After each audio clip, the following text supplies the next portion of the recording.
I mean, again, he doesn't know who Gabriel is, right? Because he didn't come from an Abrahamic faith. The people of Mecca were pagan. Quran is mentioned, if this book was from other than God, they would have found in it many contradictions. If a book is without contradictions, that has no bearing on whether it comes from God or not. I've had phone books that are inerrant, but I certainly don't think God gave them. That we believe without understanding. The brother asked a very important question, that most of the scholars say that listening to music, watching movies, and most of the television programs, they're haram. So how can we have fun? Let me tell you, brother, at the outset, that having fun is permitted in Islam as long as the fun is halal fun. That the standard narrative has holes in it. The Prophet tells us because Satan or the devil sleeps over our nostrils. Those who oversleep and not pray Fajr on time, Satan urinates in their ears. I really do think Jesus was crucified and that he really was dead and buried. He thought that he was a son of God in the sense that he was specially chosen by God. I think Jesus really did think he was going to be the Messiah, the future king of Israel. I mean, that is, after all, why they crucified him.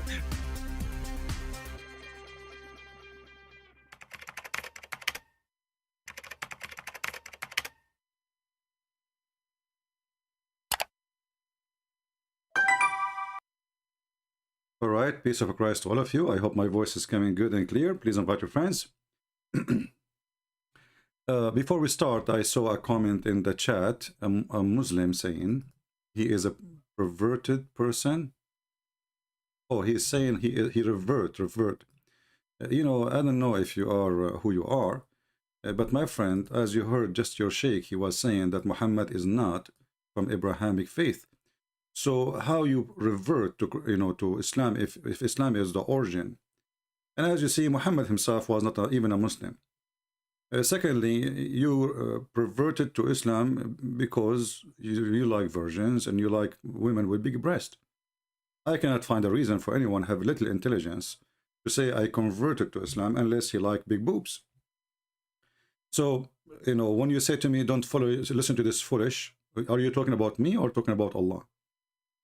I never heard of a God. He promised somebody if he believe in him, he give him women with big boobs. So when you talk about foolishness, I mean, I think you are talking about yourself. A God who promised big boobs, he cannot be God. This is very silly and very stupid. And this is not, doesn't fit with God. That be fit with the pimp. So this is who you are, and this is what you belong to. You are following a God who promised you big boobs. And I'm so scared of those boobs because they might be cows' boobs. Now we go to the topic today. One of you, he told me there's a channel. I don't go and watch those channels, but it was interesting. A guy, he called his channel The Marvelous Quran. But this guy is different from the rest. You know, he is different level of Abdul. And obviously this Abdul, they have a war between them. You know, and this Abdul is no different. So you see the Abduls attacking the Abduls, and this Abdul attacking the other Abdul, and Abdul attack Abdul at the end of the day because Abdul cannot agree with the Abdul about the big Abdul, Allah, what he says. And here you will see, this is the video here. We will not play all of it, or, you know, so he cannot make a claim of copyright. U248, where Jesus and Yahya John, brothers from the same mother.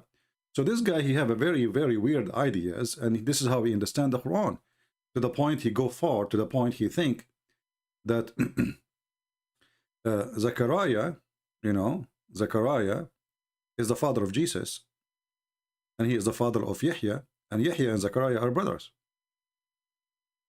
And one of the things I found in his video, you know, I don't have really time to watch such a stupid things, but I find it very interesting, especially when he said the following, and I will make you hear it.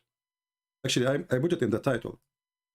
That Allah, he did hide the real meaning of the Quran for the last 1400 years. Listen carefully.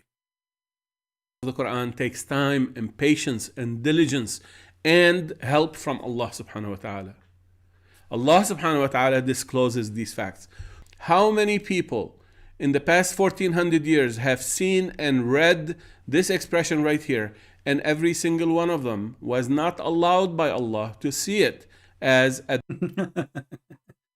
Did you hear Abdul? Where is the Abdul? He said he perverted to Islam. It was not allowed by Allah for the last 1400 years to understand the word of Allah. Did you hear it? Listen carefully. It was not allowed by Allah for the last 1400 years to understand the word of Allah. I mean, how gold we can get more than this?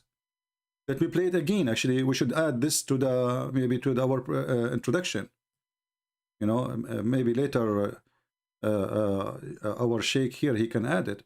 So why we cannot understand the Quran for the last 1400 years? Not because the Quran is stupid, made by a stupid idiot, and the Muslims are so confused after him, because he was confused too. No, it was because Allah, he don't want the Muslims to understand the Quran for the last 40. Listen carefully. It's not me who's saying that. The Quran takes time and patience and diligence and help from Allah subhanahu wa ta'ala.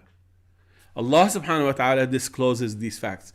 How many people in the past 1400 years have seen and read this expression right here, and every single one of them was not allowed by Allah to see it? Muslims, did you hear it? Why you cannot understand the Quran? Because you were not allowed by Allah to understand the Quran. We will go with this.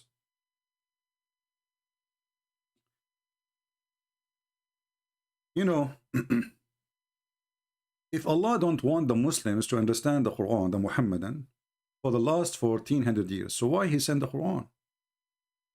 I mean, how stupid this Allah is. Not a single person, as you heard from this sheikh, he could and he was able to understand the Quran. Why? Because he was not allowed by Allah to understand the Quran. And then we ask ourselves, what is the point of the Quran then? Why Allah telling us the story of Yahya, which is supposed to join the Baptist, and we do not know where Muhammad got the name Yahya? And what is the point of the story of the guy, his name is Isa, which supposed to be Jesus, and we do not know where Muhammad got the name Isa? What's the point of this story if Allah don't want you to understand the story? What's the point of any story in the Quran if Allah don't want you to understand the Quran? That is a clear indication that this is a book made by a man for the foolish people. What is the guy who said to us he perverted to Islam? Is that what you perverted to? 1400 years until now. The Muslim cannot understand the Quran. And then this guy, he starts saying things, you know, if I play the video, you will die laughing, you know, but I'm afraid he will go and he will make a complaint for YouTube. So we play a few seconds for security, for safety. And then this guy, he claimed that he have a proof that Yahya, or John the Baptist, he is the brother of Jesus. Okay, what is the proof? If you watch the video, you will die laughing, especially if you know the Quran very well. Oh boy. You know, it's not worth, by the way, even to make a video to refute him, but I like from all his garbage there, I could not find actually something priceless as much when he said that it's Allah who hide the truth for the last 1400 years. This is the best of his video. Otherwise, everything he's saying there, this guy is an idiot. I mean, how in the world this guy, he got the conclusion that Zechariah, who is the father of Yahya, is the father of Jesus, when the stupid Quran says that, I mean, this guy is really out of his mind. Jesus and John the Baptist, they are brothers? And he is quoting us for Quran, and he tried to fix it up together, and anyone who have little brain, he will see that this guy is out of control.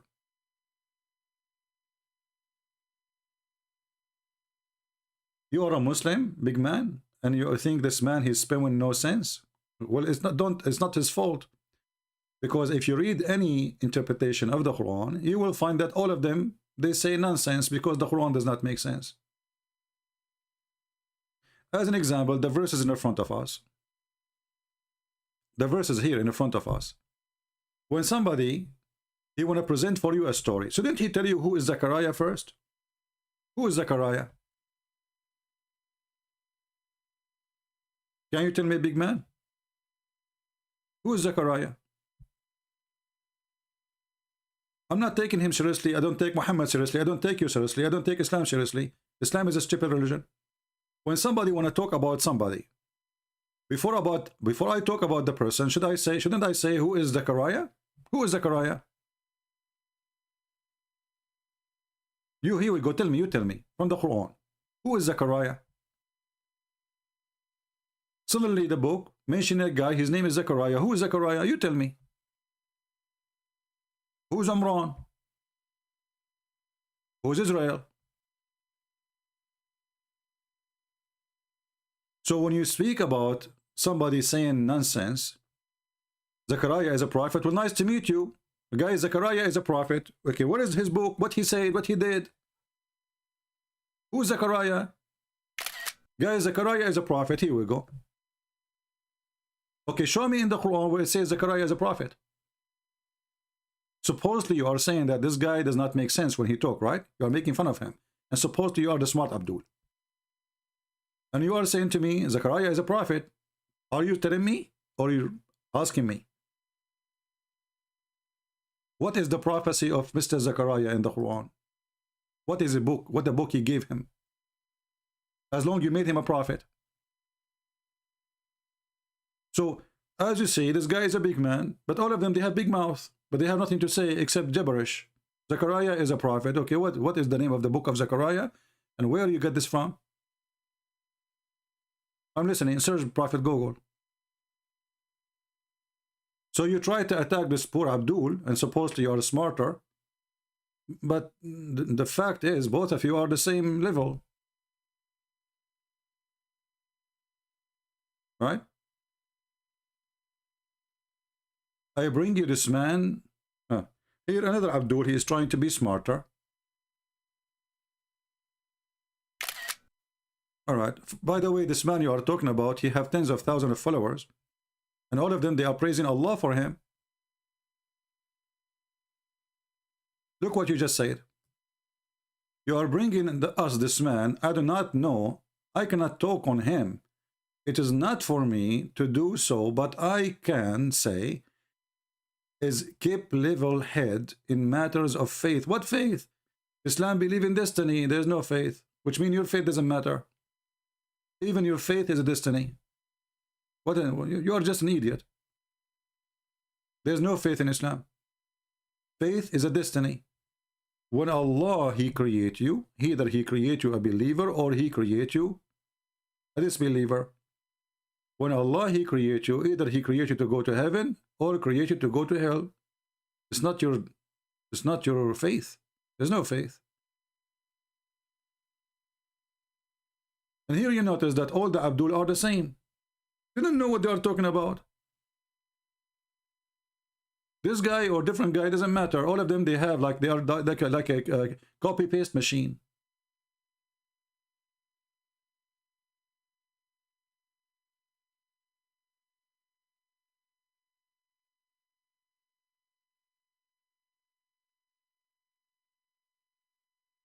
If you remember when we have this Indian sheikh from India, he called me with the long beard. You remember him? Fazil, what was I forgot his name? And he said to me that this child, he was trying to fix it. The destiny mean that Allah, He knew the future. That's false. The destiny in Islam, al-Qadar, is Allah, He destined for him what he will be. And this is the hadith in front of you. And the Quran too. So when He created as infidel in the day he was created.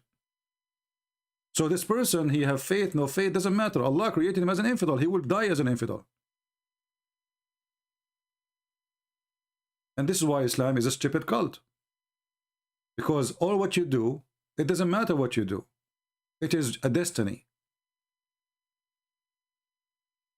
So now this guy, he just said that the reason the Muslim could not understand the Quran for the last 1400 years, it was a destiny by Allah.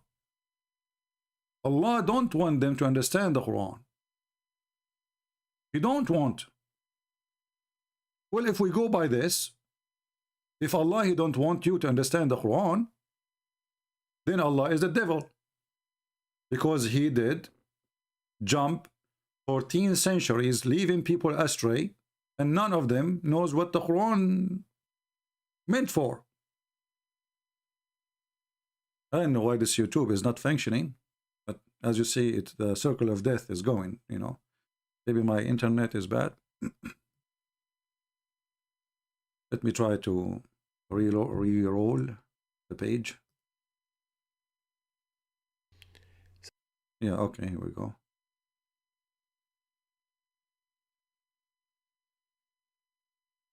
Everything we show the Muslims, anything we show. If I show you now what Ibn Kathir he said about this verse, you say, I don't accept Ibn Kathir. Okay, do you accept At-Tabari? Oh, At-Tabari is a human.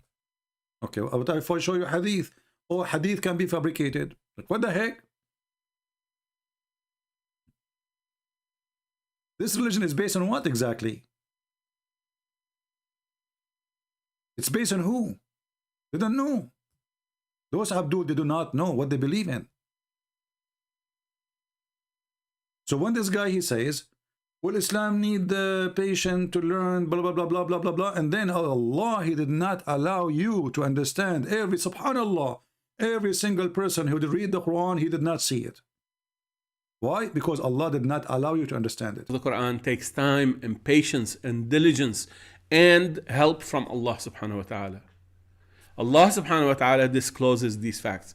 How many people in the past 1400 years have seen and read this expression right here, and every single one of them was not allowed by Allah to see it? You tell me what's happening. You are not allowed by Allah to see it.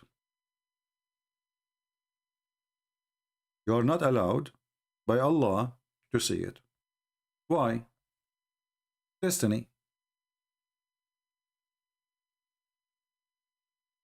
And then you ask yourself, if this is a book from God, why God, He don't want me to understand His book? What's wrong with this God? Did He have a problem? Is He mental?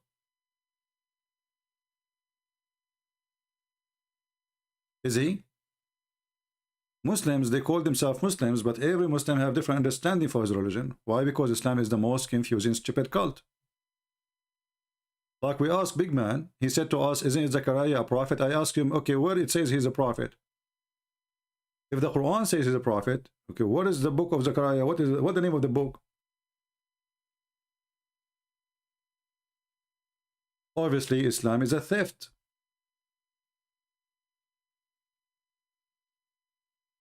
Islam is a theft.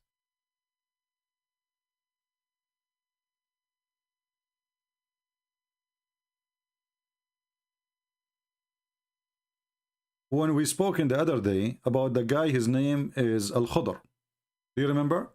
Al-Khudr. The Abdul who called me, the Sheikh, he started telling me that Musa, he made a speech, and in his speech he said that he is the most knowledgeable person between all men. Allah, he told him, who told you that? Who told you that? There is more knowledgeable than you. Musa, he said to Allah, who? He said, Al-Khudr. Okay, where we can find the story in the Quran? How I can understand this story? You say to me, you go to the Hadith, but okay, well, hold on. So, if Allah told this story to Muhammad in the Quran, it should be in the Quran, it should not be in the Hadith. How Muhammad he learned this story?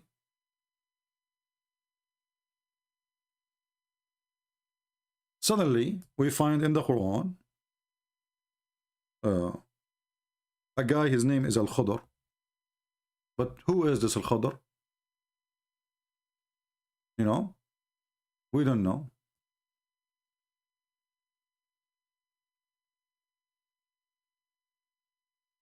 Is he a prophet? We don't know. Is he an angel? We do not know. Is he Allah? And then you read the story, you will find there's no story in the story, it's just a cartoon. So Allah, he sent this guy to meet the person, his name is Al-Khudr. If you start reading the story, look how the story starts. Okay. Look, this is the beginning of the story. And وَإِذْ قَالَ مُوسَى, and when Moses, he said to his servant, okay, what is the beginning of the story? Moses already now in the end of China maybe, and now Allah, he told us, and when Moses, he said to his servant, what happened before he traveled? Why he's there? The story is gone. Somebody ate it.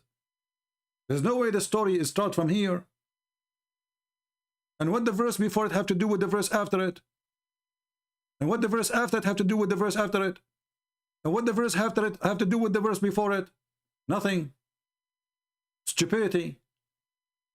So suddenly the Quran, so speak, and when Moses, he said to his servant, like, okay, what happened before? Okay, what he said to him? I will not give up and traveling until I reach the junction of the two seas. Okay, well, hold on. Shouldn't you tell me what is this is about? What junctions? What two seas? What traveling? Where they going?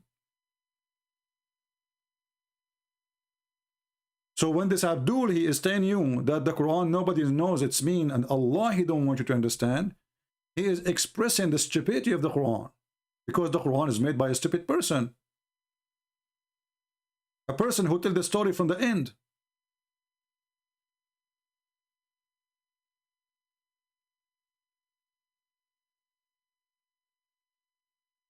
Shouldn't you tell me first, where is Moses now, where he's going, what he will give? He will not give up what? It's like you open your TV and then you find, what did I say, which actor? Tom Cruise. Tom Cruise talking to his assistant, I will not give up, and even if I travel for 10 years. Okay, what is what? Give up what? What two seas? What is the beginning?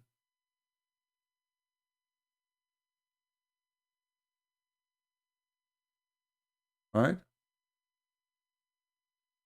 El Badur, again, you are just a foolish person. You do not know what you are saying. Destiny in Islam is not about projection of the future.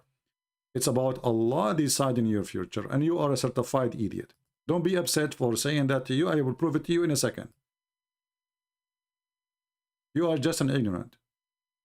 I'm not calling you names. I'm just describing your situation. This is your prophet. This is not about knowing. First of all, your God do not know the future. Your God do not know the future. We can prove it from the Quran. But before we go there, if we go to the Hadith, we will find. And this is, I'm going to show you a very authentic Hadith. So you don't say to me, oh, this is da'if and this is, you know, stupid stuff. The game Muslims, they played. Read carefully. And this is Al-Bukhari. Allah Messenger said, the truthful, the one who tell the truth. Muhammad tell the truth always. He don't lie. You are collected in the mother of in the womb of your mother for 40 days as a semen. You see here, they don't put the word semen, but you are collected as a semen for 40 days, which is stupid, proving again that Muhammad is a fraud. There's no semen can live for 40 days. A different translation is going to show. Hold on, let us see. You are collected for your mother womb in the form of a blood. This is supposed to be better now. Here you are collected in your mother womb as a clot again. Okay, let's continue. I mean, look at the madness. But anyway, one of them is enough. So Al-Bukhari is saying clearly that you are collected in your mother womb for as blood or as semen, depending on the story. And then those 40, you will be a clot for 40 days, and then a piece of flesh for 40 days, and then bones for 40 days. Total is 120 days. You are done. Allah created you now. And then Allah, he sent an angel to write 4 items for you. He write your deed. You see how stupid you are, the one who says to me, projection. He write your deeds. Deed, there's bad deed and good deed, which means whatever you want to do is written by Allah. And his time of death, when you will die, it's not a projection. It's about how you will live. His livelihood, whether he will be worst or he will be blessed in religion. So Allah, he write that for you. It's not a choice. And then the soul will be breathed into him, which means at the end, in his body. So a man may do the deeds, criticize, or it's supposedly like to present the people of hellfire. So he's a bad person. All right, he's a bad person. So much that they wear is only a distance between him and the door of hell is a cubit or two. Read it. And then what was written by Allah, by the angels of Allah, suppress. That is destiny. Do you see the destiny? So don't tell me this is prediction. What's written by Allah will suppress his behavior. So this guy, he is out of the control. And then what is written by Allah will take over. So he start doing the deeds which present the people of paradise. And then he enter paradise. And then Muhammad, he said the opposite. A person, similarly, a person who may do the deeds in the character of people of paradise, so much so he is only in the door of the heaven. There's a distance of a cubit or two between him and the door of the heaven. And then what is written by Allah, by the angels, suppress, and he start doing the deeds of hellfire and enter hellfire. So what is you said to me this is projection. So obviously you are an idiot. You do not know your religion. There's no faith in Islam. There's no deeds. There's no bad deed. There's no good deed. It's all is written by Allah. Even when Adam, he committed sin, who is the one who made Adam commit sin? Allah. What a stupid cult. Then you ask yourself, why Allah, he kicked Adam from heaven if he is the one who forced him to do sin? Read it. This is all Sahih. This is Al-Bukhari. This is the most authentic.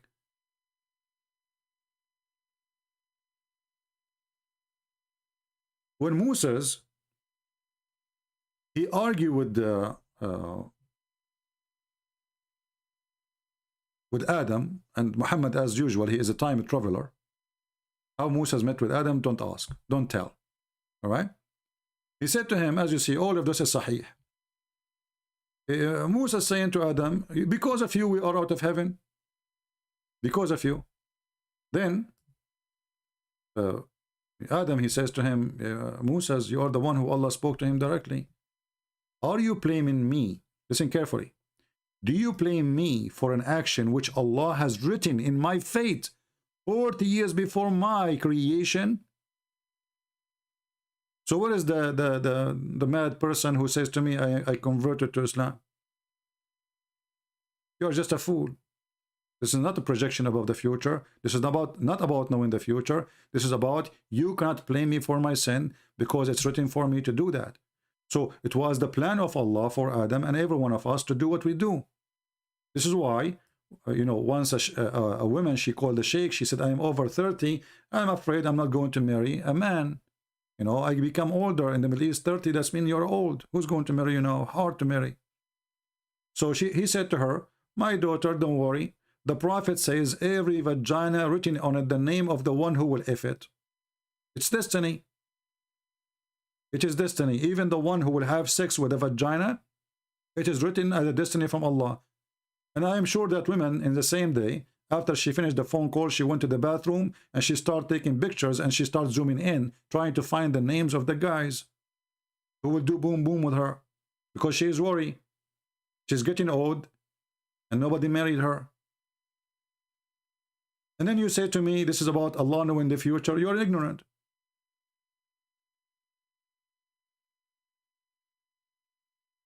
So do you blame me for fate written for me 40 years before my creation? Or you ask yourself a question, well, if Adam, we can't blame him for the sin he did, so why he asked Allah to forgive him? How stupid is that? Why I need to ask Allah to forgive me for a sin I've been forced to do?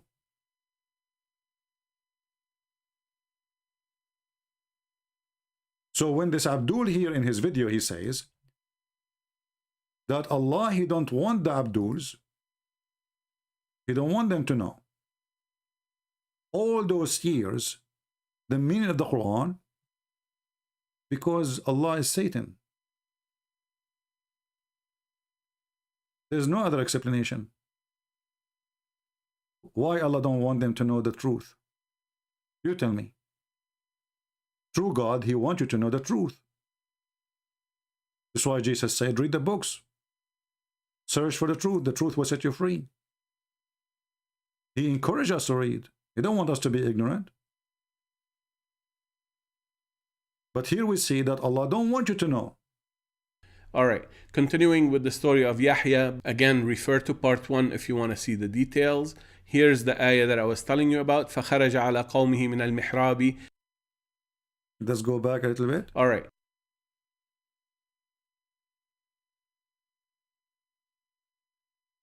Room for doubt whatsoever. Allah subhanahu wa ta'ala tells us the story, tells us another version of the same story, but they integrate and fit so well together, like pieces of the puzzle coming together to make us believe the whole thing and to understand the whole thing. So what was missing in one part of the story is provided in the other part of the story. First of all, why is a part of the story here and part of the story there? Shouldn't be the story in the same story? Have you ever heard of somebody who write a story? One part is here and one part is there. Like imagine you go to your kitchen and you are looking for the cooking pot. And the cooking pot in one place and the cover in different destination. Why? The handle is not there. The cooking pot in different place. The cover in different place.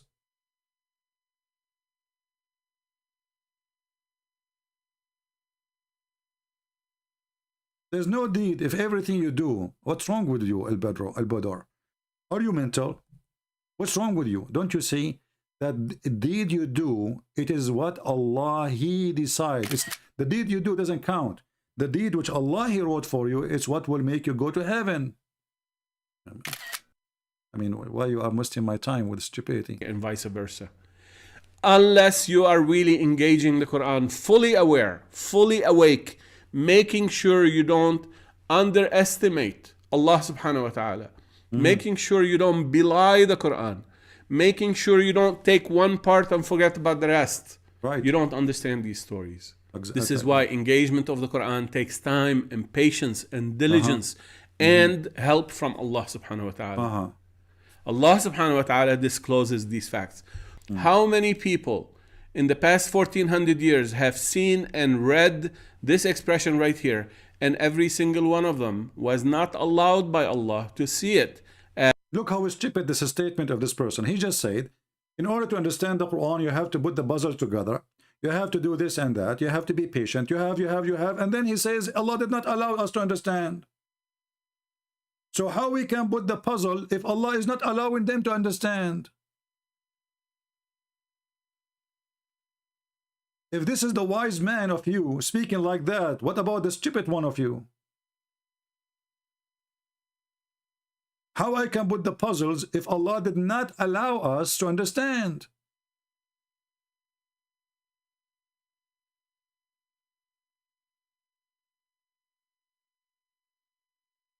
And the madness went so far to the point Jesus became the brother of Yahya. That means that Mary is not virgin, you idiot. So how the Quran says that Mary, she is a virgin? Because if Yahya is the brother of Jesus, that means Mary, she gave birth to Yahya first, and then she gave birth to Jesus. So how she is a virgin? Stupidity is amazing. And that means Maryam is an old woman, very old. Isn't it the Quran says that she is, the wife of Zechariah is Aqir? And isn't it the Quran says that Maryam, the daughter of Imran? I mean, what's wrong with this religion?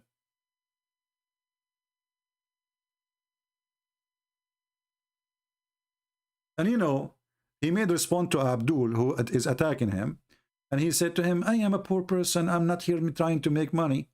So I went to his website.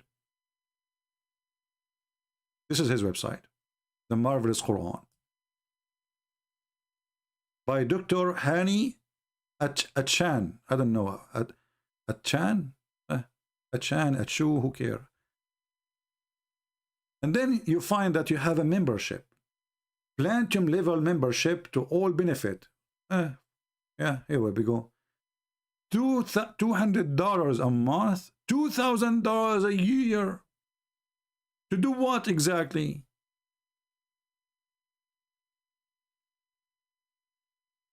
$200 a month. or $2,000 a year, save 17%. Somebody tell Christian Prince. This guy is doing everything for free. $200 a month.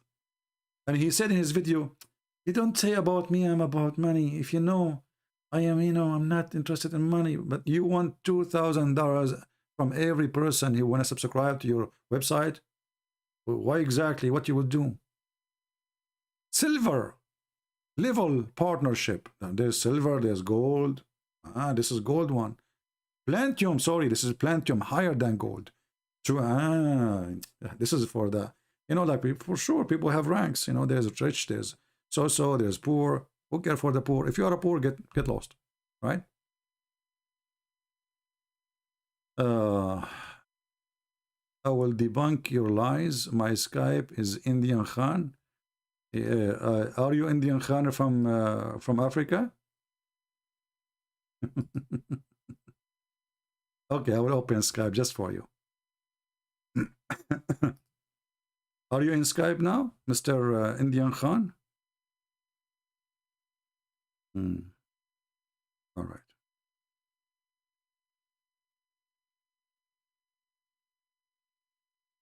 Where is the Skype?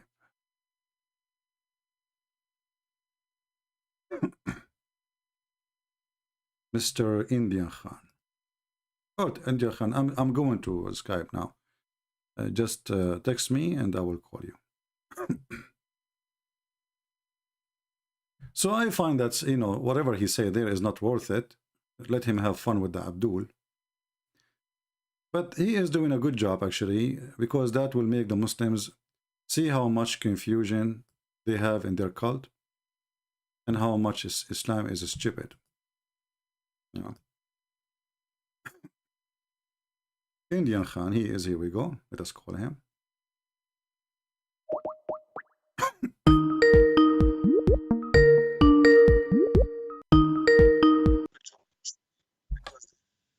Hello? This is the Ultimate Fort, I think. Hello? Ultimate? Hello? Shut up. Ultimate Fort. I was right. The Ultimate Fort, your voice will not come through in my channel. If you go and listen, you will see nobody heard you. Honestly. You see how you are Indian Khan and you are a guy from Africa. I mean, you don't even have the dignity for a second. What a coward you are. Go clean your wall, potato. Filthy mouth. Yeah. Because there's no Muslim, he have little brain, he will dare to call me. This guy, he's out of his mind. The Arab are stupid. The one who wrote the hadith are the Arab corrupt. They are stupid, which means his prophet is stupid too, because his prophet is an Arab. And the Quran, you do not need to understand Arabic to understand the Quran. Then we say to him, okay, so how you can understand the Quran? He said, I do not know Arabic to understand the Quran. Okay, so how you understand the Quran then? All right. We thought it's a fish. Do we have any Muslim would like to call us?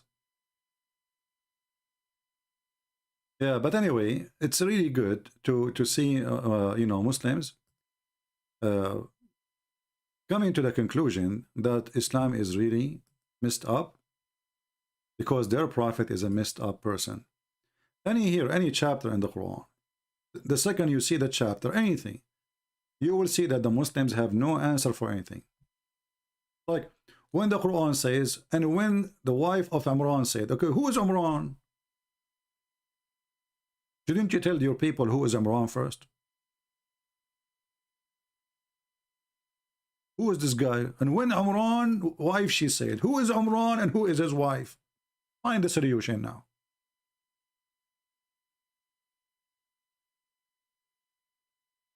How this can be a message from God?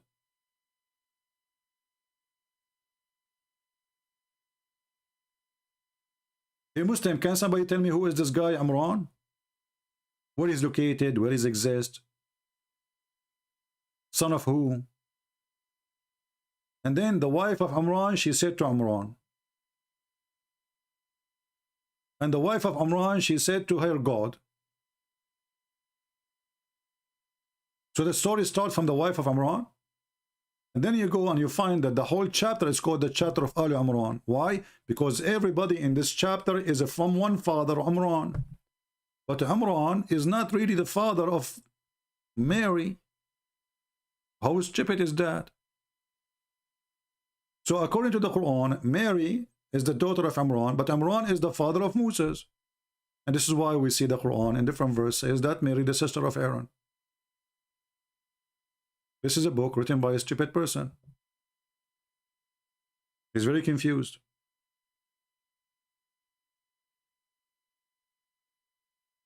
By the way, one of the stories of Muhammad, that Aaron, when he died, there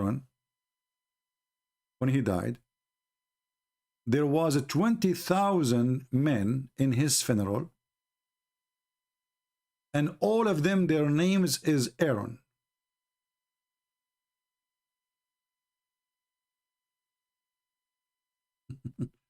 I mean, who is in the world can believe in such a garbage for a second?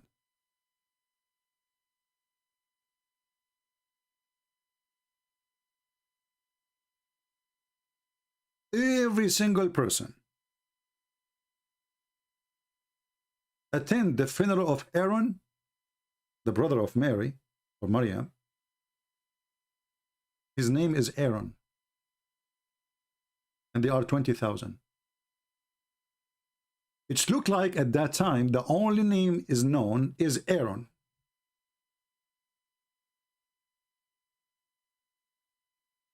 And all the Jews, when they have a son, they call him Aaron. 20,000, they attend the funeral, and all of them, their name is Aaron.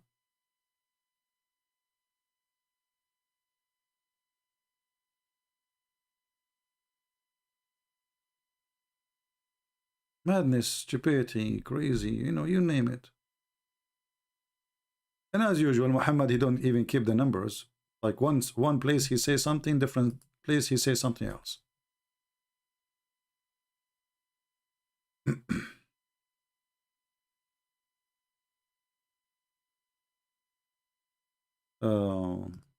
Do we have any Muslim want to say anything? Any Muhammadan? The 20,000 is from Tafsir and supposedly is coming from Muhammad, yeah. See, all the information, how the Muslims, they knew about Aaron or anything, Muhammad. All the madness is coming from Muhammad.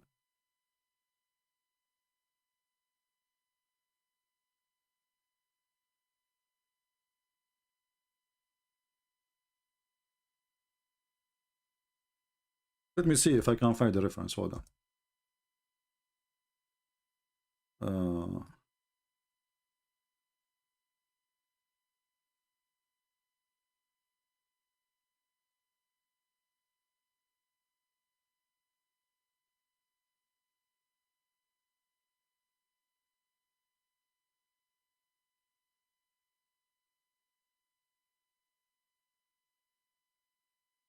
Right. Let us see.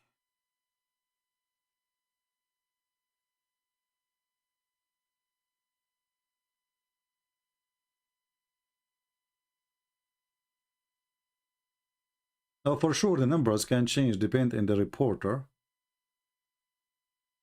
You know, who is the one who is reporting the story.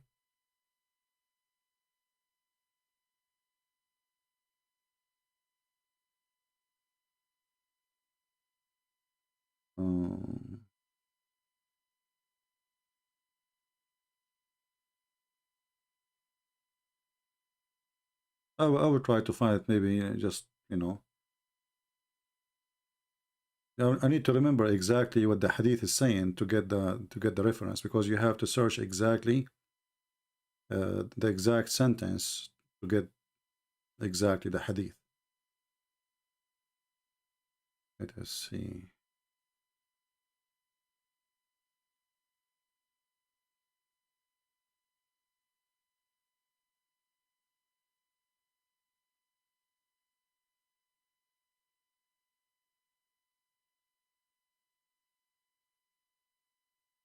Mm.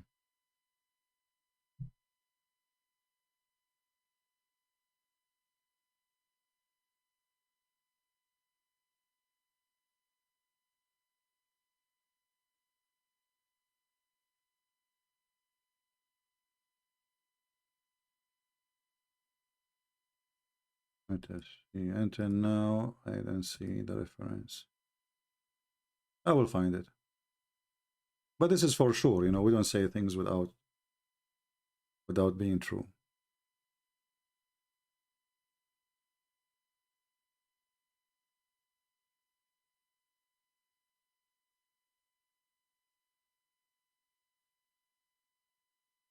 Mm.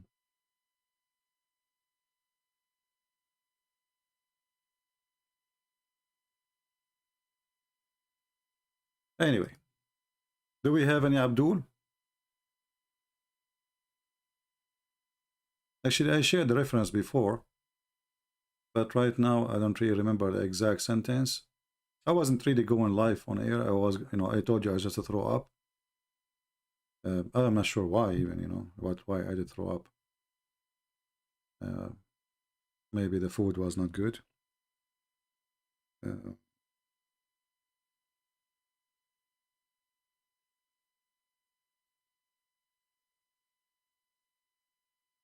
Let us see, try again.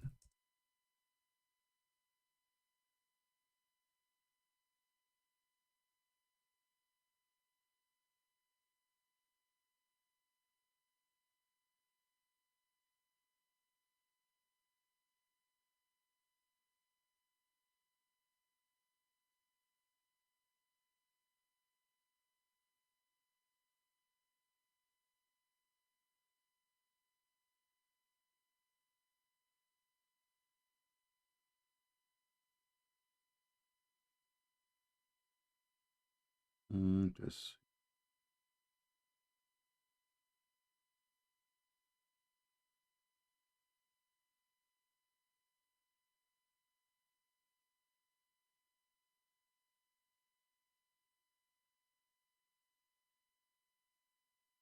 until now I cannot find it.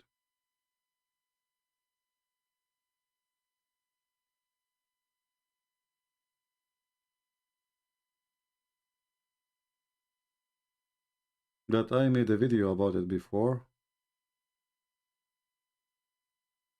and because I did not use this reference for long, so I forgot the exact details to find it.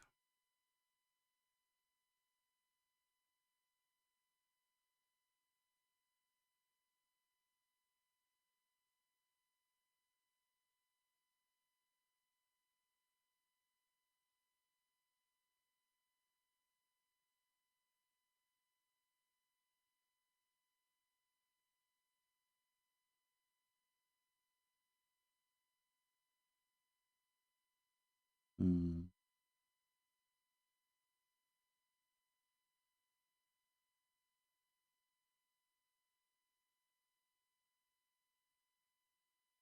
Yeah, until now I did not find it. Anyway, we will find it.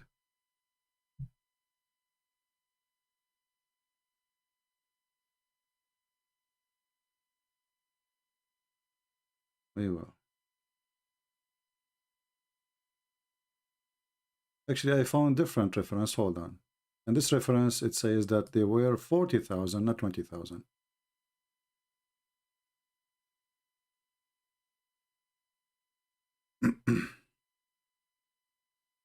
As I said to you, Muhammad, he cannot repeat the same story twice correctly. Here we go. We found this.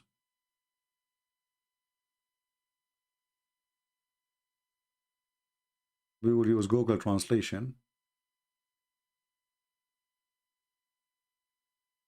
This is the book Al-Bidayah and Al-Nihaya, Ibn Kathir, volume number 8. Sorry, number 2, page number 81. Translate to English.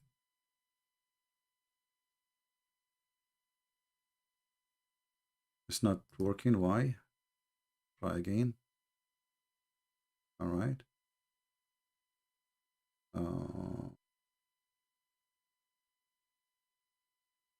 What happened?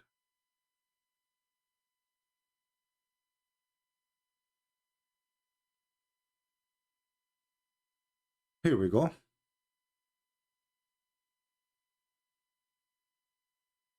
The book of Al-Bidayah and Al-Nihaya, the beginning at the end, Ibn Kathir, volume number 2, page number 81. If we click in it,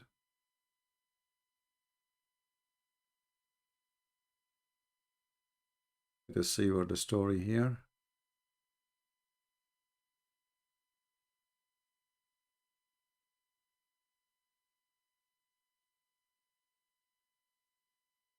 All right.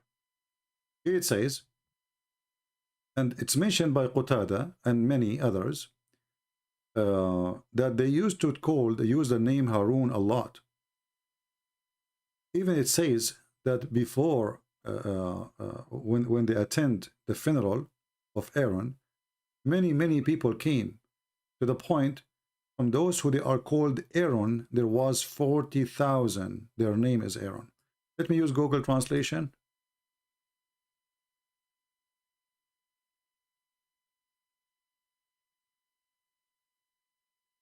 And let us zoom in a little bit so you can read better. Qatada and others, they mentioned that they used to name a lot of Aaron, Harun. Until there was said, it's like I said, that in the funeral of Aaron, they were attended by many human beings. Among them, they were called Aaron, 40,000. Do you see it? Welcome to Islam. Imagine, in the funeral of a Christian prince, there was 40,000. Their name is a Christian prince. Things happen. Only 40,000. All of them, their name is Aaron. I'm trying to post the link. It's not going through. It's very long because there's Arabic in it.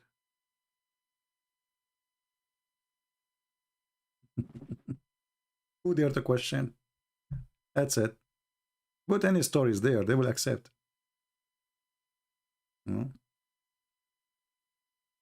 When Joe Biden, he died, brother, there was 40,000 attending.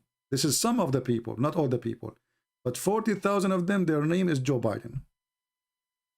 It must be a true story.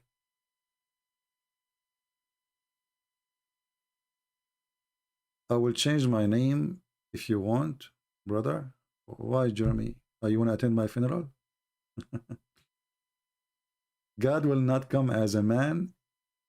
If it cause of worship, the God will not divide in three, as you claim. If he function in one, why say one? I mean, you are really mentally suffering, because God, if he cannot be three and one at the same time, then he cannot be God, because nothing is impossible to God. You, Muhammadan, your logic is very silly. When we say God Almighty, and then you say God cannot be doing that, that means God cannot be God. Who are you to tell God what he can be, what he cannot? What one part function? Who told you that Christianity believes in parts? And who told you that God is divided? Very silly. Secondly, if you are saying to me God cannot come as a man, that means God cannot be a God too, because the God who cannot do something, obviously he cannot be God. Who can stop God from coming as a man, you or me? Or maybe his ability. However, you are a fool like the rest of them. You're a prophet, he got you busted. Your God, Allah, is a man. And he looked like the fake Messiah, the Antichrist. He's fat, he's short, and he have a big ass. And this is your prophet describing him. And this is Sahih. The only difference between the look of the true Allah and the false Allah, which is the Antichrist, which is a man, is one eye. So those ignorant, they do not know their religion. They are just copy-paste. They do not know Christianity, what we believe. They do not know their religion. I never saw a Muslim, by the way. He knows what he's talking about.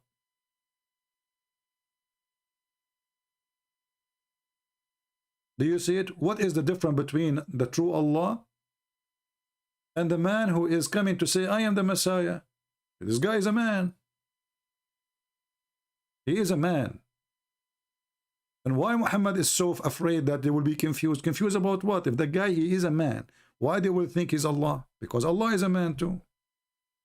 And both of them, they are fat and short. And this is Sahih Hadith, as you see. They can't say this is weak and this garbage. Sahih. Now what the Muslim, they will respond to this, they will say, CP, this hadith is reported by Shuraih, by Potato, by Bajejo, by Khalid, by Tom Tom, by Mickey Mouse. And everybody knows that Mickey Mouse, he lie. Everybody knows. What the heck? They have to find a way to escape it. And Christian Prince is lying. This is your website. This is your hadith. It says this is authentic. It's a lie, brother. Christian Prince is lying to you. This is not authentic. So why your website is authentic? They are lying too. Everybody lying in this world, you know. When it's come to Islam, everybody is a liar. The Muslims, they are liars. Because when they say to you, it is weak. They are saying to you that there's some Muslims, they lie about what the Prophet said. How you can trust this religion? If the believers of Islam, they are liars about what their Prophet said, what is left? You see, every single name mentioned here, those are not normal people. Those are the highest. Correct? If I want to quote for you a story that Jesus said, I have to quote somebody he mentioned, and I want to trust what he said. Otherwise, why I want to mention that Jesus says so? As an example, I will not quote Muhammad saying Jesus said so, because Muhammad is not trustworthy for me. And Muhammad was not even in the time of Jesus. And I forgot something. This guy in his video, he said that At-Tabari, or not this guy, this is different idiot. He said At-Tabari, brother, At-Tabari was not exist in the time of the Prophet. He came 300 years after At-Tabari. So you came 1400 years after, and you know the Quran better than At-Tabari. I mean, look at the stupid logic. You see how their logic work? He is complaining that At-Tabari is not a person who was exist in the time of Muhammad. He was more than 300 years, according to him. So you, who came 1,000 years after, 1,100 years after, you can explain it. But the one who, because he came 300 years after Muhammad, he is not to be trusted. You see the madness? And that reminds me of the Quran, by the way. When the Quran says the following, and this is here showing you the low IQ of Muhammad.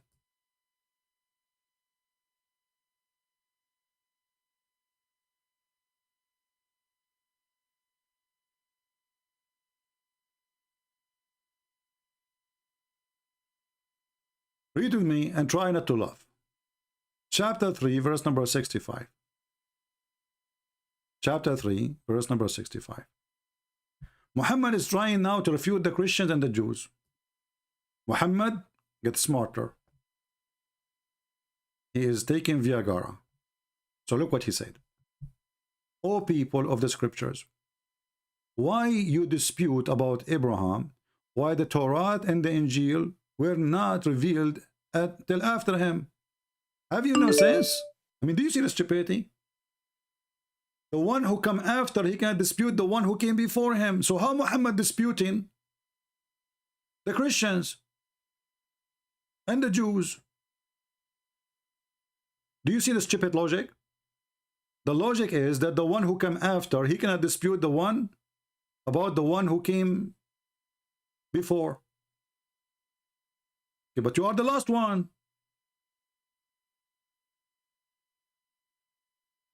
Madness. And if the one who come after, he cannot talk about Abraham, so why you are talking about Abraham? Who is the one who have no sense here?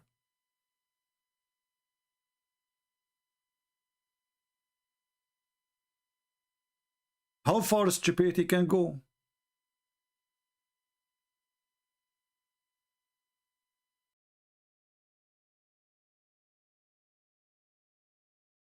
Anyway.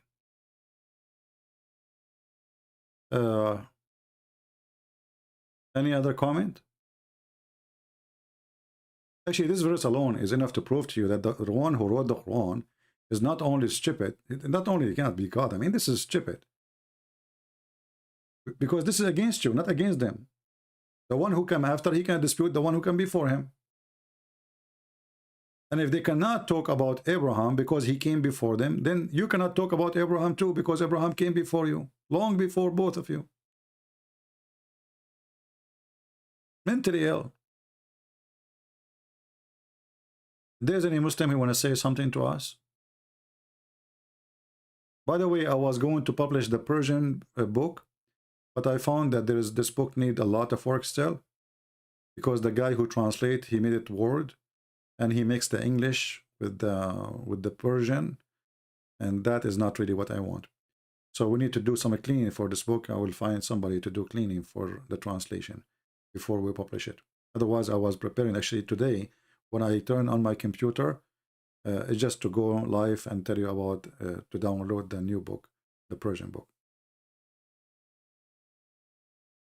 This is Allah revealing things about the past. How he listen. How Allah revealed things about the past if it's in the past. I mean, this is stupid, guys. Last in the year, listen, people. This God, he revealed things about the past. Everybody knows the past. We do not need you to reveal it.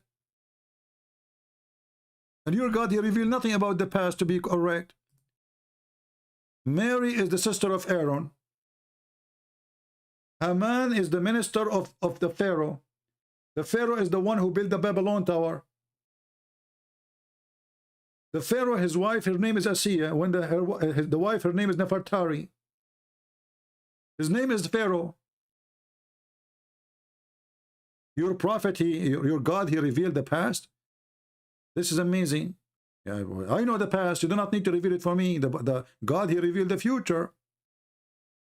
Everybody knows the past.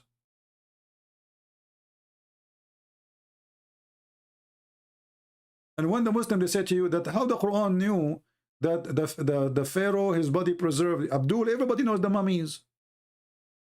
The graves of the Pharaoh, the Ramses, is bigger than your head. Have you ever heard of somebody who not know about the mummies? So Allah revealed the past. I mean, madness. They are desperate, trying to find something about their God.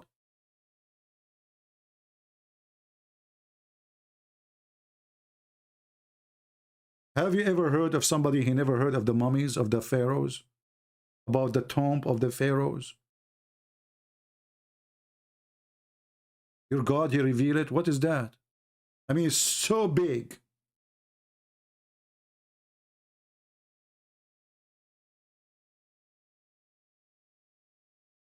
No, El Bedro, you are again being a fool. Because a Muslim, he cannot wish me the best.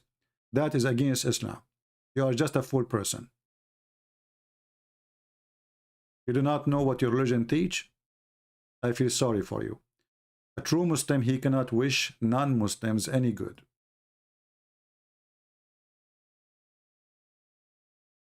A true Muslim, he cannot wish any non-Muslim any good. You are just an ignorant. And this is why each time you say something, I feel sorry for you.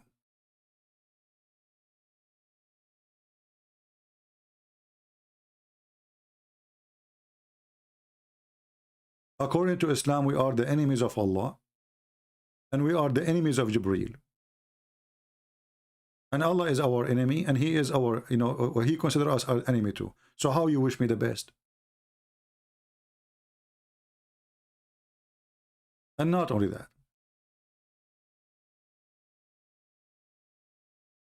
Muhammad, he forbid you even to wish your family good things, your own parents, if they are not accepting Islam.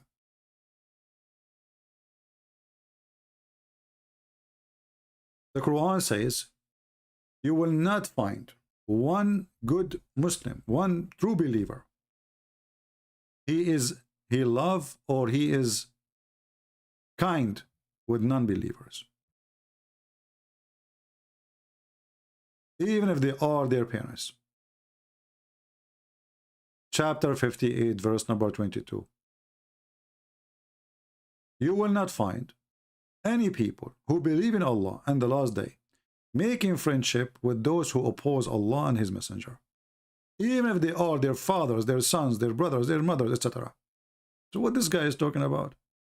They throw words, They try to act like they are the guru, He's the guru. Suddenly Islam is a guru religion, guru of love. It doesn't work this way. Your prophet is a criminal. This is the chapter 58, verse number 22.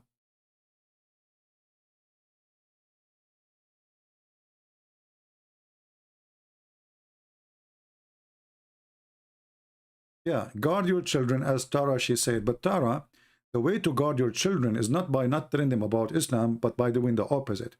So when your children, they go to school, already they learn about how filthy this cult is, right? Guarding your children's. You see, many people, when they have a children, is what they do. You don't want your child to get sick, right? So what do? You cover him, you make him wear 20 jacket, 20 hat, socks, etc. So this kid, he is fluffy.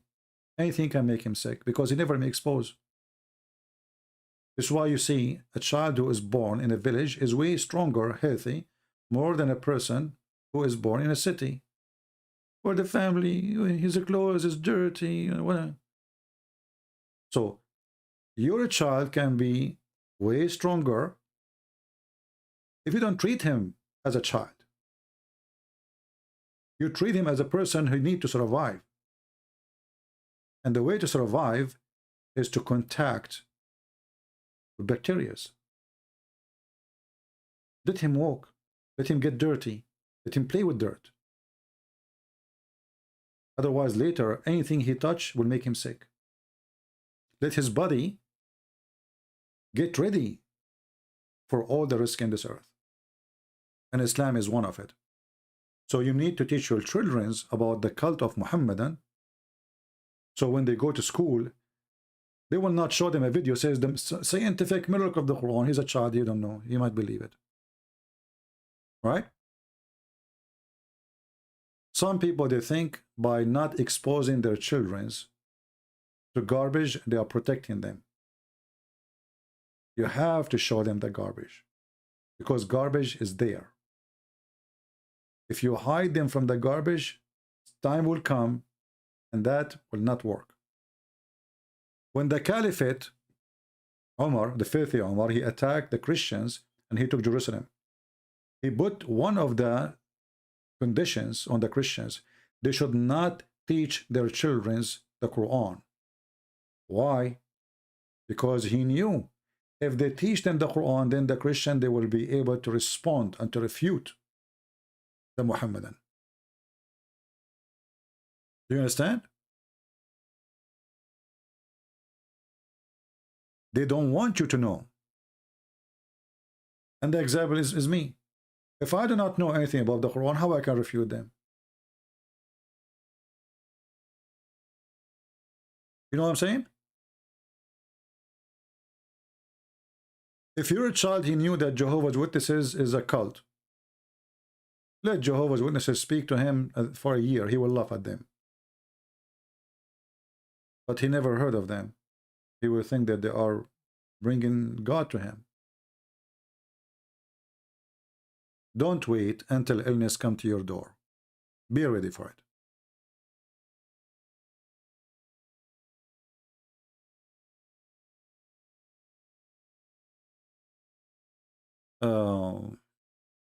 Anyone have a question?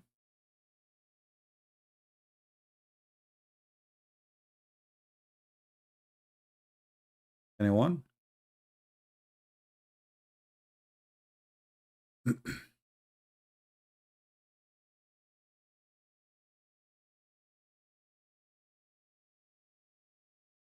Al-Badur, you are again being an ignorant. Quran 582 is a verse of hate, just to show you how stupid you are. I'm sorry to say to you, I keep saying to you the word stupid, but you are, because you are blind. You did not see how stupid this verse is. This verse is teaching hate. Muhammad is trying to divide between the Christians and the Jews, trying to spread hate between us. So look what he said. He says the most close people to you is the Christians. Okay, Christians are good to you, Muslims. It's not the opposite. It's us being good. And then he says the most enemy people to Muslims is the Jews. But guess what? Nobody supported Islam and Muslims as much as the Jews. They supported you against the crusade. They supported you when you invaded Spain. They supported the Persian when they invaded Jerusalem. They always support Muslims against the Christians. So here Muhammad, he lied. Number one supporter for Muslims through centuries against Christianity, it was the Jews. And then Muhammad here is trying to divide between the Christians and the Jews, so we hate each other. At the same time, Muhammad, he said in the Quran, chapter 5, verse 51, the same chapter, take not Christians and Jews as a friends. The same chapter. You cannot take me as a friend. So if the Quran is saying we are the most nice people to Muslims, that's because we are following Jesus. Jesus says, love your enemy. Muhammad, even he is filthy, he could not deny that. But the same filthy man, he says, take not Christians and Jews as friends or protectors. The same chapter. And not only that, the same chapter says that Allah will spread hatred until the day of judgment between the Christians. Chapter 5, verse 14. So the foolish you see, you search in Google, you find a verse, you post it for me, but you do not know what you are posting. This is the book of the devil.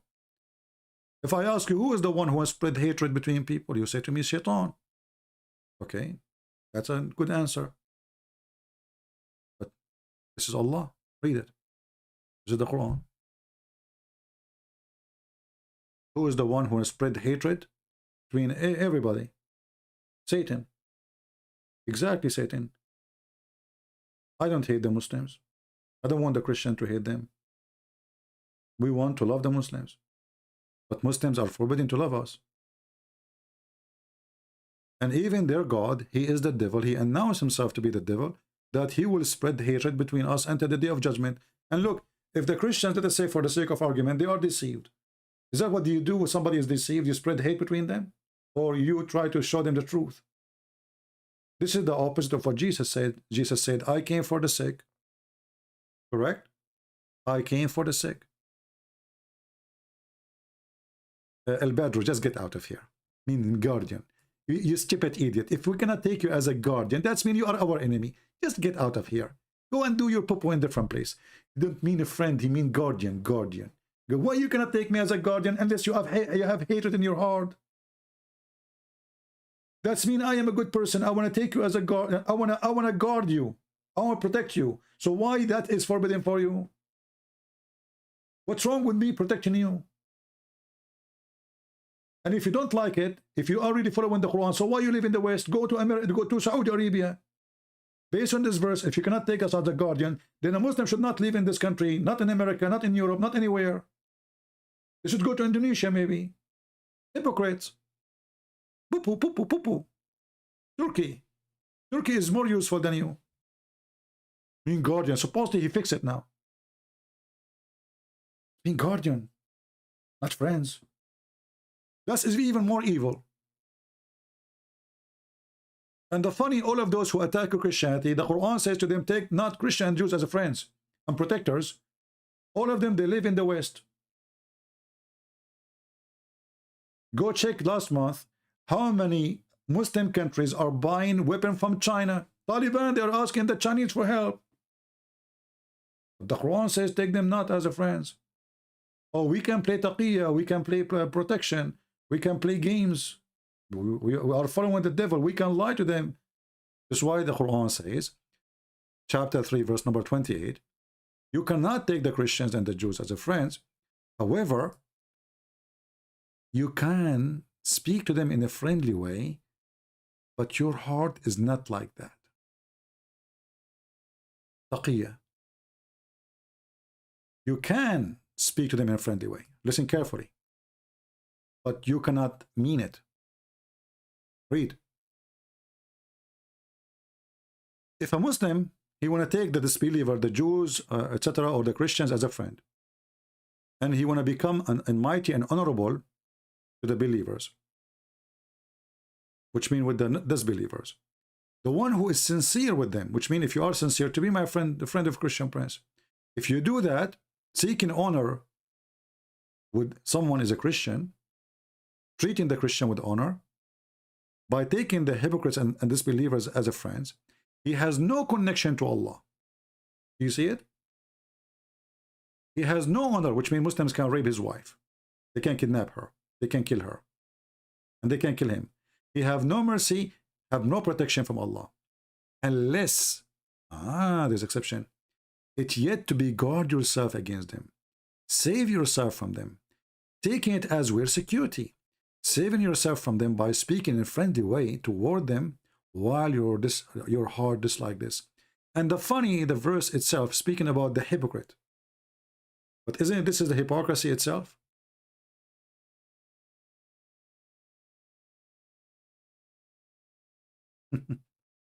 How are you, Muhammad Mikhail?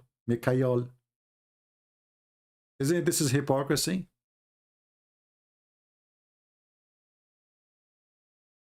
Isn't this is what deceiving is about? Speaking to me in friendly way, but your heart is full of hate? Satanic cult. This is Satan. Jesus forbid us from speaking to the Muslims, saying to them, you are my friend, when have a hatred in our heart. This is against Christ. He said, love your enemy. Muhammad is teaching us, if we want to be Muslims, we have to lie to every single human being is not a Muslim as long as he's stronger. If we are not strong, what we can do, he's stronger. So we say to him, we are friends. That's what we do with America, right? Oh, we are friends with America. Yeah. We need the American army to protect the Kaaba. Hey, George Bush, please come and free Iraq. Saddam Hussein is coming to Saudi Arabia. The stupid George Bush, he went there to defend the Kaaba. Saddam Hussein was going to go and take the Kaaba. If not, the stupid George Bush go to Iraq. Until now, those Muslims are in war together. Until now, Saddam Hussein will be there. He occupy Kuwait. He occupy God knows how much of Saudi Arabia. And, you know, Islam is shish kebab. They call George Bush. They kiss his shoes to come and save them. And then when George Bush come, they say the kuffar is here.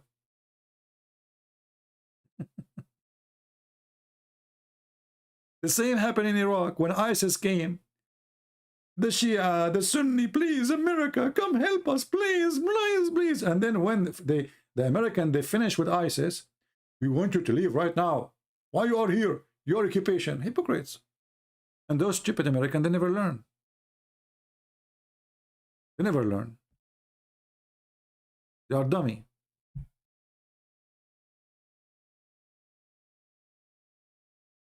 Right? When Taliban, Trump, he told the Taliban, we are going to leave in this day. And Taliban, they are controlled only by 2,000 American. Imagine the whole country, just 2,000 American. They made Taliban sit like puppies. Taliban suddenly they become heroes the day they are leaving. Where have you been for the last 20 years? The guy he told you 4 years ago, in this day we are leaving.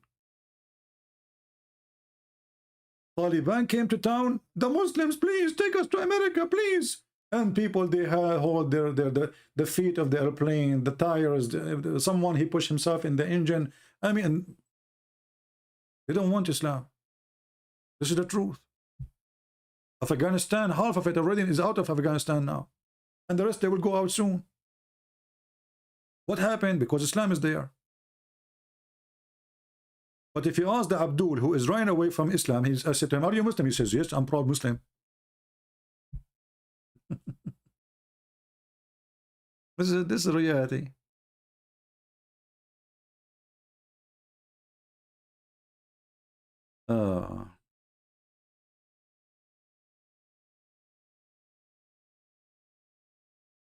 In the last month only, like Erdogan, he invited all the big rabbis of the Jews. And he told them how much he loves Israel. And how much he supports Israel. And he said, soon we are going to fix our relationship with Israel, and we want our relationship to be wonderful. Why? I mean, Erdogan, isn't him the one who want to take Jerusalem back? He saw a dream that he is going to Jerusalem, blah, blah, blah, blah. This is all for election. But under the carpet, the Mossad is #1 department who the Turkish took information from. In everything. Every weapon Turkey made is under the supervision of Israel. The airplanes, the drone, missiles, anything. If the Israeli decide to stop, Turkey has nothing. In return, Turkey, they give them all the steel they want. All the weapon of Israel is coming from Turkey. But Erdogan, he hate them. Give a freedom to Palestine. This is what he say in TV. All of them, they are the same. But now, the mask is down, the mask of all of them. The king of Morocco, he's asking now Israel to support him in the coming war with Algeria. They are going to go in war. Azerbaijan, all their weapon is either coming from Turkey, which is coming from Israel anyway, or directly from Israel in their war with Armenia. Emirat, now they are buying weapons from Israel, and actually already they ordered some, so they can fight the Shia in Yemen. Same as Saudi Arabia, same as Bahrain.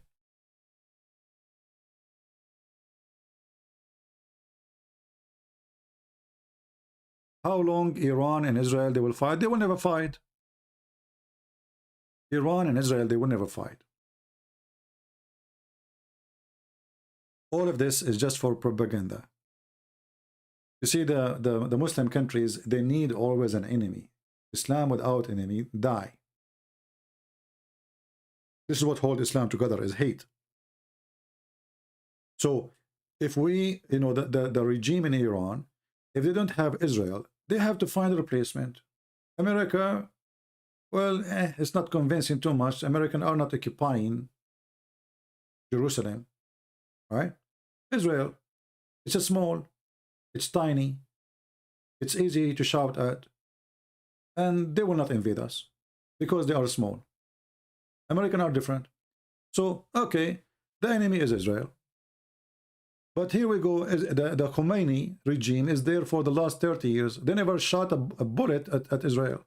Not even one bullet. Who's stopping you? Every day they say, we can destroy Israel. We will destroy Israel. But they never shot a bullet. Never. So what they do?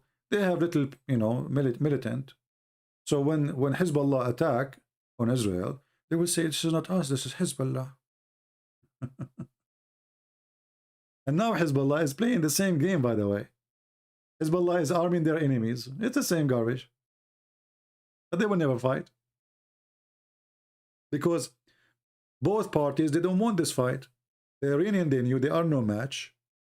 They are no match in any way, in any mean, you know. Israel will make them shish kebab in 5 minutes. The same in Syria, the same in Iraq. Saddam Hussein, he decided to shoot a missile at the Israeli, but his missile did not even kill a rabbit. It's just propaganda. So the Muslim will support him because now he knew he's losing. He knew he's no match. It's a desperate attack. He knew that his army is demolished. Shoot missiles at Israel so he will get support from the crowd. But that will not do anything anyway. But I have to say that Israel, they have a leader. His name is Netanyahu before, and he is the most coward idiot ever. And he is corrupt, and soon he will be in jail. I hope so. I hope this new guy is way better. We will see. Will Saudi and Iran will fight? Yes. If you take, you see, the problem is the only one is stopping this war from happening is the American. Those American, their nose everywhere. If the American, they take their finger from the Middle East, this Middle East will be burning in 5 minutes. It is America who is stopping this war. Persian and Arab is the same as gas and fire. They don't mix. This is history. Will repeat itself. The Persian, they don't respect the Arab and they don't accept them to be their leaders. The Arab, they look down at the Persian and they will never accept the Persian to be their leader. Therefore, both of them, they are seeking power. And now because the Persian, it happened to be that they are the Shia. And the majority of the Arab, they are the Sunni. So the war not only become Persian versus Arab, the war becomes Sunnis versus Shia. So now they have more fuel for the fight.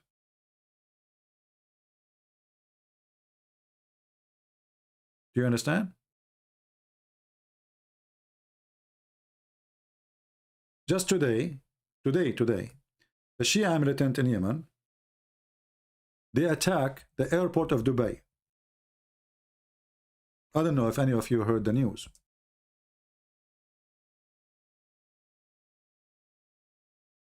But all of us, we knew that those Shia, they cannot really do such an attack. I mean, how in the world they can do such a thing? Those people, they are under drugs. They are not educated. You know, this is Iran. Iranian, they don't dare to do so. Because that will make America go involved and things will go big. So UAE under the attack of Al-Houthi. Let us see where's the news. Here we go. Drone attack in Abu Dhabi, claimed by Yemen rebels, killed 3, and actually the 3, one of them is Pakistani, and the other 2, they are Indian, but they are Muslims too. This war is not a war between the Arab and the Persian. This is a war between the Arab versus Arab, but Shia versus Sunni. And the hatred is boiling. The only thing is stopping this from going big, so big, is the American. And actually, now because in America we have Joe Biden, it might happen that they go in war because Joe Biden is so weak. The guy, you don't even remember his name. And everybody knows that Obama, he favored Iran. Obviously, Obama is a Shia. He is the one who made the deal with Iran, so Iran will grow and become bigger and stronger. And Joe Biden, he do what Obama he want. So this is why now he's trying to get Iran into a deal so Iran will be stronger and all the sanctions will be left up. So Trump, he made Iran weaker. Joe Biden, which is Obama, is trying to get Iran back in its feet. This is the truth. Joe Biden is not the president. It is Obama. Obama is a Shia for sure. You see, Obama first, he said, when they asked him about his faith, he said, me as a Muslim. You remember it's there in the internet. You can watch it. Why in the world you want to say me as a Muslim if he's not? You know, I mean, what is the option for me to make such a mistake if I am a Christian? So he said me as my Muslim faith. And then when Obama, he did everything to protect Iran. He gave them billions of dollars cash. And they will say to you, this is Iranian money anyway, but why you give it to them? You know how they will use it. And he is the one who made the deal, and the deal is for the benefit of Iran 1,000,000,000%. Why? Because it says after a certain year, which means 3 years from now, they can have nuke. So what the deal is about, it's saying you can have nukes. That's all. So Obama was doing everything he can to empower Iran, and he did. Iran became superpower in the time of Obama. When Trump came, he cut the wings of Iran. Iran is struggling even to breathe.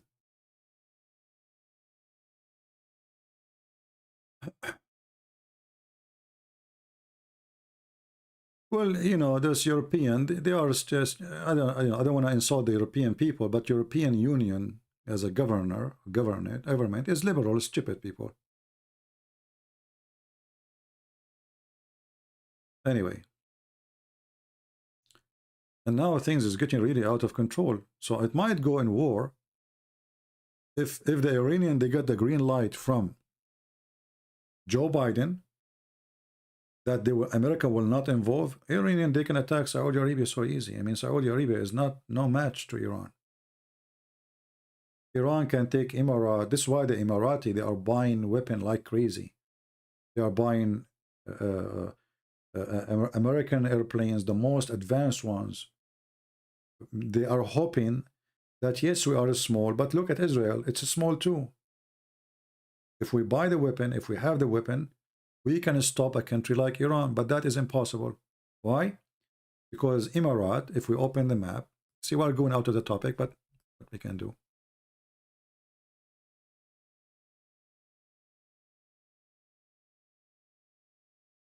If you go to the map, you will see that United Arab Emirates, it's a walking steps from Iran. They don't even need to do invasion.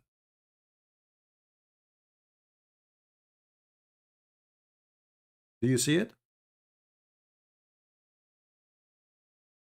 This is nothing. This is, you know, this is in the corner of their land. So the Emirat, it's a small, tiny country, extremely small. Most of it is empty anyway, too. Population is so small. So they have no army. For sure they have an army, but it's nothing, you know. I mean, this is not even the size of a village in Iran. So if they want to go in war with Iran, if not the American, the Iranian, they will take Emirat in 2 minutes. The Qatar, this is why the Qatari prince, he invited the American to have the biggest base ever in Qatar. And this is the hypocrite. This guy is a Muslim Brotherhood, but the biggest base of the American army in the world is in Qatar, paid by the Prince of Qatar, because he have no protection. So he said to himself, let me bring the American. Who dare to attack us then?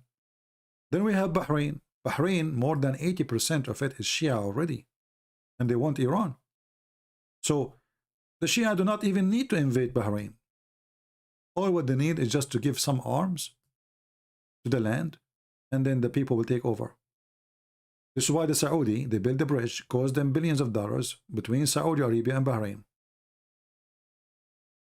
Hoping that by doing that, they can, let us say, keep the land in touch with Saudi Arabia in case of invasion.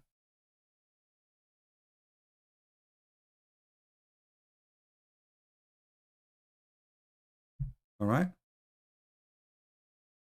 So Middle East, my friend, it can go in war anytime, and the Middle East have no future. Like, if you are a person who have money and you are investing, let us say, in Dubai, Dubai is going to be a ghost town any second if one missile shot at it. Like today. If those things continue, Dubai will be empty.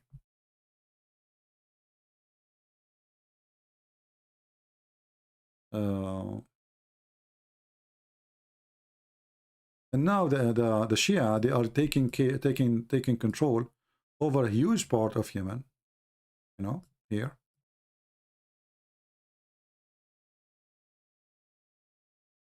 And the Sunni do not know what to do. I mean, with all the support of Emirat, Saudi Arabia, you name it, from all Islamic Sunni countries, still the Shia are beating the Sunni. Like lately in the last week, the Sunni, they were able to do some better job fighting the Shia, but generally speaking, the Shia, they are winning.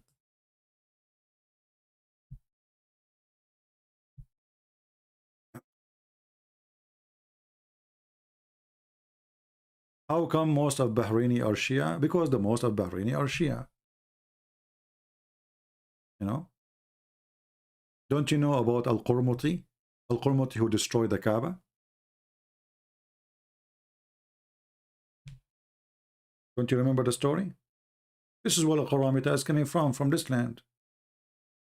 One day those Qaramita became powerful. They took over all over the land and they are Shia. Al-Qurmuti, he attacked the Kaaba. He killed 10,000 Muslims who were doing Hajj around the Kaaba. He destroyed the Kaaba. He took the black stone and he made it as a pupu stone for 21 years. He is the one, the famous one who said, who screamed, saying to Allah, where is your bird? Because the Quran claimed that Allah, he sent birds to protect the Kaaba. So he destroyed the Kaaba. He killed the Muslims there, the Muslim Sunni, and he was screaming, saying, where is the, hey Allah, where is your birds? Huh? Huh? Where is your birds?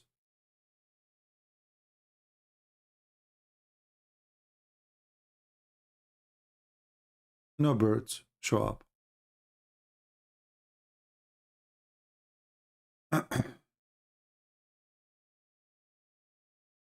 And by this, by the way, when he attacked the Kaaba, destroyed the Kaaba, a lot of people left Islam because they noticed that the Kaaba is nothing. Anyone can destroy it. And in the history of Islam, the Muslim, they report how many times the Kaaba was destroyed and even burned. Al-Hajjaj, he destroyed the Kaaba. Al-Qurtubi destroyed the Kaaba. I mean, everybody destroyed the Kaaba. And Allah never do anything to protect the Kaaba.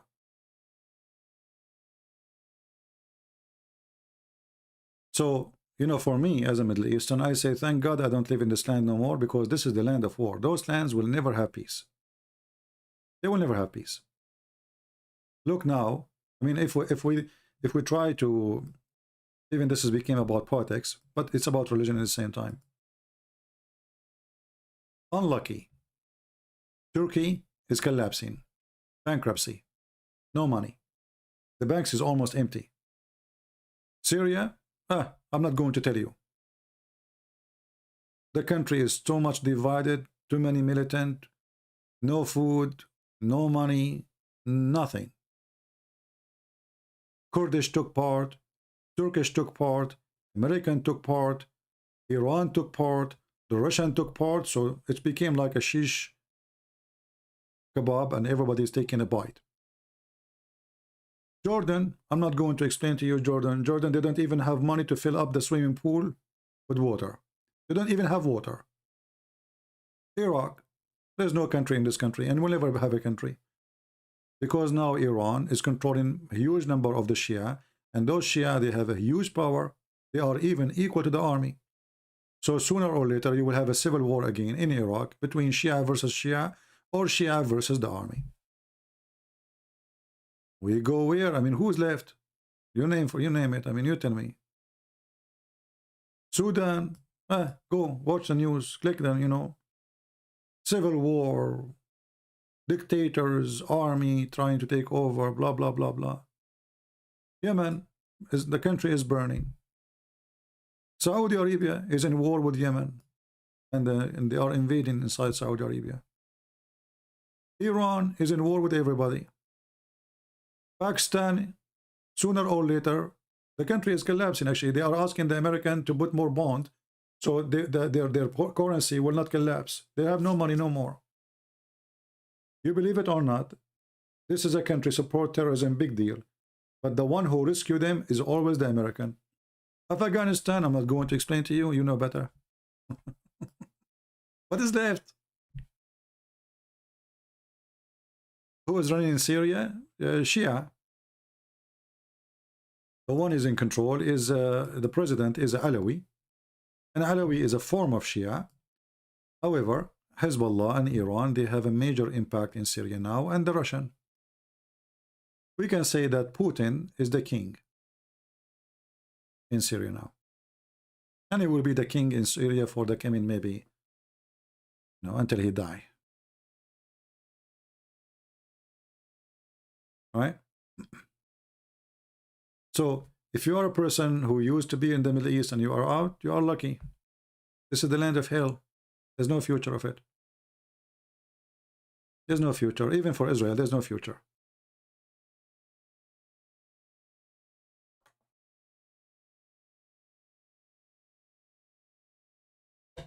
In Israel, they have a big illness. It's called liberals. The liberals are against Israel. Can you believe it? There's a singer, there's an Israeli singer. She made a song, make fun of Dubai for signing peace agreement with Israel. And in her song saying that we took the land of the Palestinian, we demolished their right, we killed their children, blah, blah, blah, blah, blah, blah, blah. I mean, all the song is really horrible against Israel. And she is an Israeli. A nation have people like this will never have a future.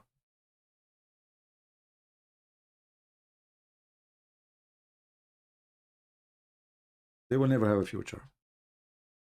Lebanon, there's no country. Lebanon is a farm. But there's no currency in Lebanon. The $1 is 40,000 lira in Lebanon. So imagine you are a person who have a retirement from the government, and your salary, let us say it is 50,000 lira. Your salary. This is when you retired. It was good money. Now it's $1, $1.20 or 2 cents. So there is no. Those countries are gone. Those countries are they are in hell already. They have no future.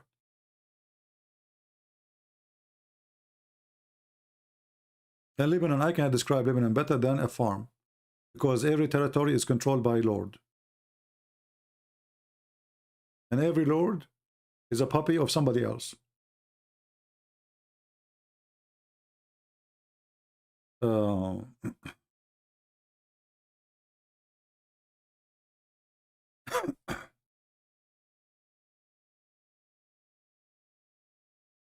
Any other question?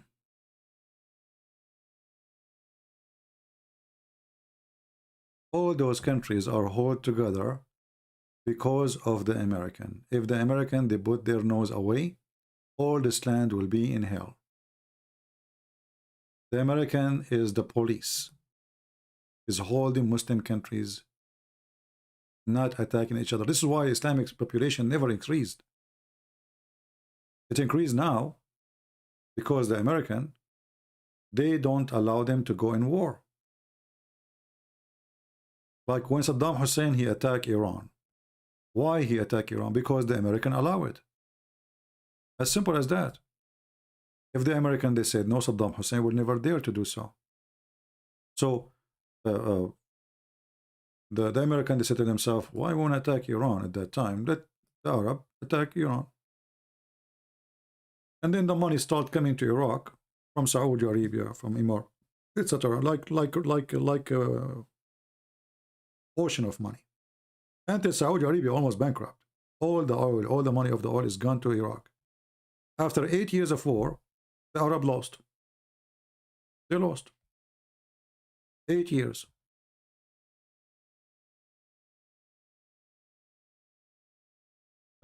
Somebody saying Lebanon used to be majority Christians per war. Yeah, I mean, this is majority Christian or not. You see, the Christian is not about majority by population.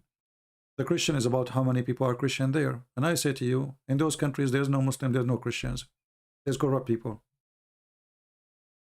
Prostitution is #1 business. The F word is hello. Filthy tongue, everybody. Don't fool yourself with, like the word Christian and the word, they lost their dignity a long time ago. There's a few true believers, the rest is just numbers.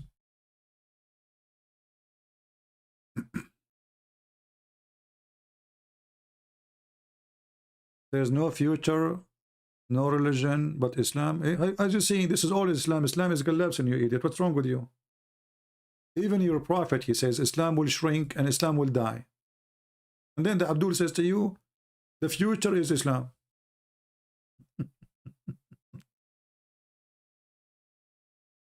Isn't it your prophet? He says that Islam will go to its hole the same as a snake. Abdul, which country you are from? Is that important for you, Mr. I am Sudan? Is that really important? Why you are keep repeating the same stupid thing? I'm black, blonde, African American from Japan. Are you happy? Which country you are from? From this garbage countries, all of them. And you know what make me really upset about people who come to America from the Middle Eastern? It doesn't matter Christian or Muslims. All they are the same. Arab Christians, they are so proud. Arab Muslims, they are so proud. And then you sit with them, America is bad. Look at California. Look at it. So why you are here? Go back. A bunch of hypocrite cowards. They die to come to America. They sleep in the street in the front of the embassy to get the visa. They do anything to get the citizenship. And when they come to America, America is bad. I hate America. This is, you know, go back, you stupid son of Muta. Who's holding you? Go back to heaven. They will not go. When Trump, he decided to kick those who have a green card only, but they have a crimes. Everybody start, please, please, our son, don't kick him out, you know, and the son crying, please, in front of the judge. Suddenly, he's a drug dealer. They want to kill everybody around him. Suddenly, he is a decent. Why?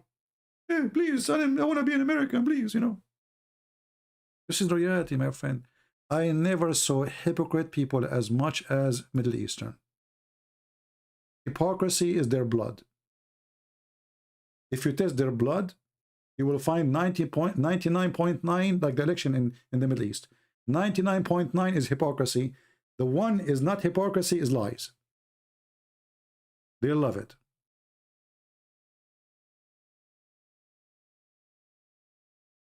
And this is not only the Muslims, by the way. I just say to you, Arab Christians is no better. I never saw one Arab, Christian or a Muslim, he is not so proud. About what? I have no idea. You tell me, about what? Police there is corrupt. Judges is corrupt. King is corrupt. President is corrupt.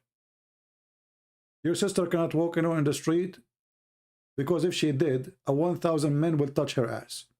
So you have to be a guardian with her.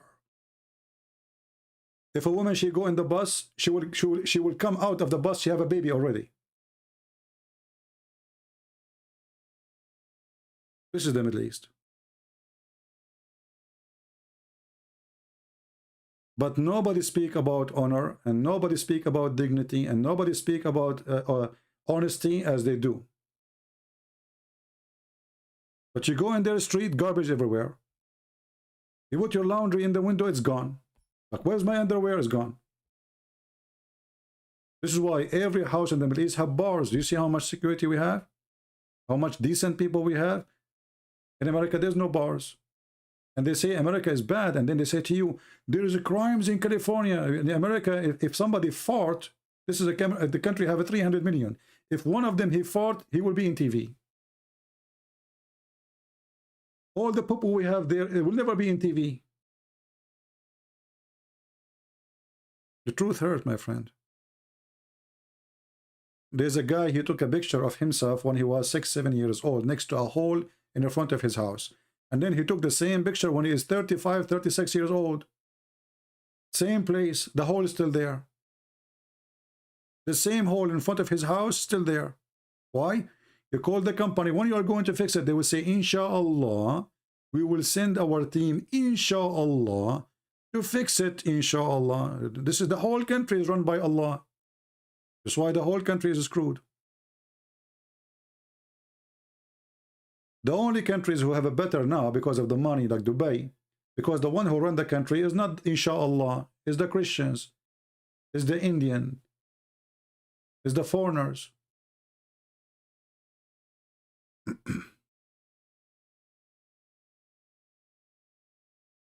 Go to Chicago. Trust me, Chicago is nothing to compare to the Middle East. Nothing to compare. You have no idea. You have no idea. In the Middle East, over a bird, I remember I was a kid, over a bird, more than 20 people get killed. Over a bird. Fight over a bird. This is not a drug thing. A bird. A pigeon.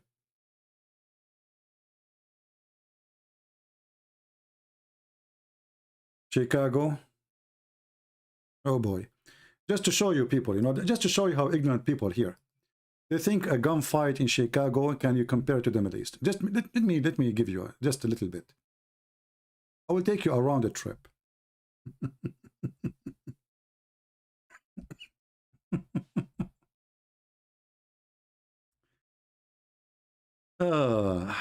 Chicago, huh?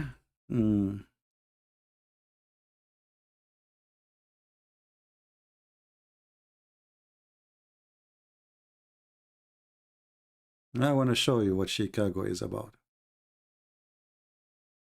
Do you see this? Do you see those cars with those arms? This is a family.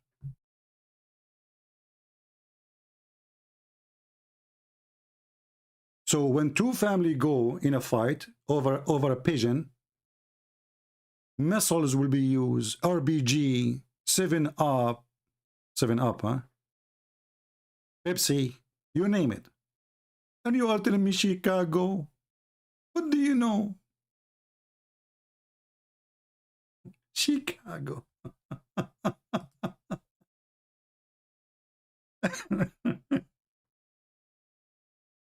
Oh.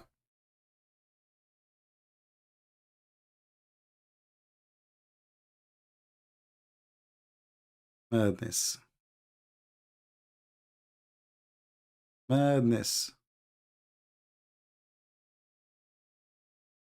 You want to take a look about Chicago, your Chicago? This is their snack. Here they are dancing, brother. This is their children's. Chicago. Chicago. Oh, Lord have mercy. You know?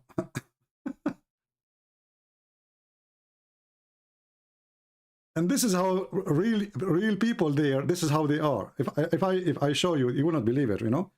They are naked, they have no shoes, they don't cut their hair, and they have bullet more than their teeth. They are arms to their teeth. And you are telling me Chicago? Go, just go there.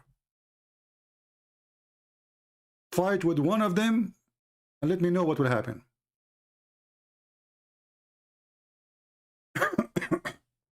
Chicago. You are fooling who? Shall I take you to a different country? Shall I take you to Iraq now? Or you want to go to Lebanon? Mr. Chicago? Or you want me to take you to Libya? Or Somalia? Chicago? Or Afghanistan? This guy, he thinks Chicago is hell.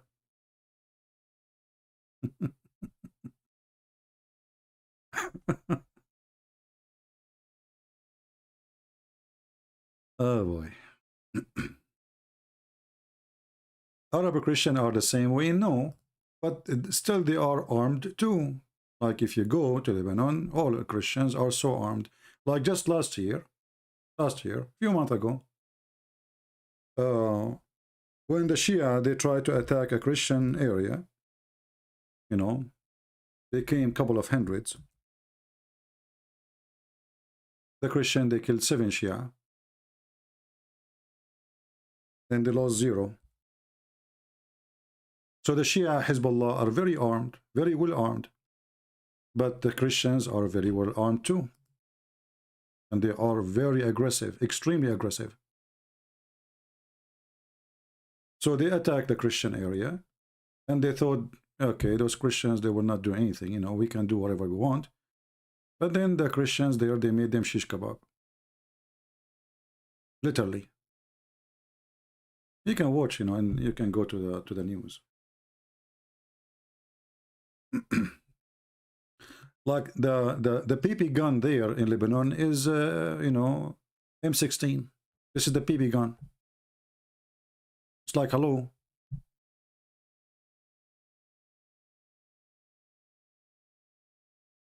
You know. But anyway, I like Chicago story. Chicago is a war zone. Chicago is a war zone compared to America. You want to see a real war zone? Go to the Middle East.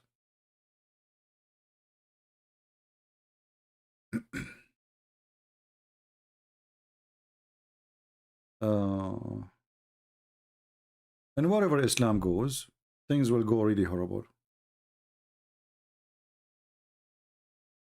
Well, you know, the Arab Christian, they have no choice to either you protect yourself or you will be a puppy for them. So like if you live in Lebanon, you have to arm yourself, otherwise they will take over you. They have no choice. What mindset? It is the place you live in, control what you do.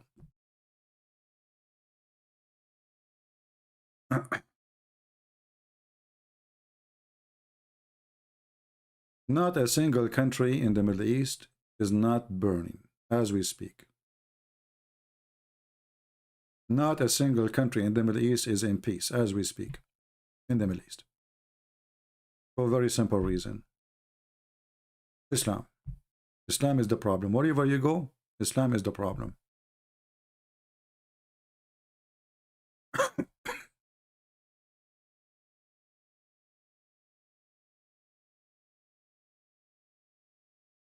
Lord have mercy. You know, and I like it when somebody he never been in those areas and he want to tell you about what's happening in those areas.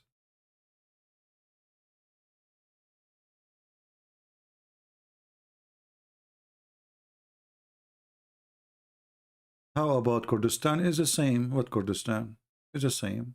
Kurdistan now is doing okay because the American there.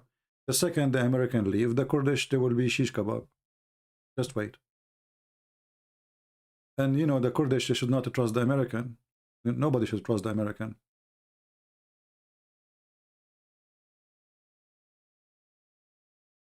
Trump, he decides suddenly to take his army and leave the Kurdish so the Turkish can eat them alive. And the Kurdish are no match to fight the Turkish. So the Kurdish right now, they are doing fine. But as soon the American, they leave, and this is dependent on who is the president. This country, America, does not have really a leadership. It has parties. One party go to the right, and one party want to go to the left. So when this party go and win, he demolish everything the other party did. So the Kurdish now, they might not go into bankruptcy, let us say, and be slaughtered by the Turkish, because Joe Biden, obviously, he don't like the, you know, the Turkish government. Trump, he was a puppy. He never said no to the Turkish. Never. Obviously, he have a business in Turkey, and he put his business first. They are business people. We don't have really leaders. You know, when I say I vote for Trump, Trump is a corrupt, Biden is a corrupt. All of them, they are a bunch of puppies, and they are not a true leaders. However, we don't have better. Trump still is better than the rest.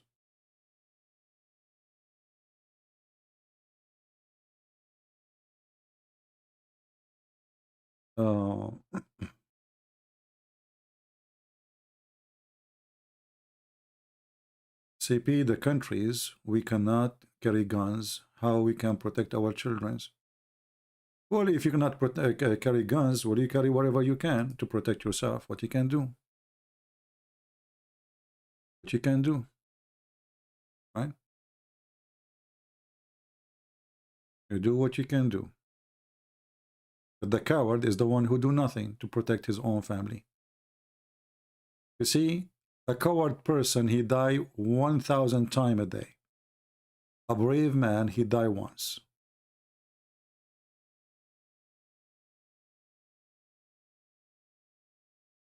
Why Shia, they beat themselves in the street? Simply because the Sunni, when they killed the grandsons of Muhammad, the Shia did not come to help and support the grandsons of Muhammad. So they beat themselves for sorrow.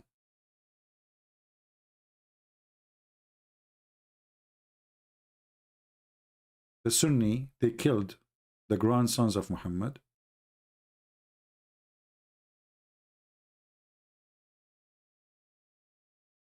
And the Shia did not jump to support the grandsons of Muhammad. So this is why, in this occasion, they beat themselves until they bleed. And this is why the hatred between the Sunni and the Shia is impossible to fix.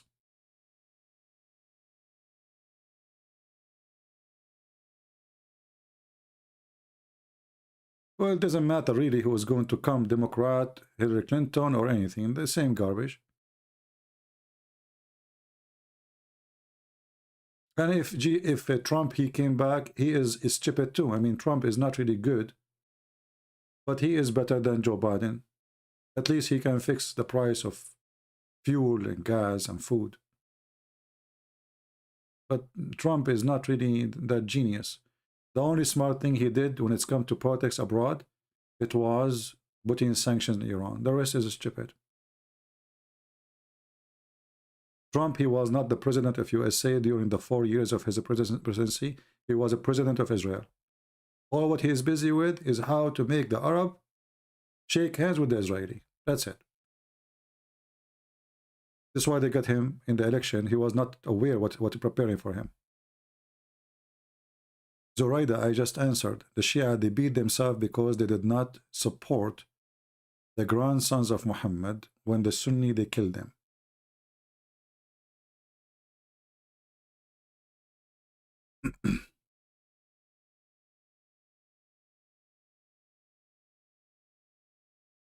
How Muhammad he have a grandson? Well, Muhammad he have a grandsons from his stepdaughter. However, the Shia, they believe that Fatima is the only true daughter of Muhammad. The rest are stepdaughters. So this is what the Shia believe. The Shia believe that Fatima is a true daughter of Muhammad, and her sons is the grandsons of Muhammad, and they worship them. The Shia, they don't believe that Muhammad and his family, they are people like us. They believe that they are light from the forehead of Allah, and they have a form of a human, but they are made of light.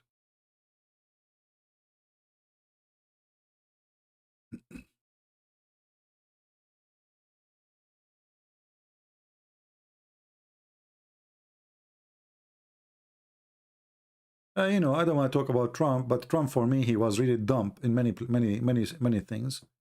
One of them is the Turkish, even with Iran. I mean, the Iranian, they hit back, and they injured more than 20 soldiers, and Trump, he act if he heard nothing. You know?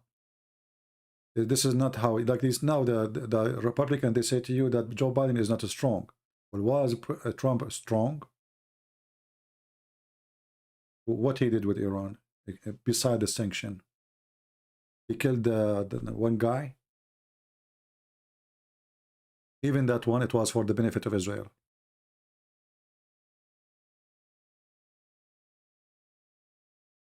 In USA, we don't have really a true leaders. We don't.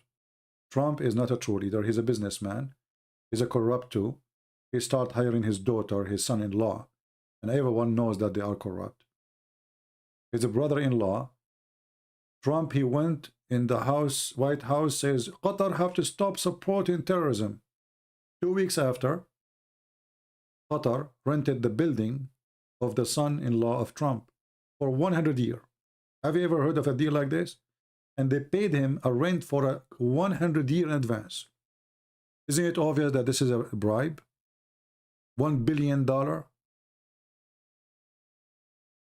From all the buildings in New York, they could not find a building to rent except the building of the son-in-law of Trump.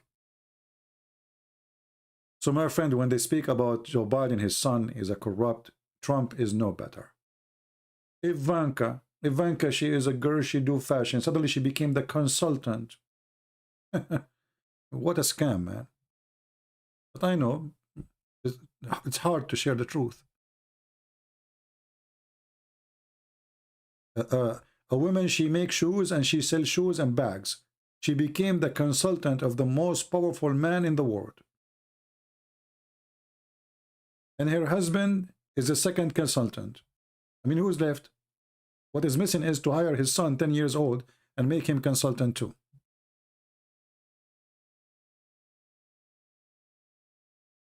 Yeah. But we, you know, we have no choice but to vote for Trump, because look at those idiot Democrat. Democratic Party is a kind of a collection of mental illness ideas. So when we say we want Trump because we don't have better, I mean, there's only this or this. So Trump is way better than them still. 1,000,000 times better. I mean, have you ever heard of anyone, any government? They don't want to arrest a thief. You go in New York, you see people. If you steal something less than $1,000, they will not arrest you. I mean, so they go to Walmart, they grab a bunch of things, and they will leave. They call the police. They said, "So what we would do? It's less than 1,000." That's why California is messed up. That's why the guy here was saying to you, Chicago, right? But still, we cannot compare it to the Middle East. We don't have leaders. We have a bunch of idiots. If you are a person is going to come to America, never go to a liberal state. Never. Doesn't matter who you are. Unless you are a thief. Because then you will enjoy it.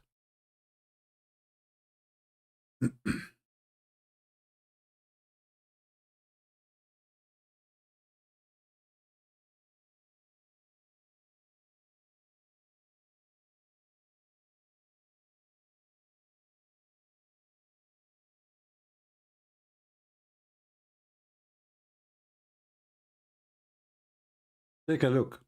This is one of the beautiful beaches in California.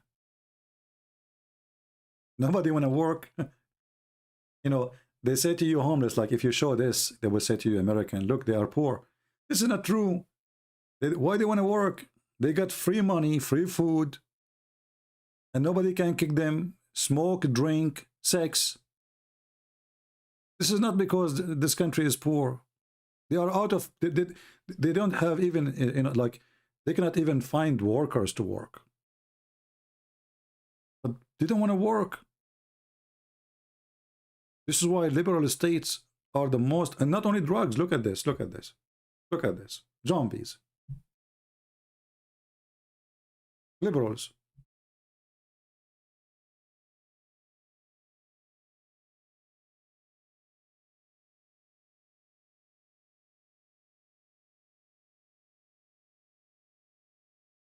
And this is a city, 95% or 97% of it is atheist.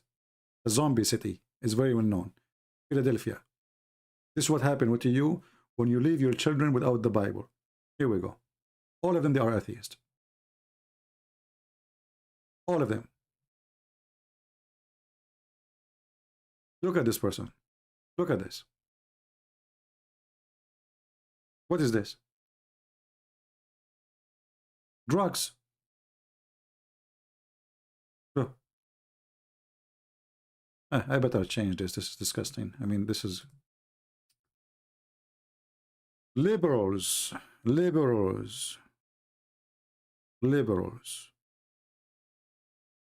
are the same as Muhammad. Anything they touch, they turn it into dust. As simple as that.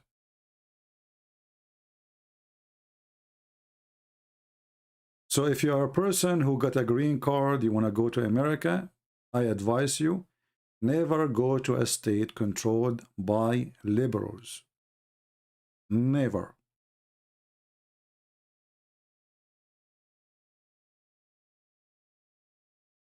Last time I went for the election, you know, you give your ID, etc. So the girl, she want to show me where to go. She said to me, you have an accent, where are you from? I said, I'm an Arab. Middle East. It's strange. Usually Arab and Middle Eastern, they vote for Democrat. I said to her, I'm not stupid. You should see her face. She was Democrat. I told her, I'm not stupid. I mean, why want to vote for Democrat? Give me a reason. Democrat. And nobody, you know, the Democrat are the same as Islam. If you don't agree with them, they play victims. Oh, he's racist. He's against the black people. What the black people have to do with Democrat? Actually, Democrat is the party who supports slavery always. They play victim right away. If you don't vote for Biden, you are racist. You are white supremacist. Like, what the heck? They try always to frame you, you know. They are like Muhammad. Why you are voting for them? We vote for what is right for the Christian. When I vote, I don't vote for them. Who said I vote for them? I said I vote for a Republican. What's wrong with you? When I vote for Republican, I'm voting against abortion, against everything which is not, I don't agree with. As a Christian, I'm not voting for Trump. I'm voting for what I believe. Anyway.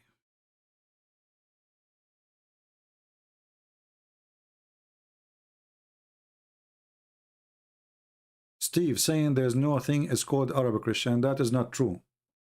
That's false. You are wrong, my friend. Arab Christians exist.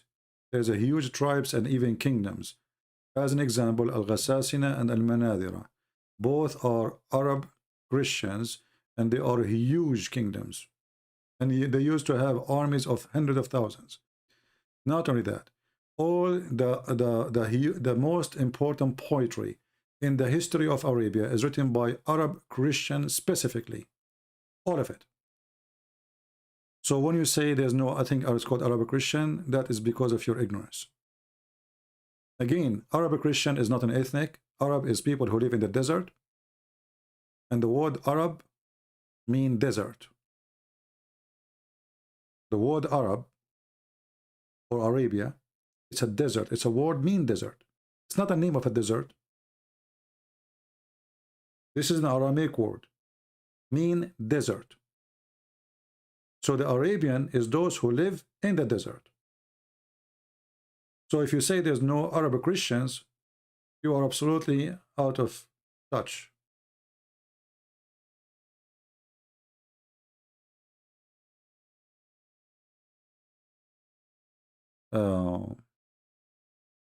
Many people think still until now that the word Arab is an ethnic. The word Arab is not an ethnic, and we have to repeat that non-stop.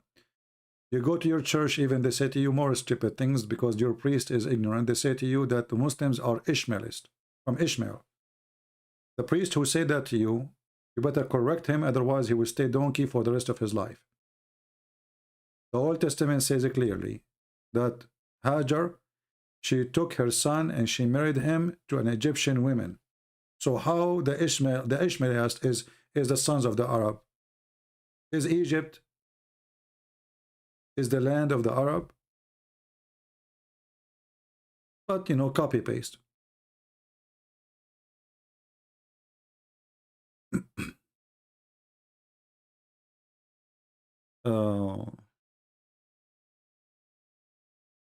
Somebody saying why Christians they hate Muslims so much.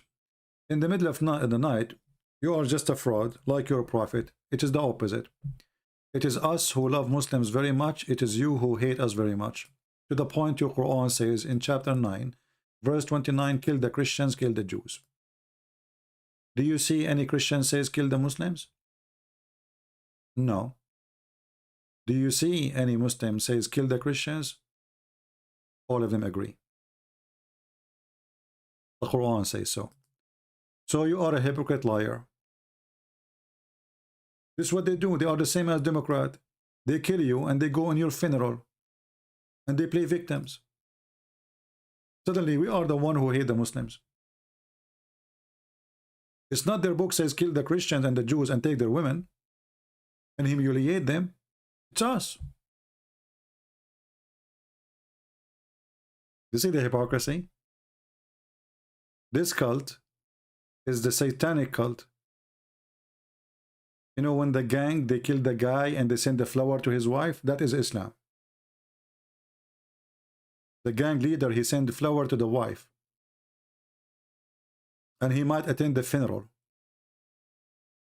And he will be wearing sunglasses and he is sad. I wish I know who killed him. What a potato. In chapter 5 verse 51 says, take not Christians and Jews as a friends. In chapter 5 verse 14 says, Allah will spread hatred between the Christians. And then the guy, he speak about hate. Islam is against hate, brother. We Muslim, we don't support hate. Islam is a pure hateful religion. Love is only exists in Christianity. The only one in the history of mankind who said love your enemy is Jesus the Christ. The only one. So how you lie in our face saying that we hate the Muslims? If I search right now videos made by Muslims about fighting the infidels and killing non-Muslims, I will find millions. If I search now for how many videos, beheading videos of a Christian beheading a Muslim, I will find 0.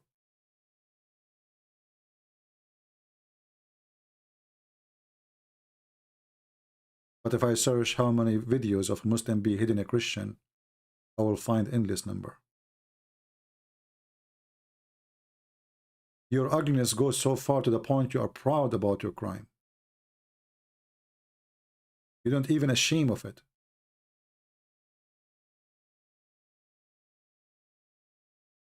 But this is what they do always in YouTube. You know, they try to play victims. We are the good ones, you are the bad ones.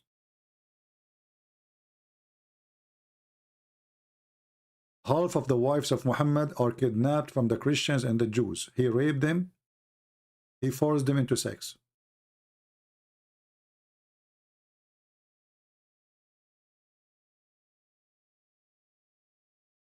Exactly. Islam Nation, he is telling you the truth. Being not Muslim, you are against Allah. But Islam, this is telling me that your God is a stupid God because he don't understand reality. That you Muslims cannot survive without the Christians. Right now, Emirat is asking Israel and America to step to defend their cities. They are not asking Allah for protection. So, if the Quran knew the future, he should know better that the Muslims, they need the Christians, and they cannot even protect their own Kaaba. So your God is an idiot. He taught hate, and he left you die with your hate. If the American right now, they take their hand away from the Middle East, the Iranian, the Persian, they will eat you alive. And you know it very well. And all those Sunni in the Middle East, they will be forced to become a Shia. As simple as that. In one day. As an example right now, the number of Sunni in Iraq is shrinking every year, an average of 1 to 2%. So in 25 years from now, Iraq will be 100% Shia. No Muslim Sunni left. When you are going to call Hamza to embrace him, I don't know who's Hamza. However, give me his Skype, I will call him. And we do not need to embrace him. This guy is selling underwear of women. It's embarrassing for him to be doing that business. A man who is a man, he will not open a store to sell women clothing. That is not a good business for a man, especially if he's a Muslim. He should have a woman selling the clothes for women, not a man. Did you ask yourself what kind of a dawah guy he is? He opened a store, only the customers are women.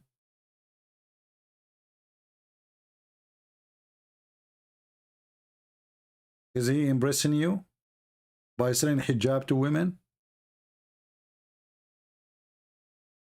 Can't he hire a woman to be talking to women? Why he is sitting there? He want to talk to women. I'm really impressed with the business. What is missing is to put underwears in the display.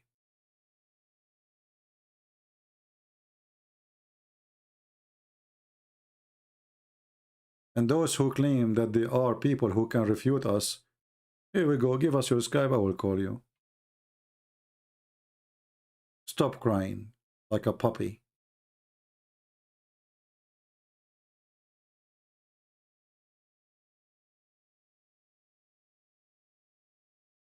What do you mean, women?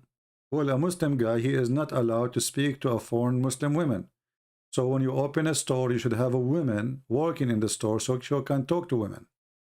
This is what I mean. If you are slow, change your oil.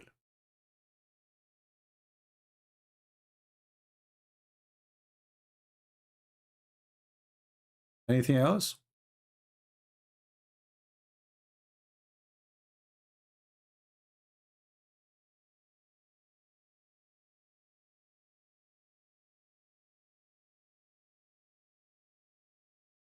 I think this Christian Prince guy is insecure. Notice how he is too scared to address Drax. Well, I'm too scared to address Drax because I don't know who's Drax. And I just said 1,000 times, if I can address your God, Allah, and make shish kebab of your prophet, so who is Drax? Don't you see I'm making your God himself shish kebab? Who is this guy, Drax? He's not addressing Drax. What Drax can do for a living? What is that?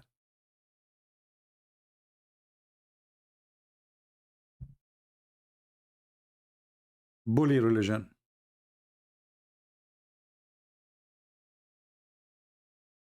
Does the Quran chapter 1 verse number 1 prove Trinity or just names of Allah? Well, the verse number 1 in chapter number 1 prove nothing except that Muhammad is a thief. Because if Allah have 3 names, why Allah did not mention those 3 names from the beginning? Because the first time the word Ar-Rahman mentioned, it was almost after Muhammad, he passed half of his life as a prophet. If you go in the Quran, you will find the following. When Muhammad, he mentioned the word Rahman first time, the Arab, they thought that he have now a new God. Why?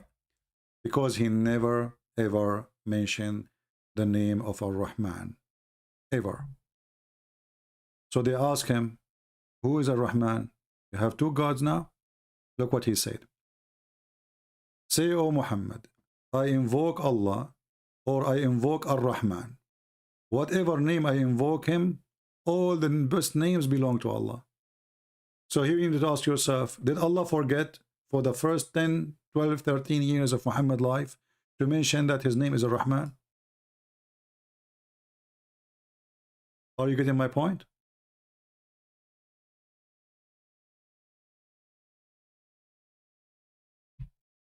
Where was the name of Ar-Rahman?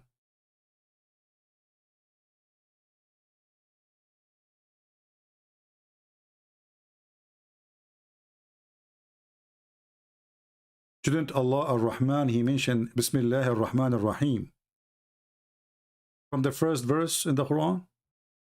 So he waited half century and then he decided to tell Muhammad that my name is Ar-Rahman? Muhammad, he received a letter from a guy, his name is Rahmanul Yamama. And he responded to him, he says, in the name of Allah, Ar-Rahman Ar-Rahim. The Arab, they said to him, well, who is Ar-Rahman?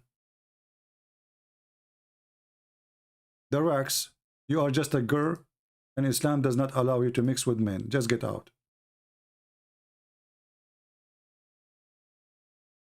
Are you talking to us from behind the curtain or under the curtain? Isn't it your prophet, he says, Naqisatu aqlin wa deen? Isn't it you the one who called me and we have you recorded and people laugh at you? And you are coming back? Isn't it this is your prophet, he says, that women have half a brain and they are stupid?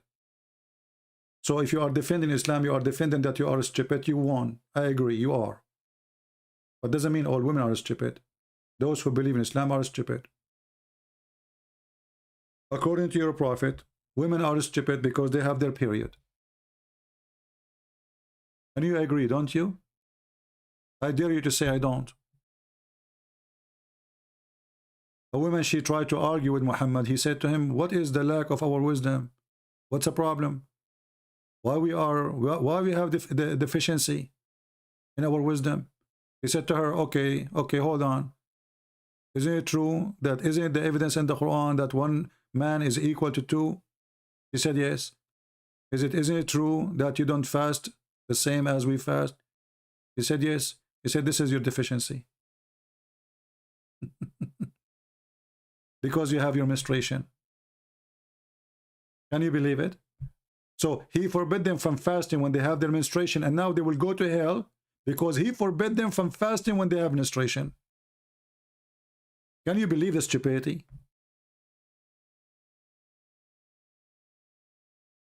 So don't bring me a Muslim woman here, please. Bring me men. A Muslim woman, she want to defend this. She is already agreeing that she is a stupid. She is no match. And as you see, this is authentic. This is not, you know, they can play the game of da'if and the garbage, you know. According to Muhammad, most of women, they are going to go to hell. Why? Because they have menstruation, brother. They are half a brain.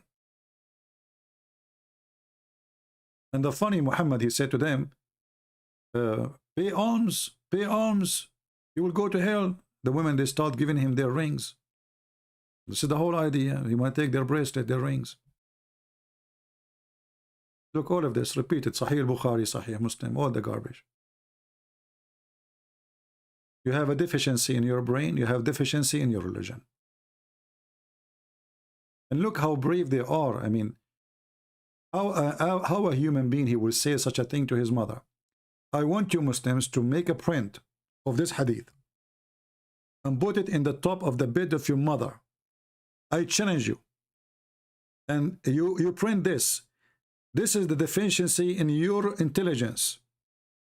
And this is the deficiency in your religion. I want you to print it, put it in a frame, and say the Holy Prophet says so.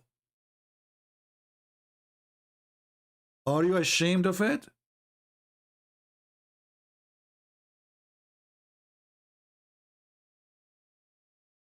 Mr. Ritoro, obviously he's retarded.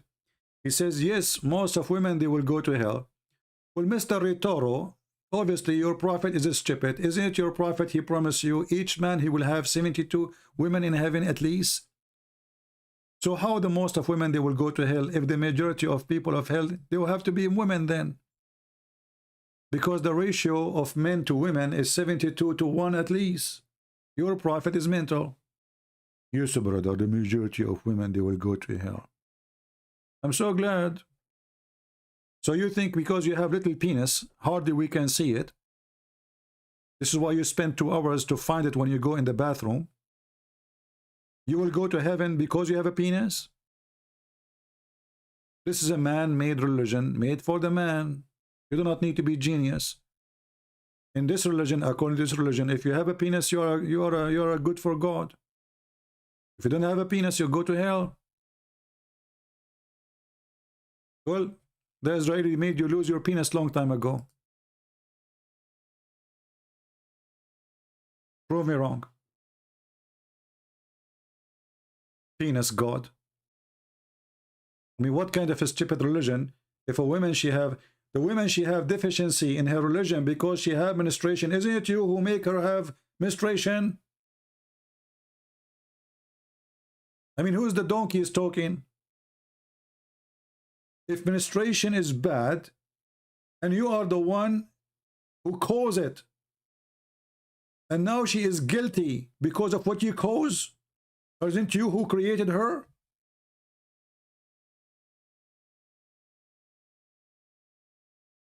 And all of you Muslim men, they have menstruation.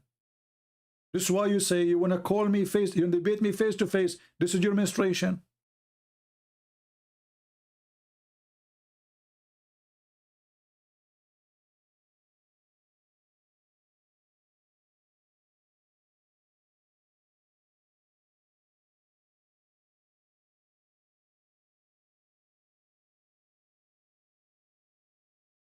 Any Abdul?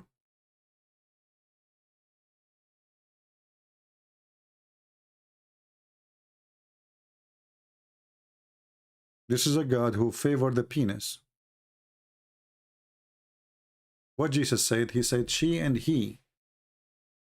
He, she and he, they will be like angels. So a man in heaven, he will not be better than women. A woman in heaven, she will not be better than a man.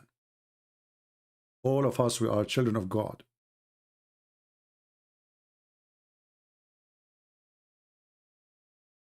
And if not the women, men are not exist. So stop being stupid.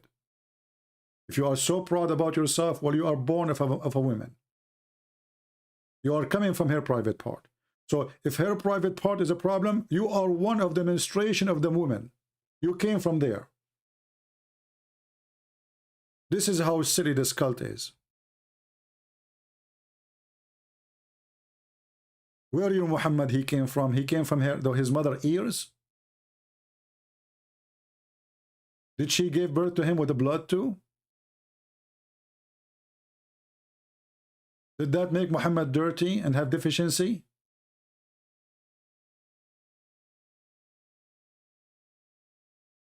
What a garbage cult. Anyone who look at women down, he don't understand that God, because he loves us, because he loved us as a human, he created Adam and Eve. So Adam will not be alone. And Eve is not created from out space. Actually, the Bible in the beginning, it's called both Adam and Eve, called them Adam. Both. Eve is Adam too.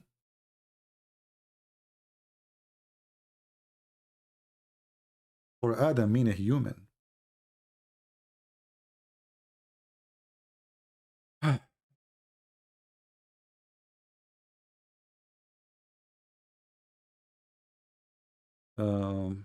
Anything else?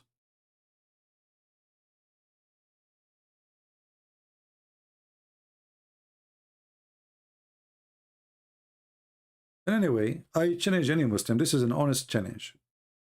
If you really have the courage to print this and put it in the top of your mother bed. If you don't, it means you are not proud about your prophet statement. I want you to teach your mother that she have deficiency. And she's stupid. And she will go to hell.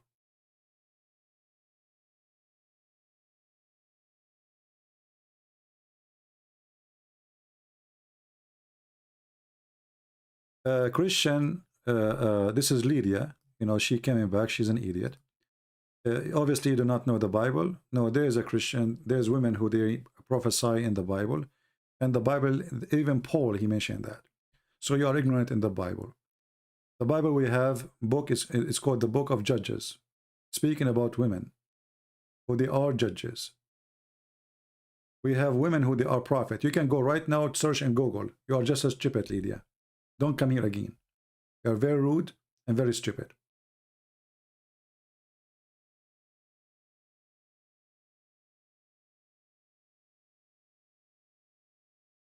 It takes you 2 seconds to find the answer in Google. But you are an idiot lazy who claim to be Christian.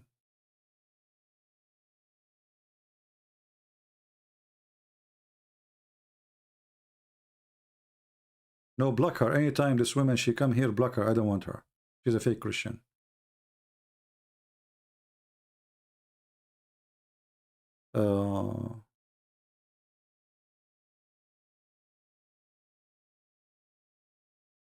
Actually, the most respect was given to women.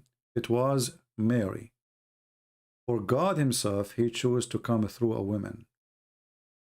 What more respect can be given to a woman more than this? If God, he think about women bad and down, then how the Lord himself is born of a woman? Do you understand? If women are evil, if women are bad, if women are disgusting, if women, etc., then how your Lord, the one you worship, is born of a woman?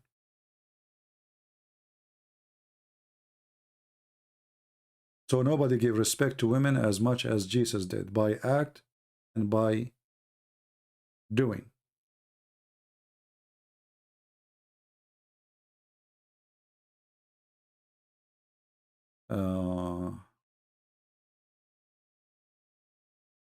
Yeah, I am on fire actually because I have headache.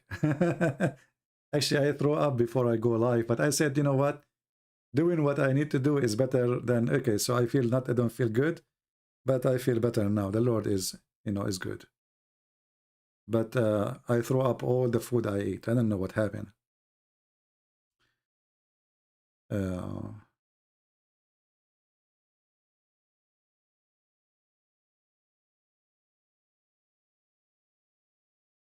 All right. Anything else?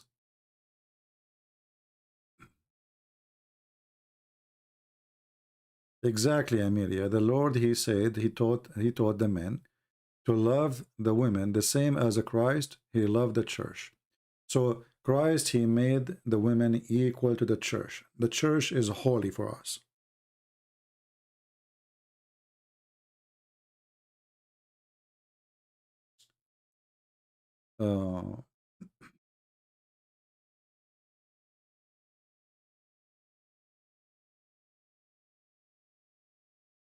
My food did not come from Khaybar. No, you see, I don't eat in restaurant. I eat only in restaurant if I am traveling. I never eat in restaurant in a place I live in. I don't know a single restaurant in my town. And I will never eat in restaurant. But if I'm traveling, I have no choice. You have to buy a sandwich, etc. Yeah, so it cannot be a food. I mean, it might be, I don't know, maybe it's damaged or something, I'm not sure.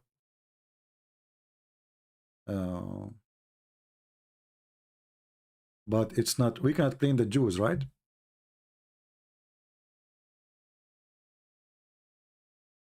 Unless you are a Muhammadan, then you have to blame the Jews for everything. Can you spank my sheikh? Sure. Let your sheikh give me his Skype and I will call him.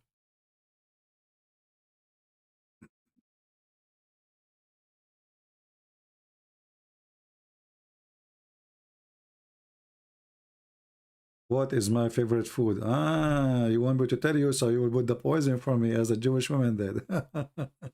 Nice trick, nice trick. And then you go to Walmart and you buy rat poison. I get it.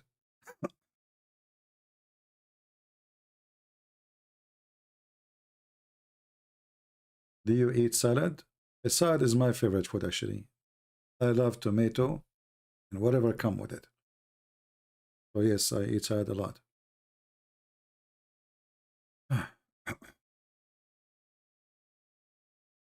Anything else? I think because it's cold, we have a huge storm in USA now. It's crazy, it's a big storm, impacting most of the state.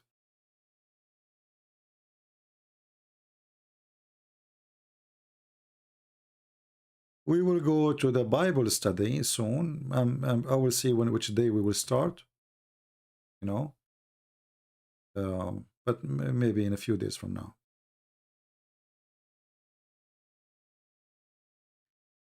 You eat biryani?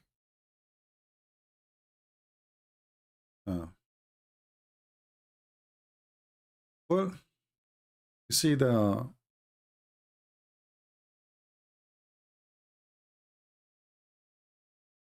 food is not really important. The food is made to survive, not to live for it.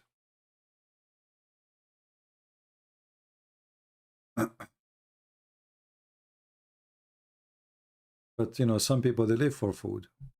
They die for it. And then they die because of it. Right?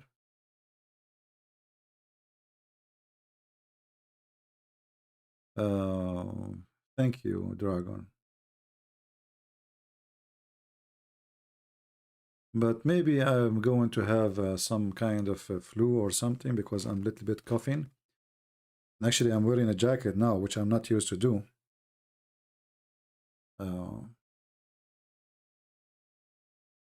But Like if someone in public asks if you are CP, do you just tell them? I am sure that is scary in some ways. Well, it happened to me. I was once in the Philippines and I was in a coffee shop. And there was a guy, he had a Bible in front of him. He was taking notes. So, you know, I said, let me have obviously it looked like he's a Christian. So I said to myself, let me have a conversation with this brother. So I said to him, so what are you studying?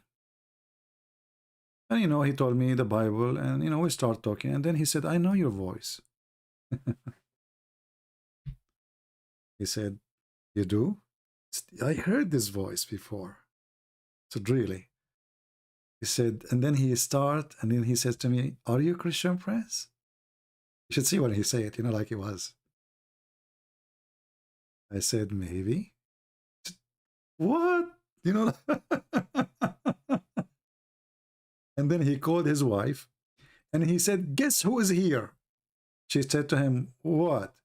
He said, please guess who is here with me right now in the table. She said, don't tell me Christian Prince. I could not believe it, you know. It was like a candy camera. I said, this is set up. How in the world the wife, she knew that this is Christian Prince? I was like, what? Because he put her on speaker. He said, yes, this is a Christian Prince. He said to him, you are losing your mind. You talk about him in the morning, you talk about him at night, you keep watching his videos, and now you think he's with you. He said, honest to God, he is with me. That's why she guessed that he's going to say Christian Prince. He said, who? Christian Prince? And then he said, talk, say something. I said, like, well, say what? He said, yeah, just like now, say anything. Did you hear him? She said, I heard little what he's. So I said, hello. She said, this is a joke. I said, how are you doing? She said, so you are really a Christian Prince? I said, yeah. What? You know? And then he explained to me, because he gave her a headache and she complained. Because he kept talking, did you see what Christian Prince said? Did you see what he did? Did you watch this video? So she said to him, okay, I know who is with you now. Must be Christian Prince. Yeah, it was a nice thing, actually.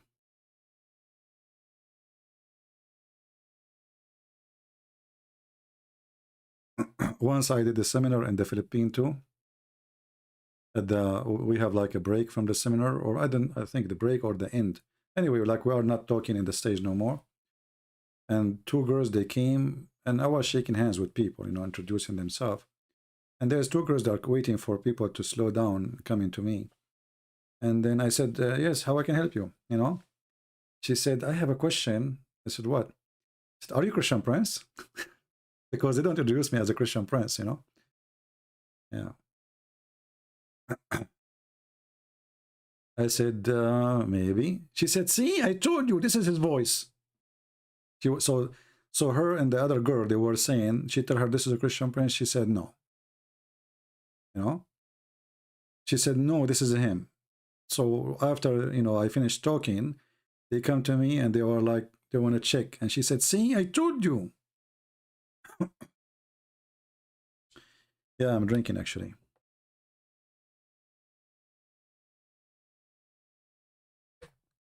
I hope I will not have a bad flu.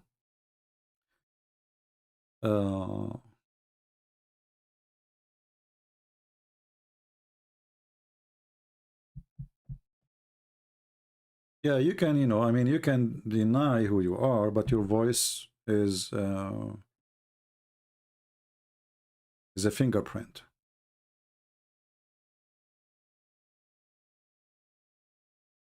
What was my seminar about? You can guess. I think it was about geology. What I would talk seminar about is now.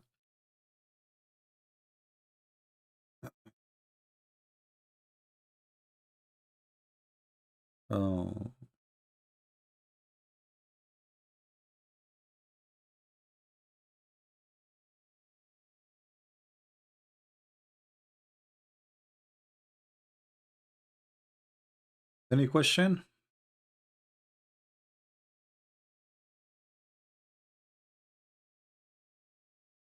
Anyone? Thank you for the prayer.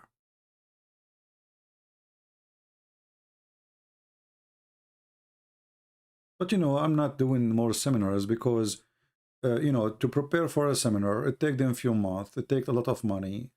I have to pay for hotel, and especially if I'm going to a poor country, I don't let them pay even a penny. It takes too much work, you know. Look, now we are here.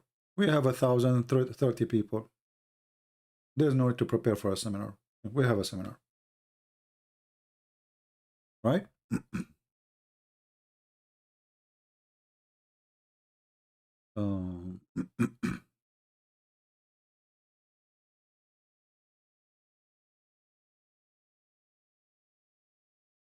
And you know, like there is wonderful Christians. Those are the ones who invited me.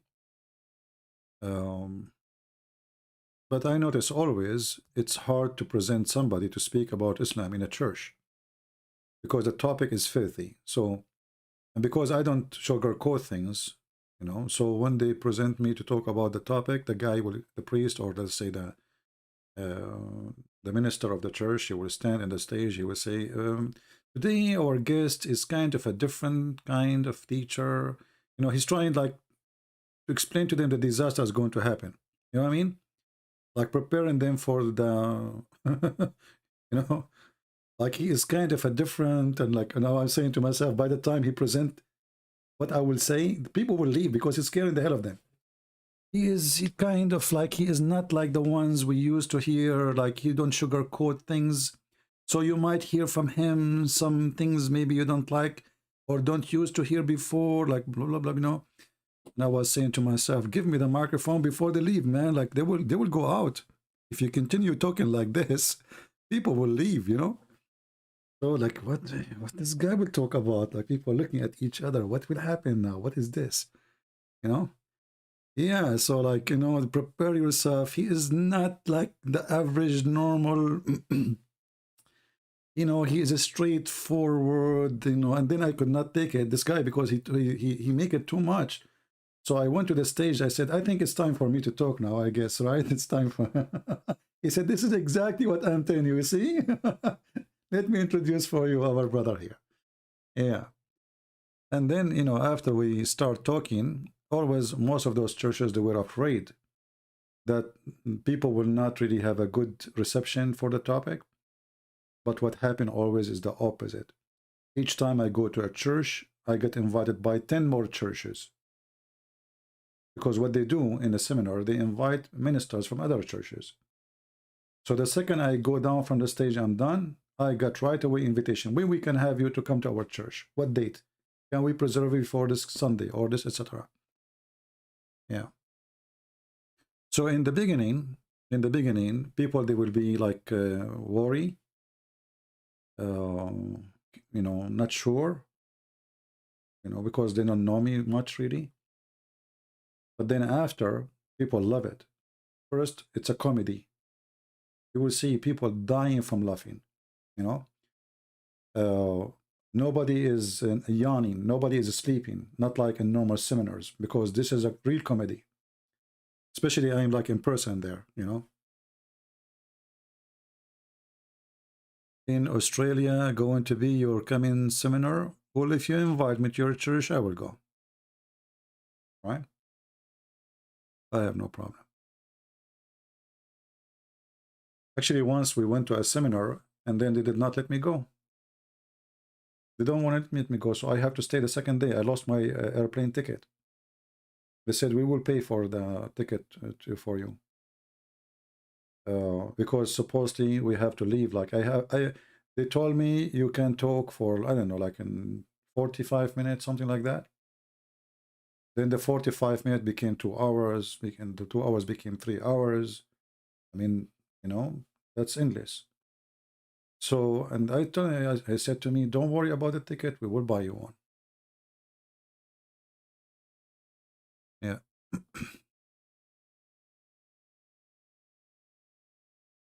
What about Canada? I don't know. I think Canada is not a friendly country to talk about this topic, is it? You have liberals controlling the country right now. Get me some conservative, I will go.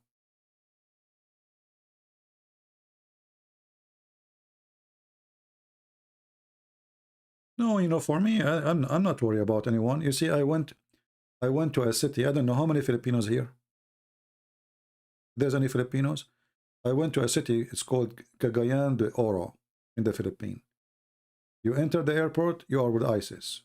The mosque is in the corner, in the airport itself. The flag of ISIS is 50 meters away from the airport. You can ask any Filipinos. They told me don't go there. This is where terrorists are all over. And actually, not long after, ISIS took over of a city very close to it. It's called Marawi. I don't know if you heard the news. And it took the Filipino army, I think, more than a month to take back the town. So they told me don't go there. This is a lot of terrorists there, you know.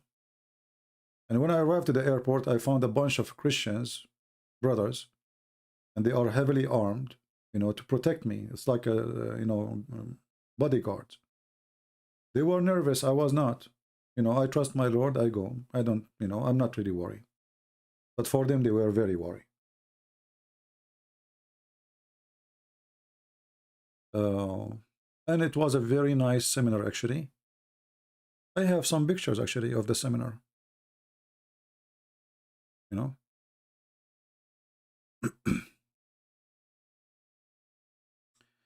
Philippines will become an atheist country anytime soon? Well, that is impossible, because if you know the Filipinos, you know that this is not true.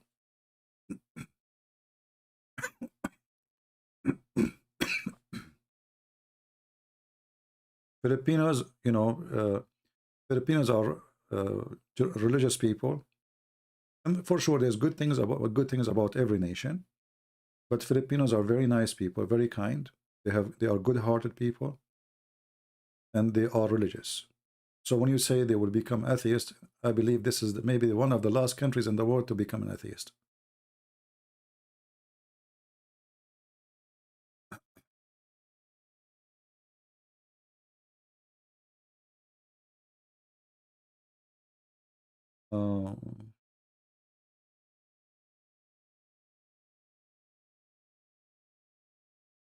It's hard to follow the comments. Where is...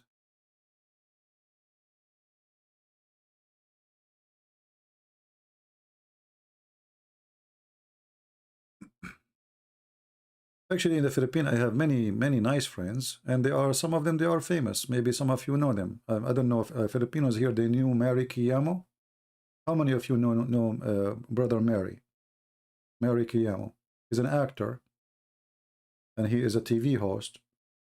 And I was invited through him to the 700 Club in the Philippines, and I recorded a program with them.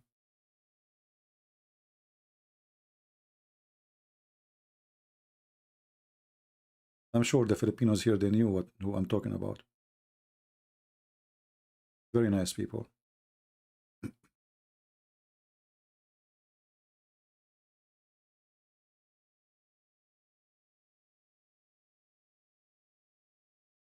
Last time I went to the Philippines, I met with many senators. I went with the foreign minister. I met with the founder of the Constitution of the Philippines. He is the vice president of the senators. I met with his son. He is a senator now, and he is a vice president of the senator too, which means his father was before him. I met with the spokesman of the president, Duterte. He's a spokesman. I mean, I met with many important people.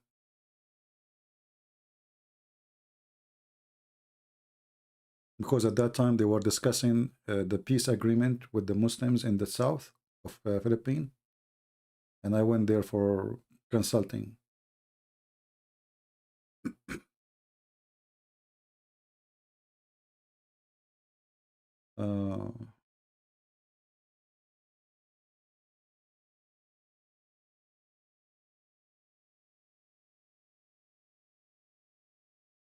Anyway.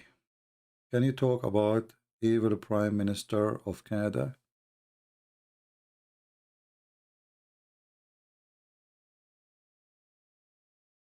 You know, I mean, what I will talk about the Prime Minister of a country, you should talk about the country first, because who is the one who elected this stupid Prime Minister? Don't complain. You see, in America, we have two parties, right? And they are fighting over majority. And the second you join a party, we know who you are, what you think. As an example, if you join Democrat, that's mean you support homosexuality, abortion. You support many things against Christianity. If you join the Republican, it's the opposite. But in Canada, why someone like this guy, he became a prime minister? I didn't find a reason. I mean, what is the qualification? So obviously Canadian, with my respect to all Canadian, they are not educated. Because when you choose a ruler, the ruler should have a qualification. And obviously these days, the ruler is a person who can do fashion show.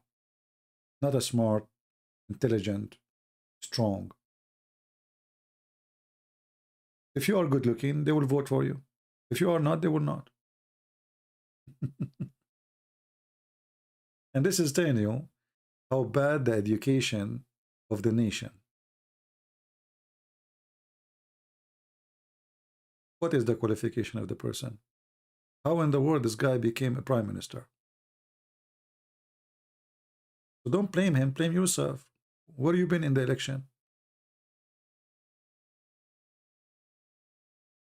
You see now, let us say that Biden, he won the election, he did not steal it. So the American, they cannot complain. If you voted for this idiot, get ready, have fun. The price of gas is 3 times more. Price of food 4 times more. Inflation is like crazy. Price of housing, rent is so crazy. Have fun. In the Middle East, we say, there's a statement in Arabic, it says, your mouth blow in it and your hand tie it up. This is about 2 people want to cross the river. And in order to cross the river, which have a strong current, they have to use leather and they put inside it air, you know, to float. So each one of them, he put air in it and he tied it up. So in the middle of the river, one of them, he says, my float is leaking air. I will drown. The guy next to him, he says, what I can do to you? It is your mouth who blow it and your hands who tied it down. So don't complain. You give the power to the liberals, then don't complain for what the liberals do. Liberals, whatever they touch will destroy.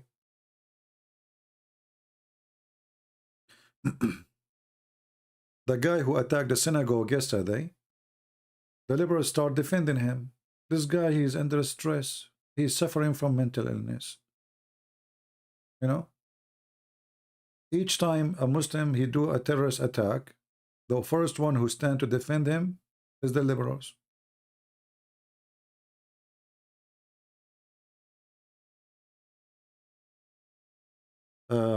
Straight Warring, I don't know how to say your name, my friend. Straight. I say straight, whatever your name. Thank you, my friend. God bless you.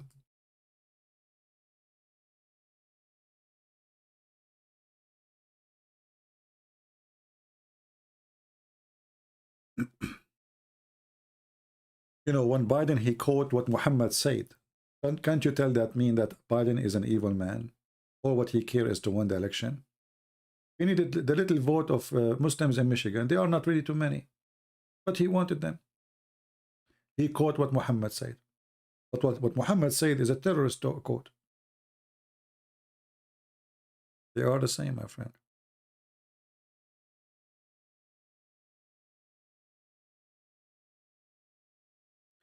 If there is any Chinese horrible store, I don't know. I don't go to stores.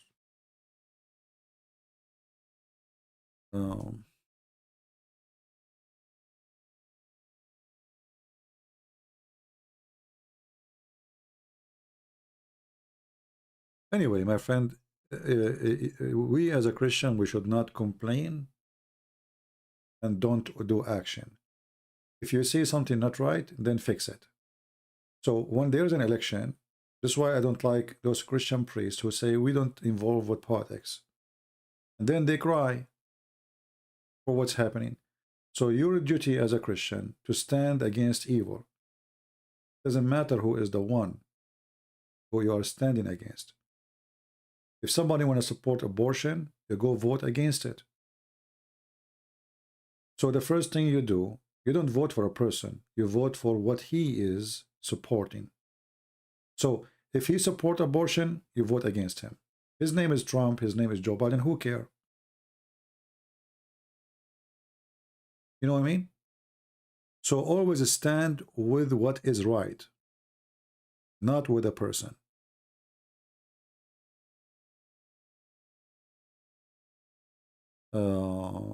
What do you think of if any Habib of Islam very friendly to Christians? First of all those they call themselves Habib, they are a scam, because none of them is from the children of Muhammad. Zero. It's a scam. And scam people do what scam people do.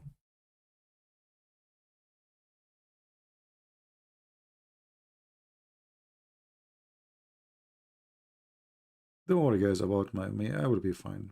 I hope by the morning will be fine. I don't get sick really. Very rarely. I mean, last time I get sick, God knows when. So it's okay to get sick once in a while. We cannot complain. Thank you, Lord.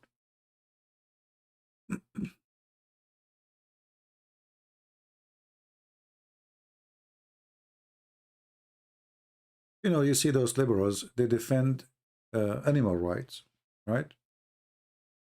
But they want to kill babies. You know, what's wrong with this? What kind of mentality you have? You know, this is because of selfishness. People, they want to just go have sex. And then they don't want to be responsible for their act. That's the whole story. Even cats don't kill their babies. Cats.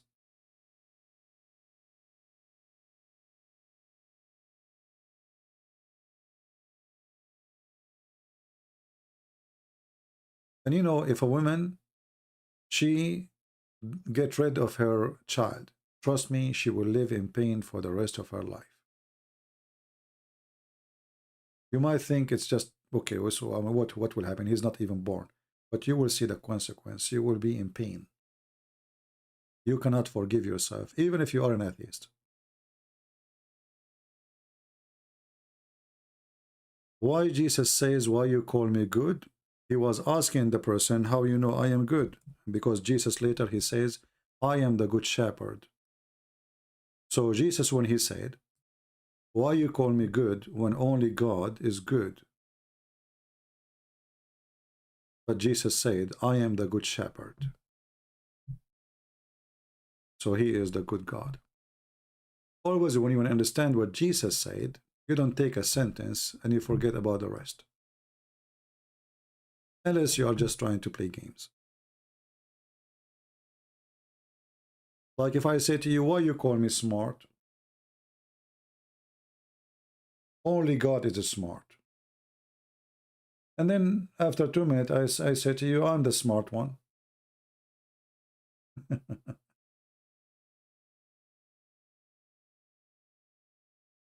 Can you say anything good about Islam? My friend, there's nothing good in lies. Lies is lies. But always lies have to be mixed with some, you know, the same as poison.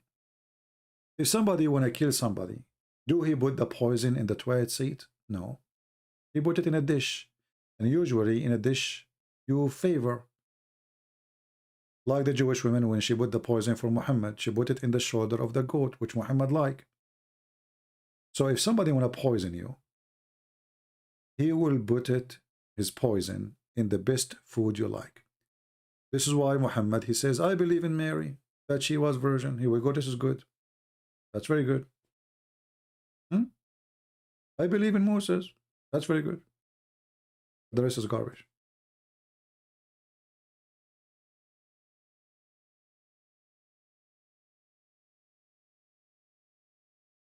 Any other question?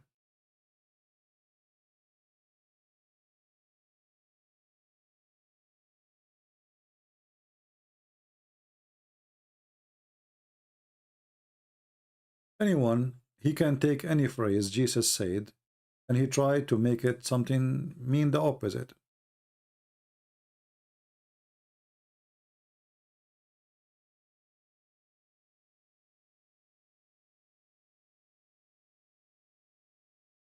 All right.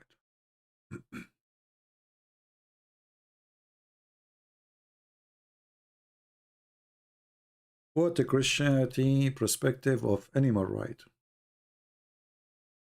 Well, you see, the thing is called right. I don't think it's really exist. What exists is the sense of good and evil. The sense of good and evil. Animal right is something we created, this you know, phrase. But if you have a sense of good, man, why you want to hurt an animal? There's no reason. Are you evil? Animals, they feel. So even animals, when they, let us say a wolf, even the wolf, when he attack a deer, he don't attack the deer to hurt him. He attack the deer to eat him. And when the wolf is not hungry, he don't attack no more. You sleep next to the deer if you wish. So even the animals, they have the sense of not to do things unless there is a reason. So when a human being, he hurt an animal, he's out of reason. He's being evil. We as a Christians, we do not need something called animal right. We need to do what is right. And what is right is, why you want to hurt anyone? If you need to eat, then you kill a chicken, but you are not killing the chicken to torture the chicken. You need food. But it's the purpose is not the killing. But if you are a sick person, you can start taking the feather of the chicken one by one when she's alive. That is evil. Why you want to do that? Oh, I want to eat. Well, kill the chicken and then take the feather. Do you understand, my friend? So, your action have to be in match with ethic. And ethic can go to everything, not only for animals. Even if you go to the bathroom, let's just say public bathroom. You enter there, it was clean. Why do you want to leave it dirty? So the one come after you will be disgusted by your filth. So we do not need somebody to tell me what is the right of an animal. We need to know and learn to do always what is right. And what is right is not to hurt, even if it's an animal, because animals have a feeling. He feel pain, he have a blood. The same as you get hurt. If you shoot an animal, you shoot it to eat it, not for fun. You should not shoot for fun. Because then this is not really justifying what you do.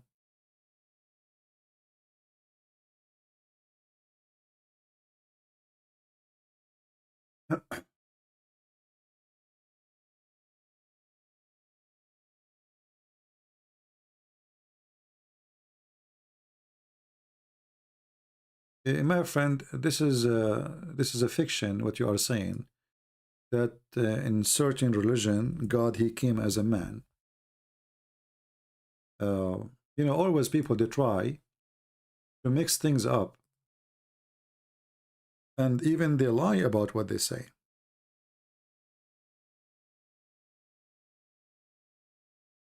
Let us say there's a million religion believe that God came as a man.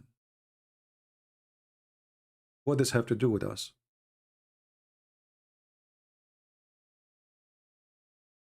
What this have to do with anyone? This is their belief. If you are trying to say to me that we copy from them, you will find that even their books is written after Christ.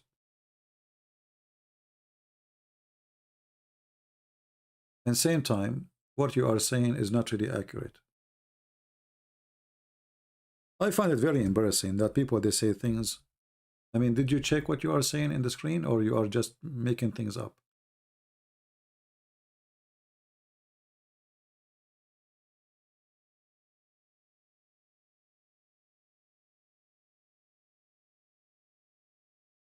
People make things up.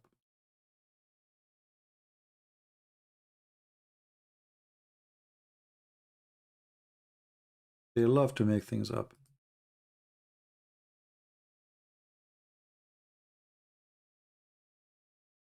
The same when they talk about the Christmas,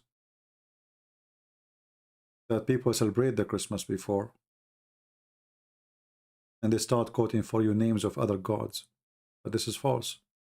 Christmas is a Christ service. That's why it's called a Christmas. And then they start quoting names and stories.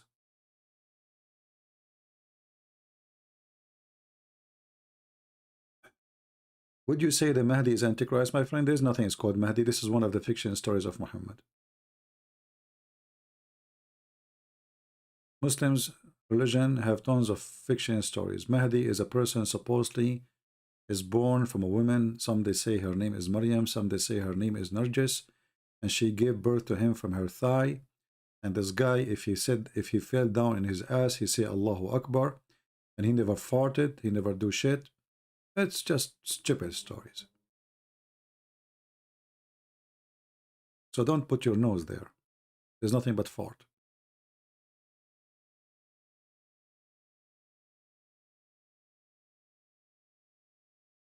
You will notice that the Muslims, they try to copy a lot of things from Christianity. As an example, the Mahdi story.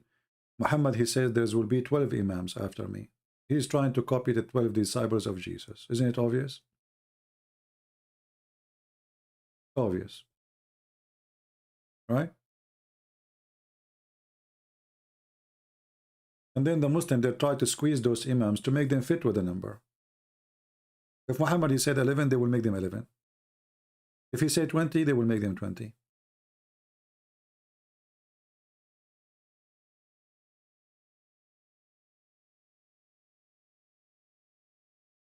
There is a website for a view of Hafs and Warsh. Well, I don't know about website, but there is books. You can get the copy of Hafs and Warsh. Hafs is the most popular, is given for free by the Saudi. But I think if you get the Quran from Morocco, the one they use there is Warsh.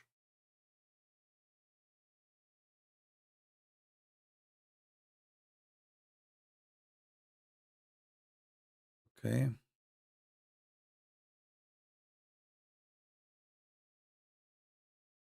Any other question?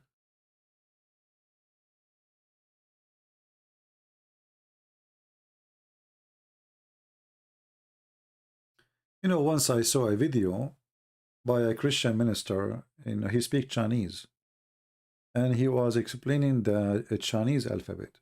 And you believe it or not, the story of Adam, the story of the flood of Noah, exists in the Chinese alphabet. So if you are a person who's trying to find Christianity, you will be amazed. You will say, well, obviously the story of Adam and Noah is true. To the point even exists in the alphabet of the Chinese. Or you can say, well, obviously those Christians are copying from the Chinese. Choose one.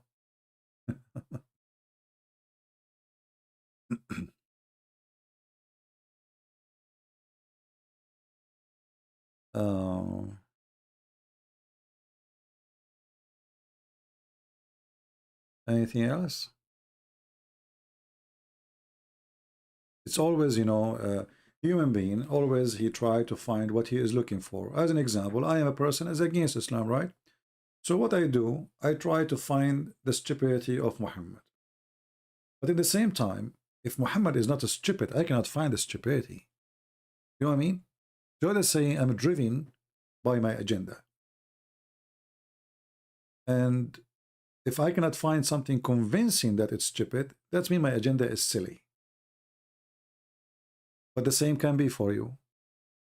You try to find something maybe stupid according to you in the teaching of Christ. But I challenge you. There's no such a thing. But you can challenge me the same challenge I make for you about Islam. So you can have your agenda, and I can have mine. But at the end of the day, What you have is going to be placed on the table. What I have is going to be placed on the table, and let people judge. The truth will set you free. Some people are like a mother. You know the mother? She look at her son, she find him the most handsome man. Other women, she will see the son of this mother, he look bad. He don't look handsome. So you need, in order to understand the truth, you should not be the mother, and you should not be the neighbor who hate this mother. You should be a person trying to discover what is good and what is bad. And then whatever you find in your study, it is your find. People don't do that. People, they have a previous agenda. You know, for me, I did not go against Islam right away. You know, I grew up with Muslims. We go in school together. I visit them in their houses. They come to me. Actually, when I go to Muslim houses, I sit with their sisters. I am the only one actually allowed to sit with their sisters. If a Muslim, he come, right away, the sisters hide. They trust me. You know? And I never, ever broke their trust. So I take their sisters as my sisters. But I'm not against Islam for no reason. I became against Islam after studying Islam. After knowing very well how bad it is.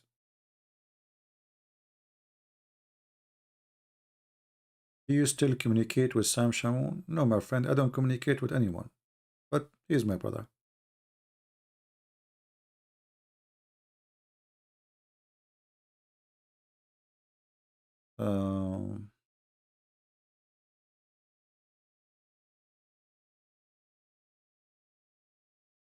So if you are a person like you have like a pre-say against Christianity, I advise you to go and read the Bible, read the teaching of Jesus, and you will see how amazing it is.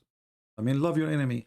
You see, the humans, they spend trillions of dollars every year. For what? For weapon. If we take, all of us, all mankind, one sentence of Jesus, love your enemy, this earth will turn into heaven. Just one sentence. Not the whole book. And I challenge anyone to find me, like, you know, there's many philosophers, big names, small names, whatever. Find one. He teach you to love your enemy. You will not find any. Because this is kind of impossible.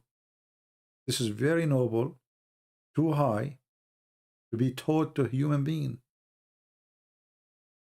Human being is very aggressive creature. Human being, he want to take everything, what is belong to him and what it does not belong to him.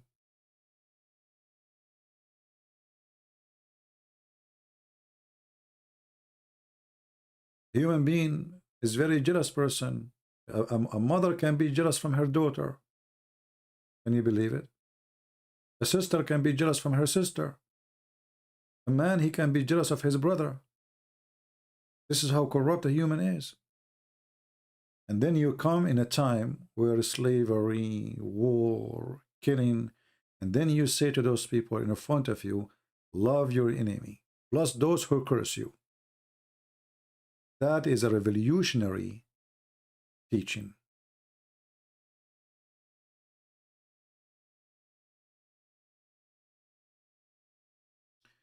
El Poroido saying, love your enemy does not make sense. Obviously, you don't understand then what love your enemy mean. And this is what we say about shallow people. Love your enemy in Christianity mean to invite them to believe in loving the enemy, which means changing their faith from being evil to be good. It's not about you punish me and I will not punish you back. So when Jesus, he said, if somebody hit you in your right cheek, give him the other one. Jesus was speaking about a Roman law, which was exist at that time. If you hit in the left cheek, or, you know, whatever the law is, every country have different law. It can be weird. for you, but this is how it is. So if you hit a person in a cheek, in a certain cheek, you go to jail. So what Jesus was saying to them, don't be evil. Don't do what they do. He hit you. There's a police. You live in a state. There's a government. There's a court. There's a judge. There's soldiers. Let the law work. Don't be evil. As simple as that. But Jesus never said that somebody can kill you and you don't defend yourself. Jesus never said if somebody came to rape your wife, you stay watching because you love your enemy. It is the same Jesus who said, the one who don't have a sword, go on by one. They said to him, we have 2 swords. He said, that's enough. Enough to what? To defend themselves. Peter himself was next to Jesus all the time, and he had a sword with him. So you have a wrong understanding of loving an enemy. Loving the enemy does not mean my enemy can come, enter my house, rape my wife, and I make food for him. If a person will do that to me, I will make him shish kebab before even he unzip his pant. So you have a very wrong understanding of the Bible. This is about civil society. They have a law, they have a system. So don't do justice by your hand. As simple as that. But if you are not in a civil society, then you use your hand to defend yourself. Did I answer you, Mr. Alberto?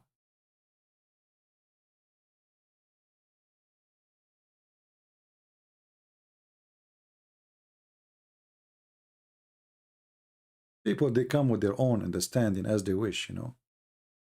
Love your enemy does not make sense. No, it makes sense. The first thing loving the enemies will do to you is will, release you from your hatred. Let us say somebody did something bad to me.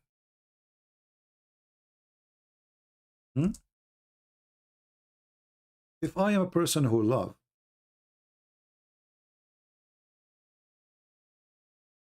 let us say, just to give you an example, let us say somebody, a brother of you, a cousin of you, a friend of you, it doesn't matter who.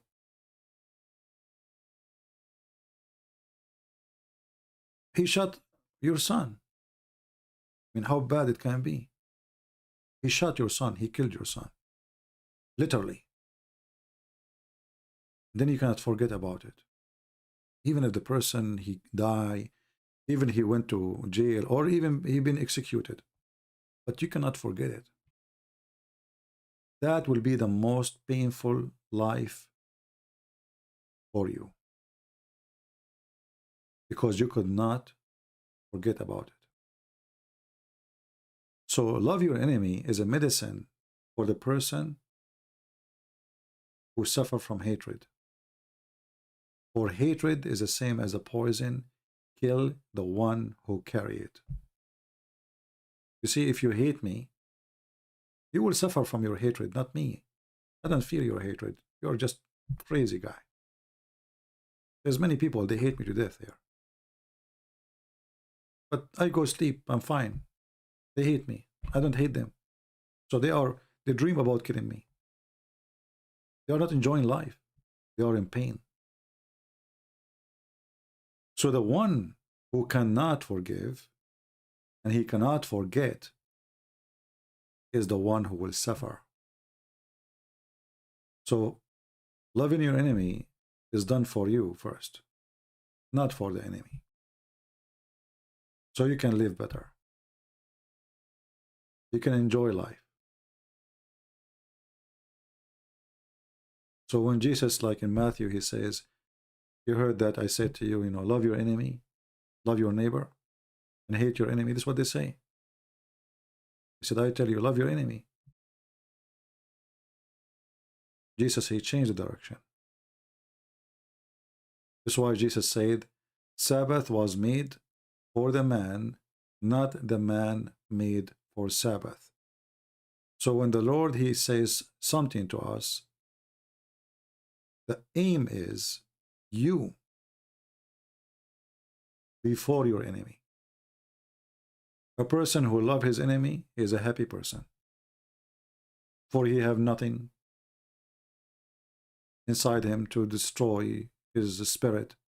He have no worry. He have nothing occupying his heart and his head of hatred. He's free. Islam is an enemy. Should love Islam. This is very, my friend, I don't know. Are you being silly? Islam is not a person. Islam is a lie.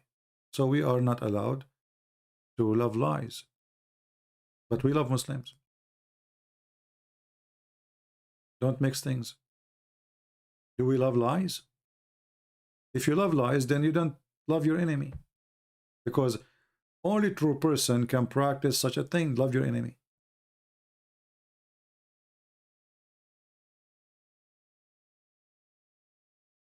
So we don't love Islam, for Islam is a hateful cult.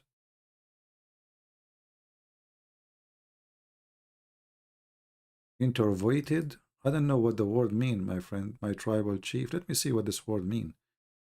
Introverted. Excuse my English. As you know, English is not my first meaning. Introverted. Introverted.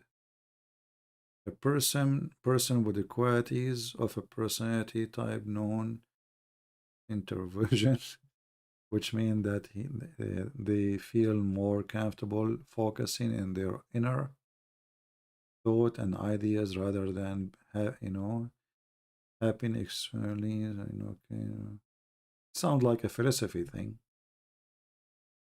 Is that something you focus on yourself, like yoga?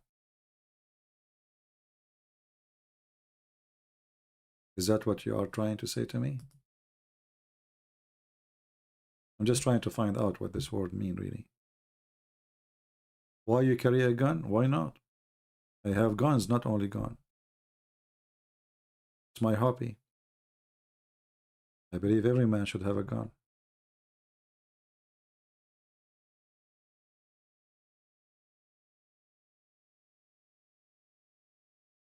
If I have a daughter and she want to marry a man and this man never carry a gun, I will say to him, go join the army first, come back as a man, and come and take my daughter. I want a man, he can defend his house, protect his family, and to be a good man. I don't want a man to carry a comb in his jeans pocket. As simple as that. But carrying a gun does not make you a criminal unless you use it as a criminal. Right? It's not guns who kill, my friend. It's people. Introverted means no friend or social skills. Okay. Well, you see, I don't know about friends. I tell you that, first of all, there's nothing called really friends. There's nothing called friends.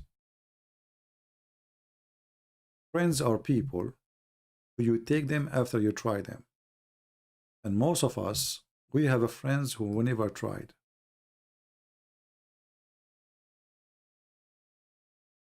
So a person who depends on himself, he is more safe than a person who depends on friends. Friends, you might find one in your lifetime. You might find two. They are good. But mostly, it's not the case. So you better always focus in your own, not on people help.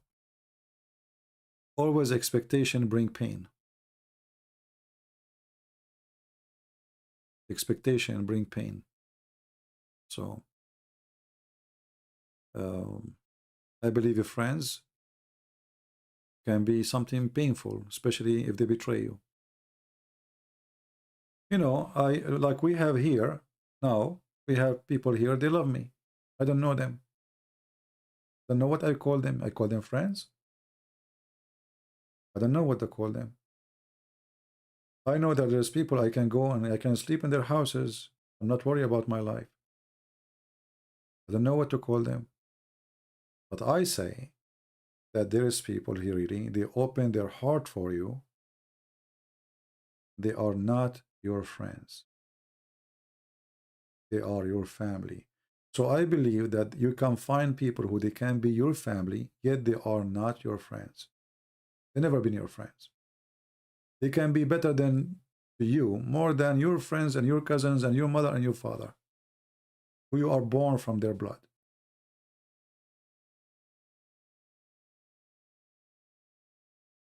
There's a story in the Bible about the one who was injured and nobody want to help him, right? They left him alone in the street. So don't focus on a friend. Try to find a family who loves you for nothing you have. There's people that loves you because they are, they are wonderful people. There's people who will help you just because they love to help. They don't even know you.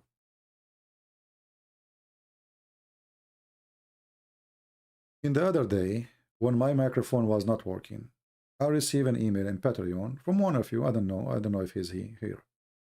This guy, he donated $5. He hardly can donate $1 maybe. And then he sent an email to me, says, CP, I want to buy you a microphone. And obviously the guy, he don't have money.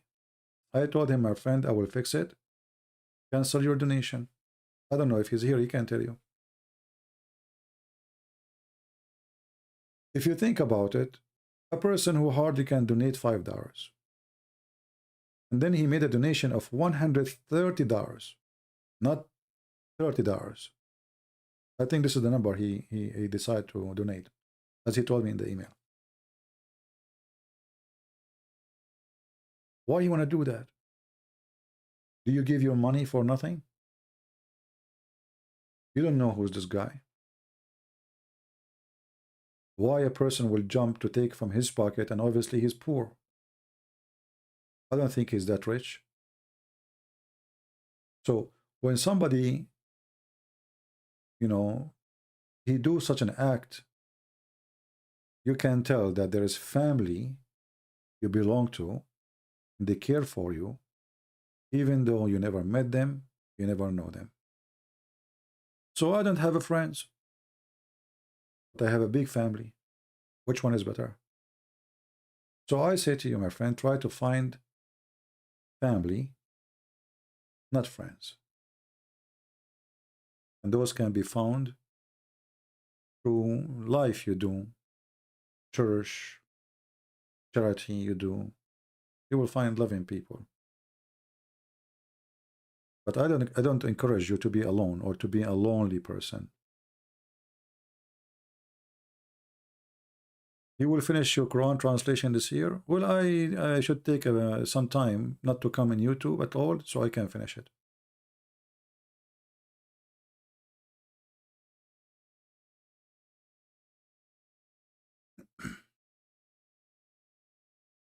I have to stop coming here because this YouTube takes a lot of my energy.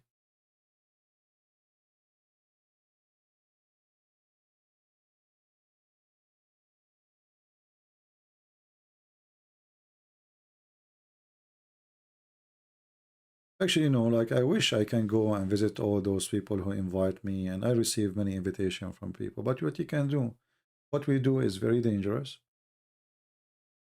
It's hard to trust people through the internet, even though I know there's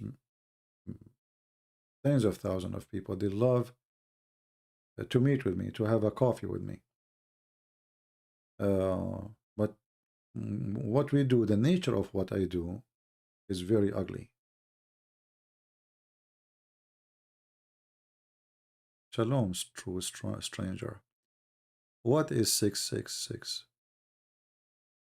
Well, you can go and just make some search in Google about what 666, and then you will see the verses in the Bible speak about it.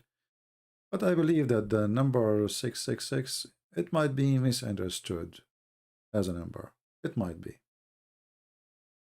See, always there is revelation is meant to understood when things happened, not before they happen. So when they happen, then you will find out this is what the verse is saying. This is why it's about the future.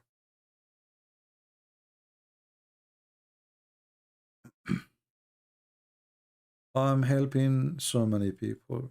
Well, I am, I don't know if we can say I'm helping many people. I mean, I am being helped too. This is how life is. You see, how I know, how I have my knowledge. If there is a one of us is born with knowledge? No. We study, there is teachers. We learn from others. So a person who take, he never give, he is not following Christ. A person who always take, he never give, he is not even exist. And nobody will remember him.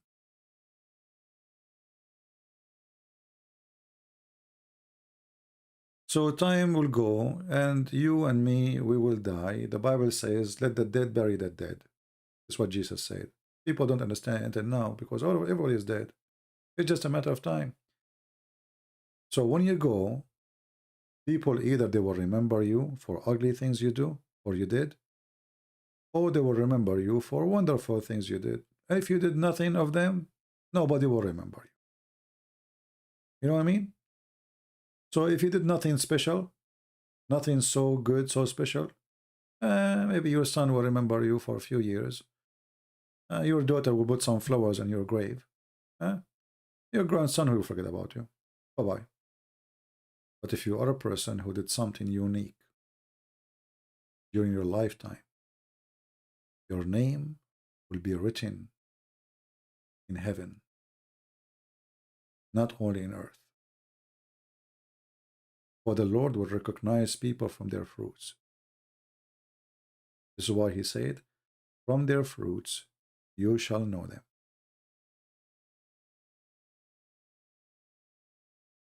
And this is why I say, we better have a fruits. Otherwise, we will not be recognized. And by the way, having fruits, it can affect everything in our life. I will tell you a story. Maybe it's silly, but it's going to teach you something. There's a guy. He got married. And one day his parents come to visit him. They knock at the door. The wife, she looked from, the eye in the door. Told him, don't answer. Those are your parents. I don't want them. This man obviously is a potato. He did not dare to open the door. So his wife, she will not be upset. One day, his wife, she gave birth. And she gave birth to a daughter. This man, he was so happy. Those are Arab men. They don't like women. They don't like girls. They like to have boys. So she looked at him. She said, why you are so excited? It's a girl. He said, well, at least one day, if I go to visit her, she will open the door for me. I don't want a son to be like me. When I go to visit him, he will look from the eye, and his wife will tell him, they are your parents. You open the door for your parents. I don't dare to open the door for my parents. Here you notice how a human being can be awkward, can be stupid. How in the world your parents come to your door just because your wife, she don't like them, you don't open the door.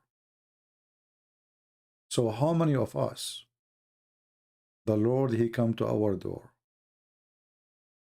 and we don't open the door for him because maybe we are shy to say we believe in Jesus. Or we have friends who they are atheists, they will make fun of me.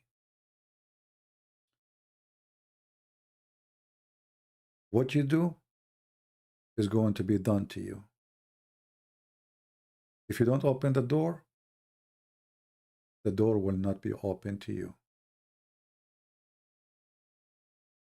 As simple as that.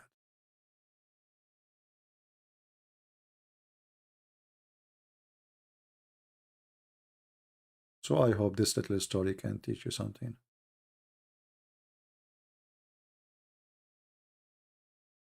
If someone wishes to die and pray to God for death, is it wrong? Well, I don't think it's wrong, but the question why? As long as you just pray. You don't do something bad, you know? You don't commit suicide. Let's say you are not happy with your life and you pray, God, take me. It's okay, no problem. Because at the end of the day, if God answers your prayer, good for you. It's what you watched. But the question, why you want to do that? No? I will say, I pray that the Lord will not make my life long if I am sick. Because I will not be able to provide the work I can do. If I cannot move, if I cannot talk, I don't want to, you know. So then I pray the Lord, He will take me. Because my duty is over. But I believe that you have work to do, my friend. Don't let stress make you give up. Because if you start giving up, you will lose everything.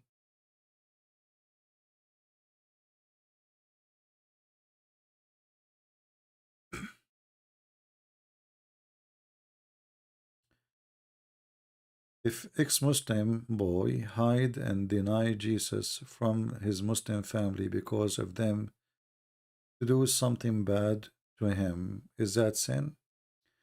Well, according to the Bible, yes. He should not do that. No, the Lord, He says, the one who deny me, I will deny him. So we as a Christian, we don't believe in taqiyya. We don't believe in lying for protection. So this is sin. But I say that the Lord is all loving and He can forgive sin, right? So you can fix it. You can repent. You can announce yourself. If you ever became scared, you know, cowardness control you because you fear for your life, you can always fix it. Because if anyone who do sin, then that's it. His life is over. Well, all of us, then our life is over, because all of us, we commit sin. All of us, we committed sin in the past, and I assure you, we will commit sin in the future.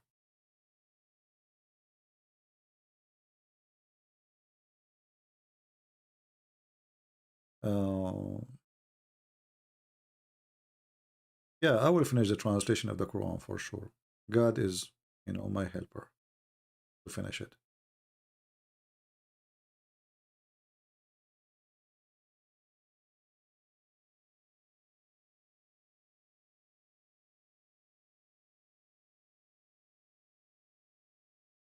Do you think that Jesus will come back soon because there is an earthquake and corona?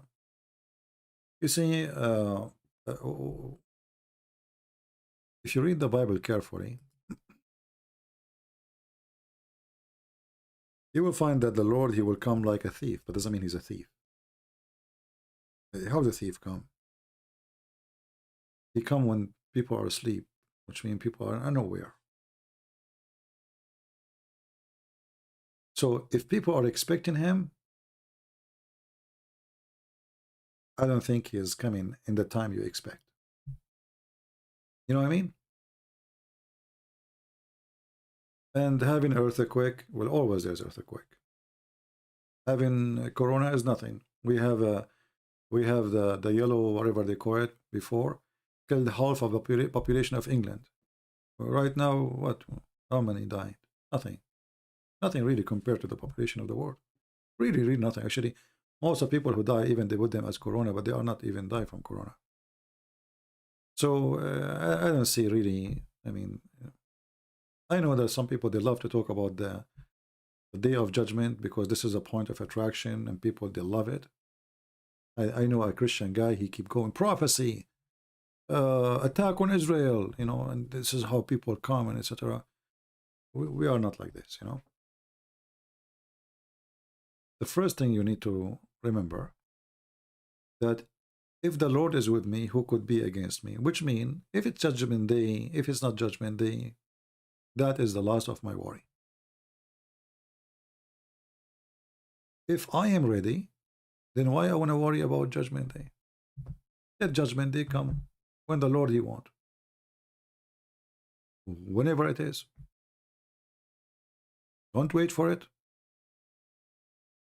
It's coming.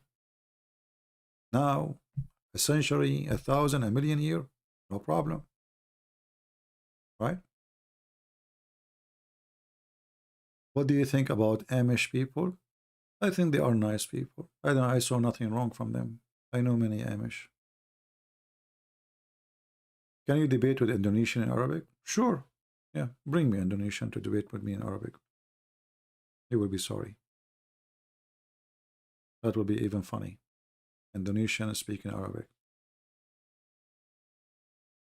Maybe he claimed to speak Indonesian in front of Arabic in front of Indonesian, but with me he will look like a sandwich, like a falafel.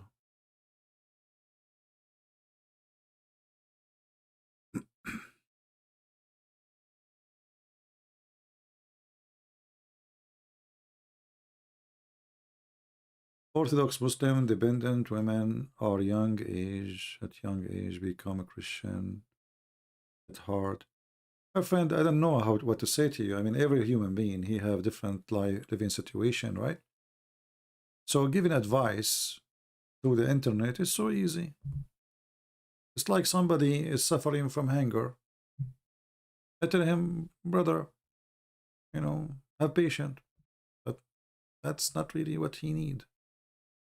So a woman, she became a Christian, and her family, they force her to marry a man because they heard that she is converting to Christianity. I don't know what is the situation. I don't know even if there's a way out. Maybe it's impossible. However, the Lord is always will be with you. Don't worry about those who destroy the flesh, but those who destroy the spirit. People around the world, they go through a lot of pain. Children sleep under the bridge. People have no heat. Children have to work to feed themselves. Giving advice is useless when you see the pain of those people. This earth we live in is painful, my friend. However, the Lord, He blessed the poor, and He will reward them in His own way. What about your books, to give your books for free for Africa? But we are giving our books for free to everybody. What Africa? Is Africa special? We give it to the Indonesian, the African, whoever, download it. I don't give my books for free for a specific people. No. Maybe we go by languages. And my friend, you have all my videos for free here. And here I explain myself way better than a book. What do you want more? I spend half of the day with you. If you try to make the videos right now we made today, 3 hours, 49 minutes until now, those will make a book.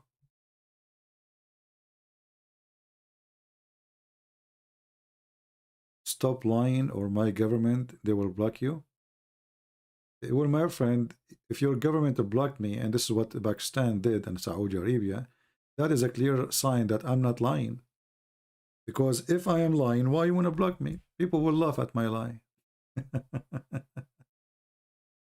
Why you fear a lie? You see, a religion who fear a lie, obviously that religion is a lie. This is how weak your religion. Need a protection. Because your religion is a fraud. That is the truth. Why you are scared if somebody is lying? What will happen to you? What kind of God you need protection from government? Can this God refute this guy? Obviously, your God is a potato.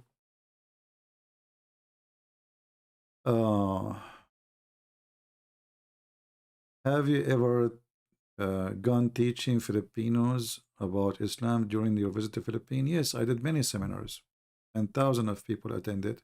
And actually, there's some seminars were very small. I remember once there was a seminar. I don't know what was the occasion that people could not come, so there was only few people. This is the only one I have only few people in the seminar. But usually a lot of people come.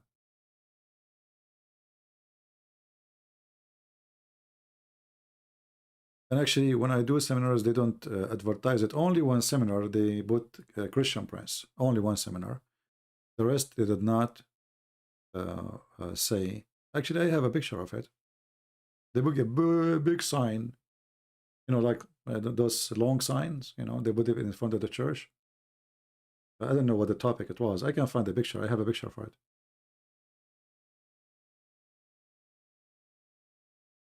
Actually, you know what? Let me find the picture. Hold on. You want to see, guys?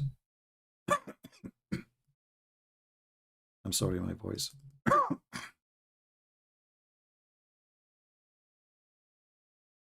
Let me try to find.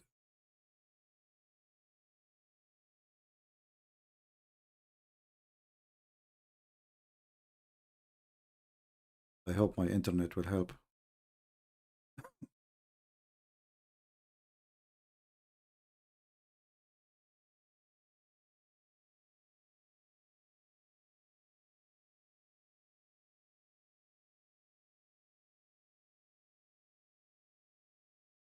I'm trying to find the pictures. Give me some time.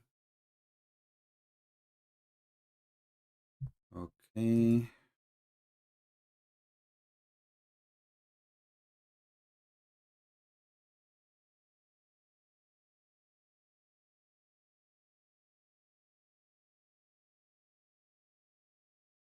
Let us see where we can find those pictures.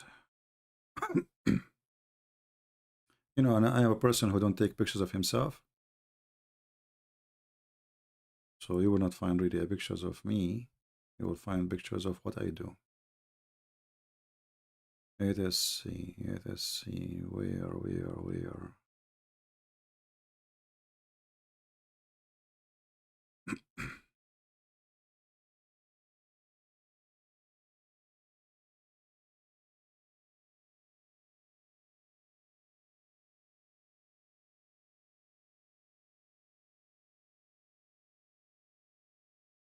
Here I found a picture actually.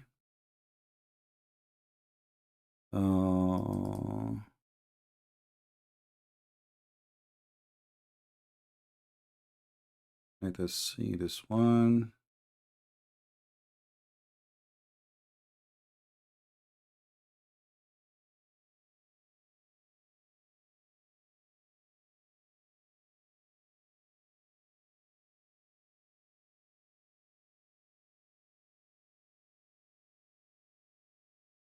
Well, I found a picture here. Let us see. Give me a second. Take a screenshot. This is from a seminar I did in Cagayan de Oro. And actually, you will find right away there's Muslims attending the seminars. Give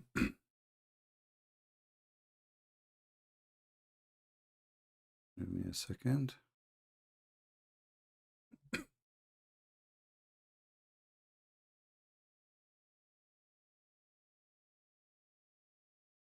All right, let's put this picture here.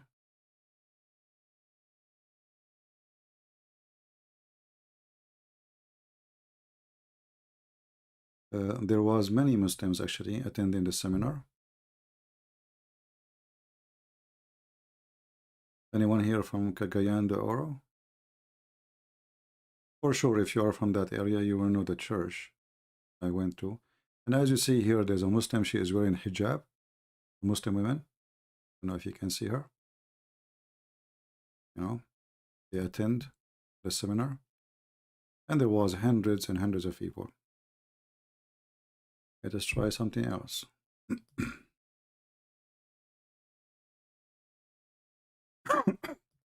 Anyway, I mean, there is pictures, but I wanted to find that picture when they say the Christian Prince, because usually they don't advertise using the word Christian Prince when I go.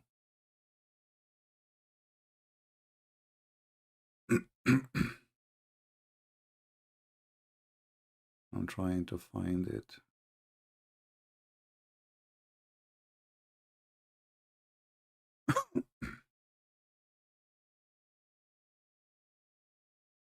Christian Prince, Christian Prince. Until now, we did not see it. I think this is boring, right? To make you wait for to see a picture. Okay.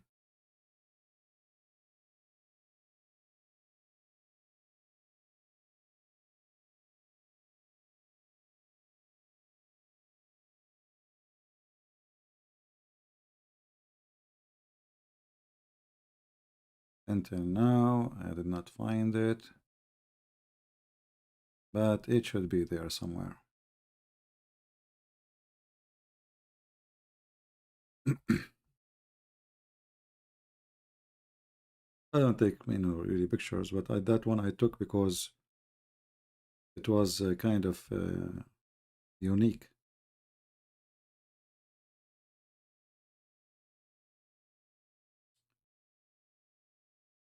Where?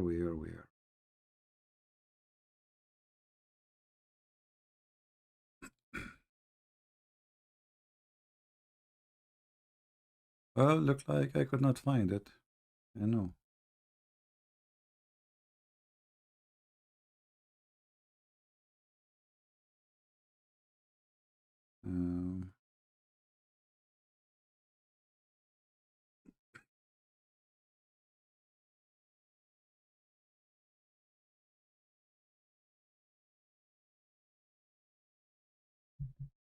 Nowhere to be found.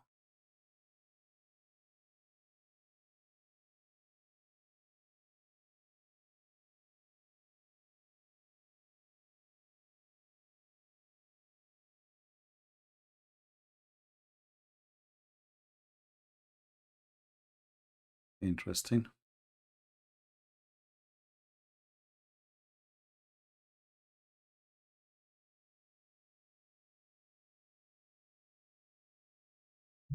But it should be here actually. I'm not sure why I cannot find it.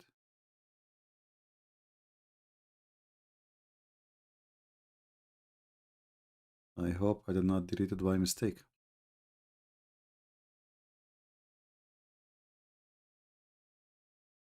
Ah, I found it.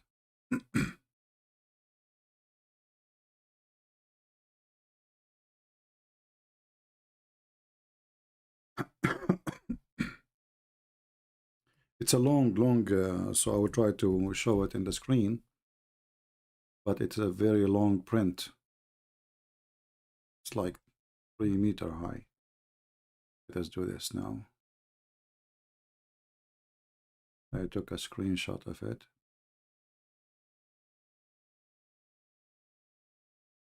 All right. So this is the thing here. So the title was Understanding Islam. Understanding Islam. Then we have to go down. Everything you wanted to know about Islam, but we're afraid to ask. And this was March 25th, Saturday at 8 a.m. Multi-purpose hall, because they have many, you know, places. With author and apologist, expert Christian Prince. Admission is for free.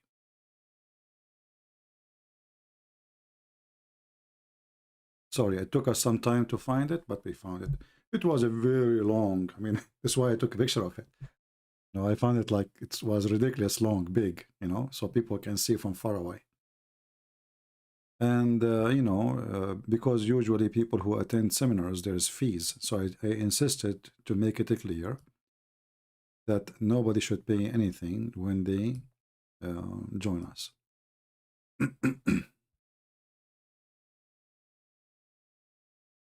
Yeah. So understanding Islam, everything you wanted to know about Islam, but we're afraid to ask, March 25th. This is the good thing about pictures. Here now we remember when even the date was for this thing.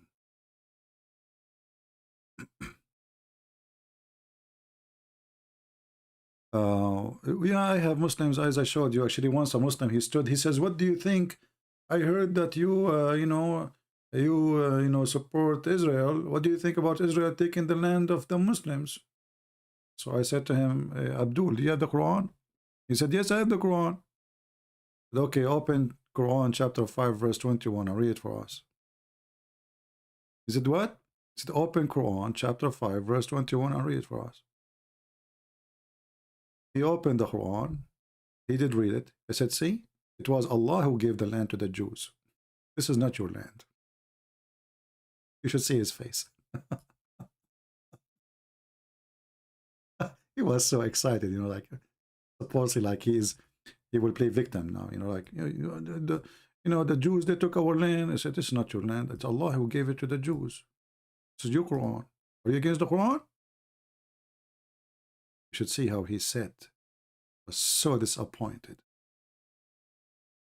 He thought I'm going to say to him, the Bible says, etc. You know, well, he could not believe it. The Quran says so. Yes, your Quran. Read it.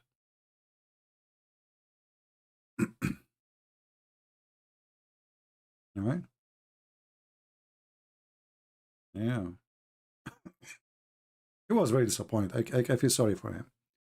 Like his head was so excited when he started asking, and then he was so unexcited when he did read his book.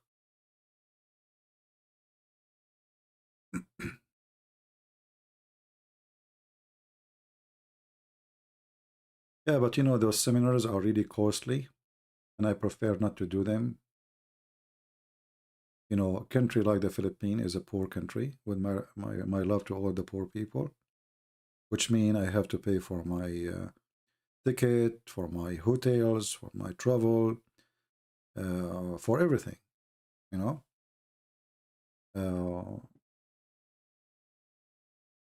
And I mean, today we can do it in the internet. There's no need for me to go anywhere. Right? It is costly, it is tiring, it takes too much work. And here we go, we can take it, we can do it here. Like we have now 1,000 people.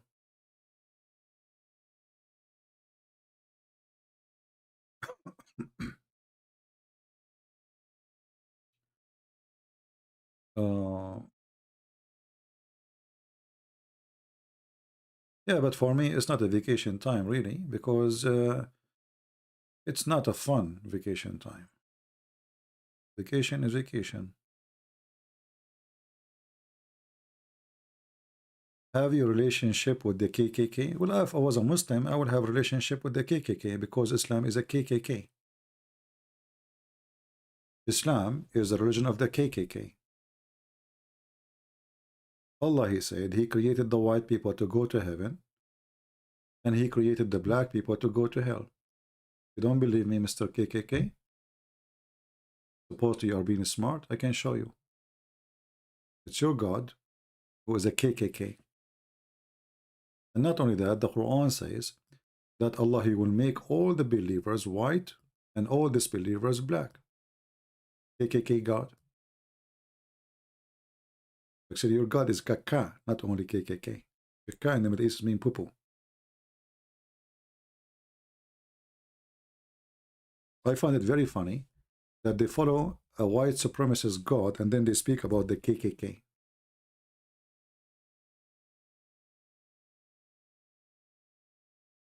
Isn't this is your book, Mr. Kaka?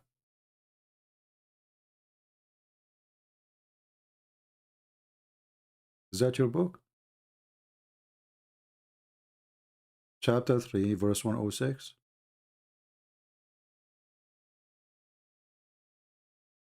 Hmm?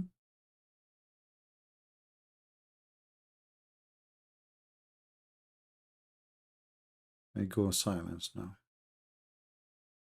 Anyway.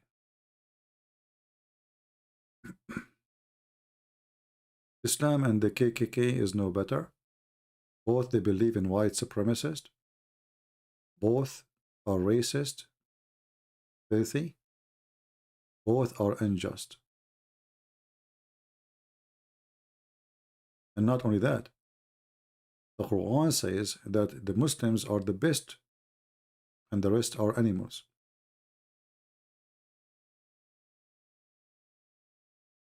If you go in the hadith, you will see Muhammad encouraging the Muslims to go for a hunt. What is the hunt involve? Non-Muslims. Bring them the chains around their neck. Because the Muslims, they believe that they are the white supremacists and everyone else is under their shoes. And the hadith in front of your eyes. That is false, big man. This is a lie.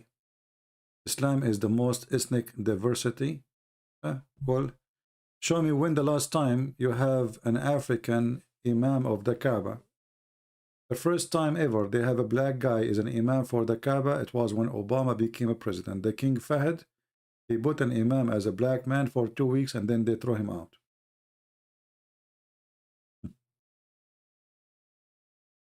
When the Muslim, they said to Muhammad, are we going to obey a slave and he is Ethiopian? He says, obey your leader because he needed him for war. He's a black, he's strong, but you don't respect him. He said, obey your leader even if his head is a raisin head. And you are telling me Islam is not racist?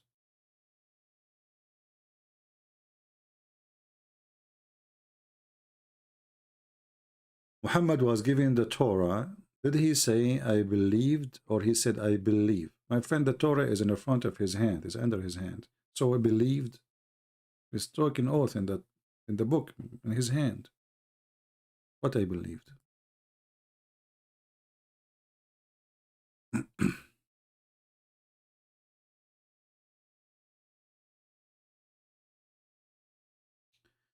How many private calls you make with Muslims per day? You mean some people, I want to talk in private? Not every day I talk, because not every day I go in Skype. But sometimes people, they ask me, they have a friend or a Muslim, or a woman, her husband, she trying to convince him. She's a Muslim too, as an example last time, if you remember. So it happened from time to time, but not every day.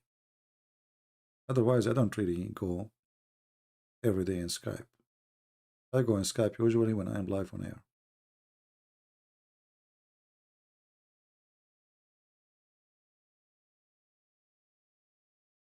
Who are the real Arab, Badu or white?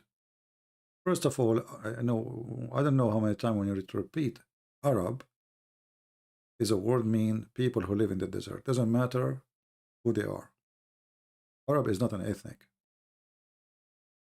This is why you will see that they have different look, different hair, different height, different shape. Why? Because simply they are not an ethnic.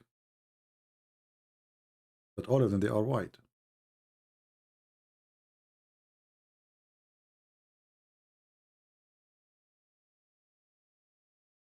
Well, ultimate part, he is not a Muslim because he knew. He is a Muslim because he don't know.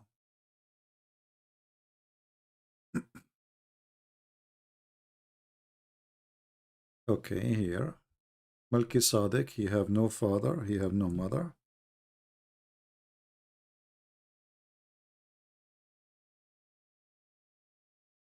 He have no beginning, no end. Always when you try to read something, Think about it. A person who have no father, he have no mother, he have no beginning, who have no end, you must say he must be God then. No. They don't know who is his father. They don't know who is his mother. They don't know where he came from. They don't know where he go. That's all. So we do not know where he came from, beginning. We do not know where he go, end. We do not know who is his mother. It doesn't say, it's not about he don't have mother, he have no father. Don't put too much air in the tire. You will make it explode.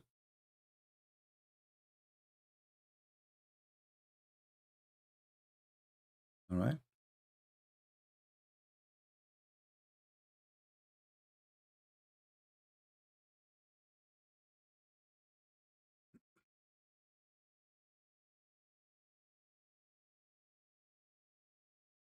If we ask Mr. Big Man, is it true that your God, he will make all non-believers black? Yes or not, Big Man? I will be waiting for his answer. Big Man, is it true that Allah will make all non-believers black?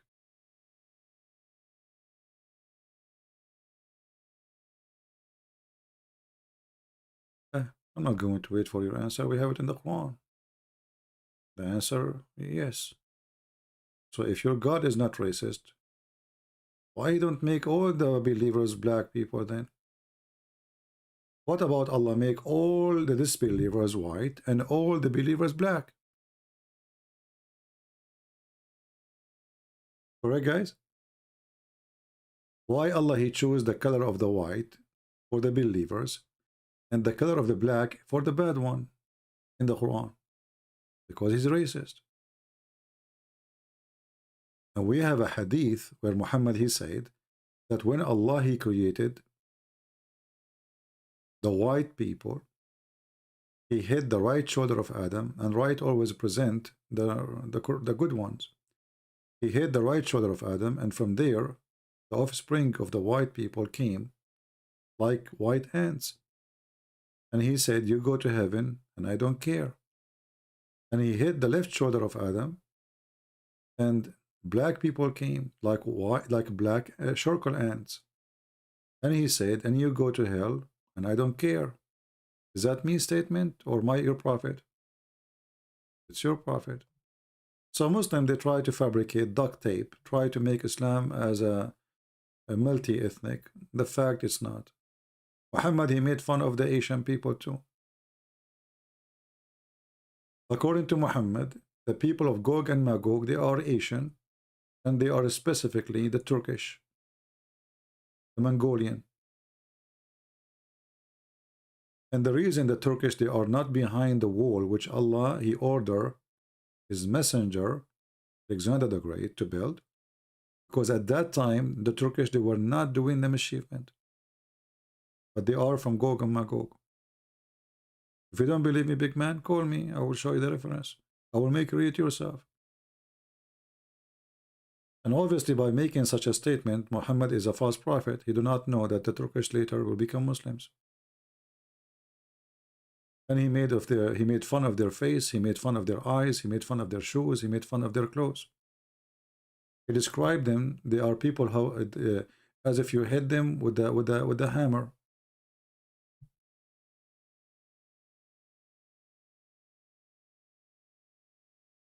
So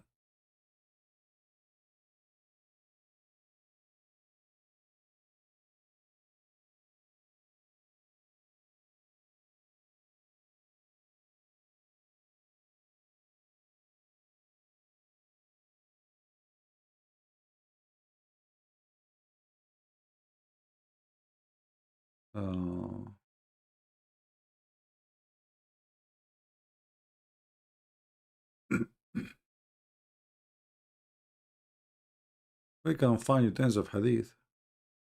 But anyway, and then the Muslim, they fabricate a hadith. It's called the last sermon, which is a false hadith.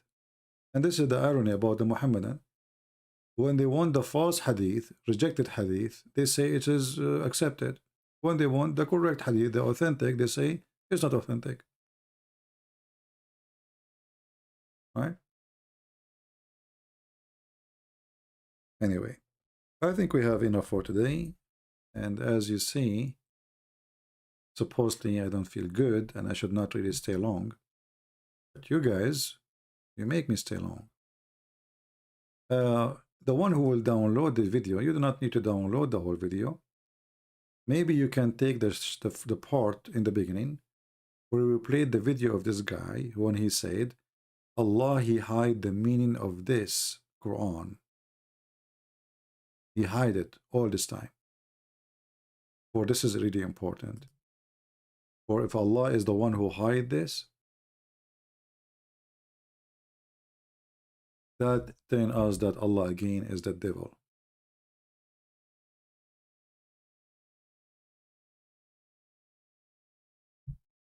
Allah is the devil.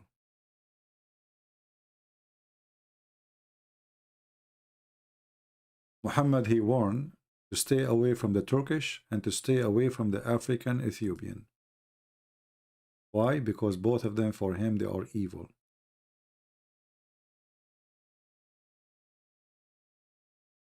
اتركوا الترك ما تركوكم.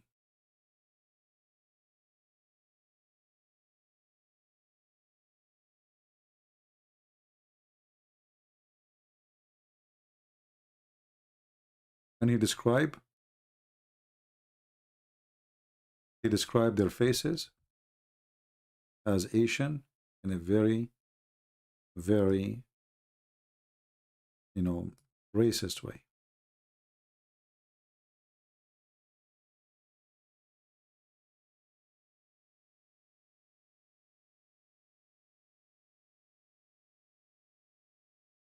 The hour will not come until you fight people who will wear hairy shoes, and you will also fight with the flat faces like shield.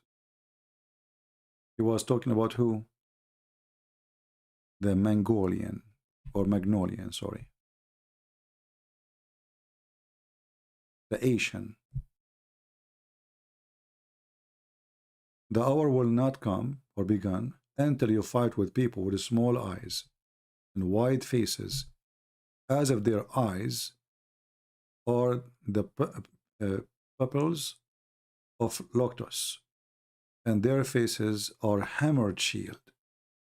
They will be wearing shoes of hair, using leather shield, and tying their horses to date palm trees. I mean, look how stupid is that. So Judgment Day should come from a long time ago. I mean, who is using horses now? Who is using horses to attack, The Mongolian? The Turkish? Big man, you are stupid again. Because this is a sign of Judgment Day. But those people, they became Muslims. You are being stupid again. Your prophet never predicted that they will become Muslims. He predicted that they are the people of Gog and Magog. You're just a foolish man.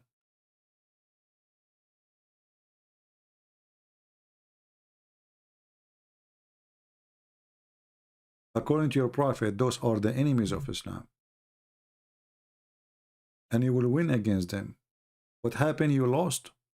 And they won. And now they are Muslims, but they are fake Muslims. Welcome to Turkey. Welcome to Erdogan. He's a Sufi. Not only he is a Sufi, he's a nightclub guy. Nightclubs in Turkey never been closed. He is in the office for the last 20 years. He never closed one nightclub. Whiskey is served everywhere. There's no Sharia law. Girls are in the bikini. Sex tourism is top high. Welcome to Turkey. Actually, the Turkish is the one who destroyed the Islamic Caliphate always. They destroy Islam. They destroy the Caliphate of all the Caliphate, Baghdad, etc. Turkish was always behind the failure of Islam. And now the Turkish trying their best to control Islamic countries. They use Islam as an agenda, as a play card. But they are not really Muslims. All of us, we knew that. Anyway, I think we have enough for today. I apologize. I should not really stay for 24 hours and 21 minutes. Unbelievable. I just throw up before I go live. And I feel sick, and I stay for 4 hours, 21 minutes. And how many hours I stayed in the morning? 3 hours? 3 hours something? Oh boy. See, guys, how much you hate me and I hate you? I hope you understand. So I want to say thank you all for being here. I hope we are taking notes and we are learning. We pray for the Muslim to see the truth. Muhammad is absolutely a filthy, racist person, disgusting creature, criminal. You have no mercy. You have no ethic. You have no life. Nothing but death. So don't follow the death, or the death will take you where the death belongs. Life is always with the Messiah. He said, I am the door, I am the way. There's no other way. Remember always, very simple thing. The God who promised you women for sex cannot be God. Even God, when he created Adam, he created one Eve. For the purpose never was about sex. It was about family. It was about love. A man who wants many, many women, he will never love one woman. Islam teaches you to be in lust, to be a slave of a vagina and penises. Allah is a pimp. This is totally against the holy God. One man, one woman. Anything else is a lust. If one woman cannot be enough for a man, then no woman can be enough to a man, which means even if there are a million. Because what one woman cannot do, 1,000 women can do. A woman is a woman. And when this God, he promised you that all the women, they will look the same, that is exactly a sign of his stupidity. Because if all those million women, they look the same, so what is the point? Sleeping with the first one is the same as the second one. They have the same hair, the same face, the same eyes, even the same voice.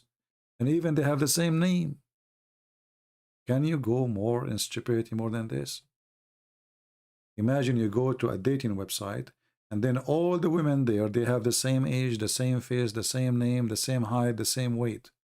So if you date one, you date the rest. Muhammad obviously is certified stupid. And if you cannot see it, ask Jesus to take your blindness away, because he is the only one who can open eyes. I cannot. All women, they look the same. Why? They are bacterias. And what the point? And all of them, they sing one song. All of them, they say the same word when you talk to them. They are like Barbies made with battery. What a stupid cult. Go die. Dream about your penis. We Christians, we die looking at the Lord, for he is holy, and his house is the house of holiness. Everyone goes where he belongs. The fly go to the garbage. The bees goes to the flowers. Everyone goes where he belongs. So where you belong, you go. Those who belong to Christ, they have to be fit to be with him. And those who belong to Muhammad, you have to be fit to be with a child molester. And you know what I'm saying. Thank you. God bless you. I'll see you soon. If I did not come tomorrow, don't worry. You know, I will be fine. Maybe I will take a break. And I hope I will be better. Thank you. God bless.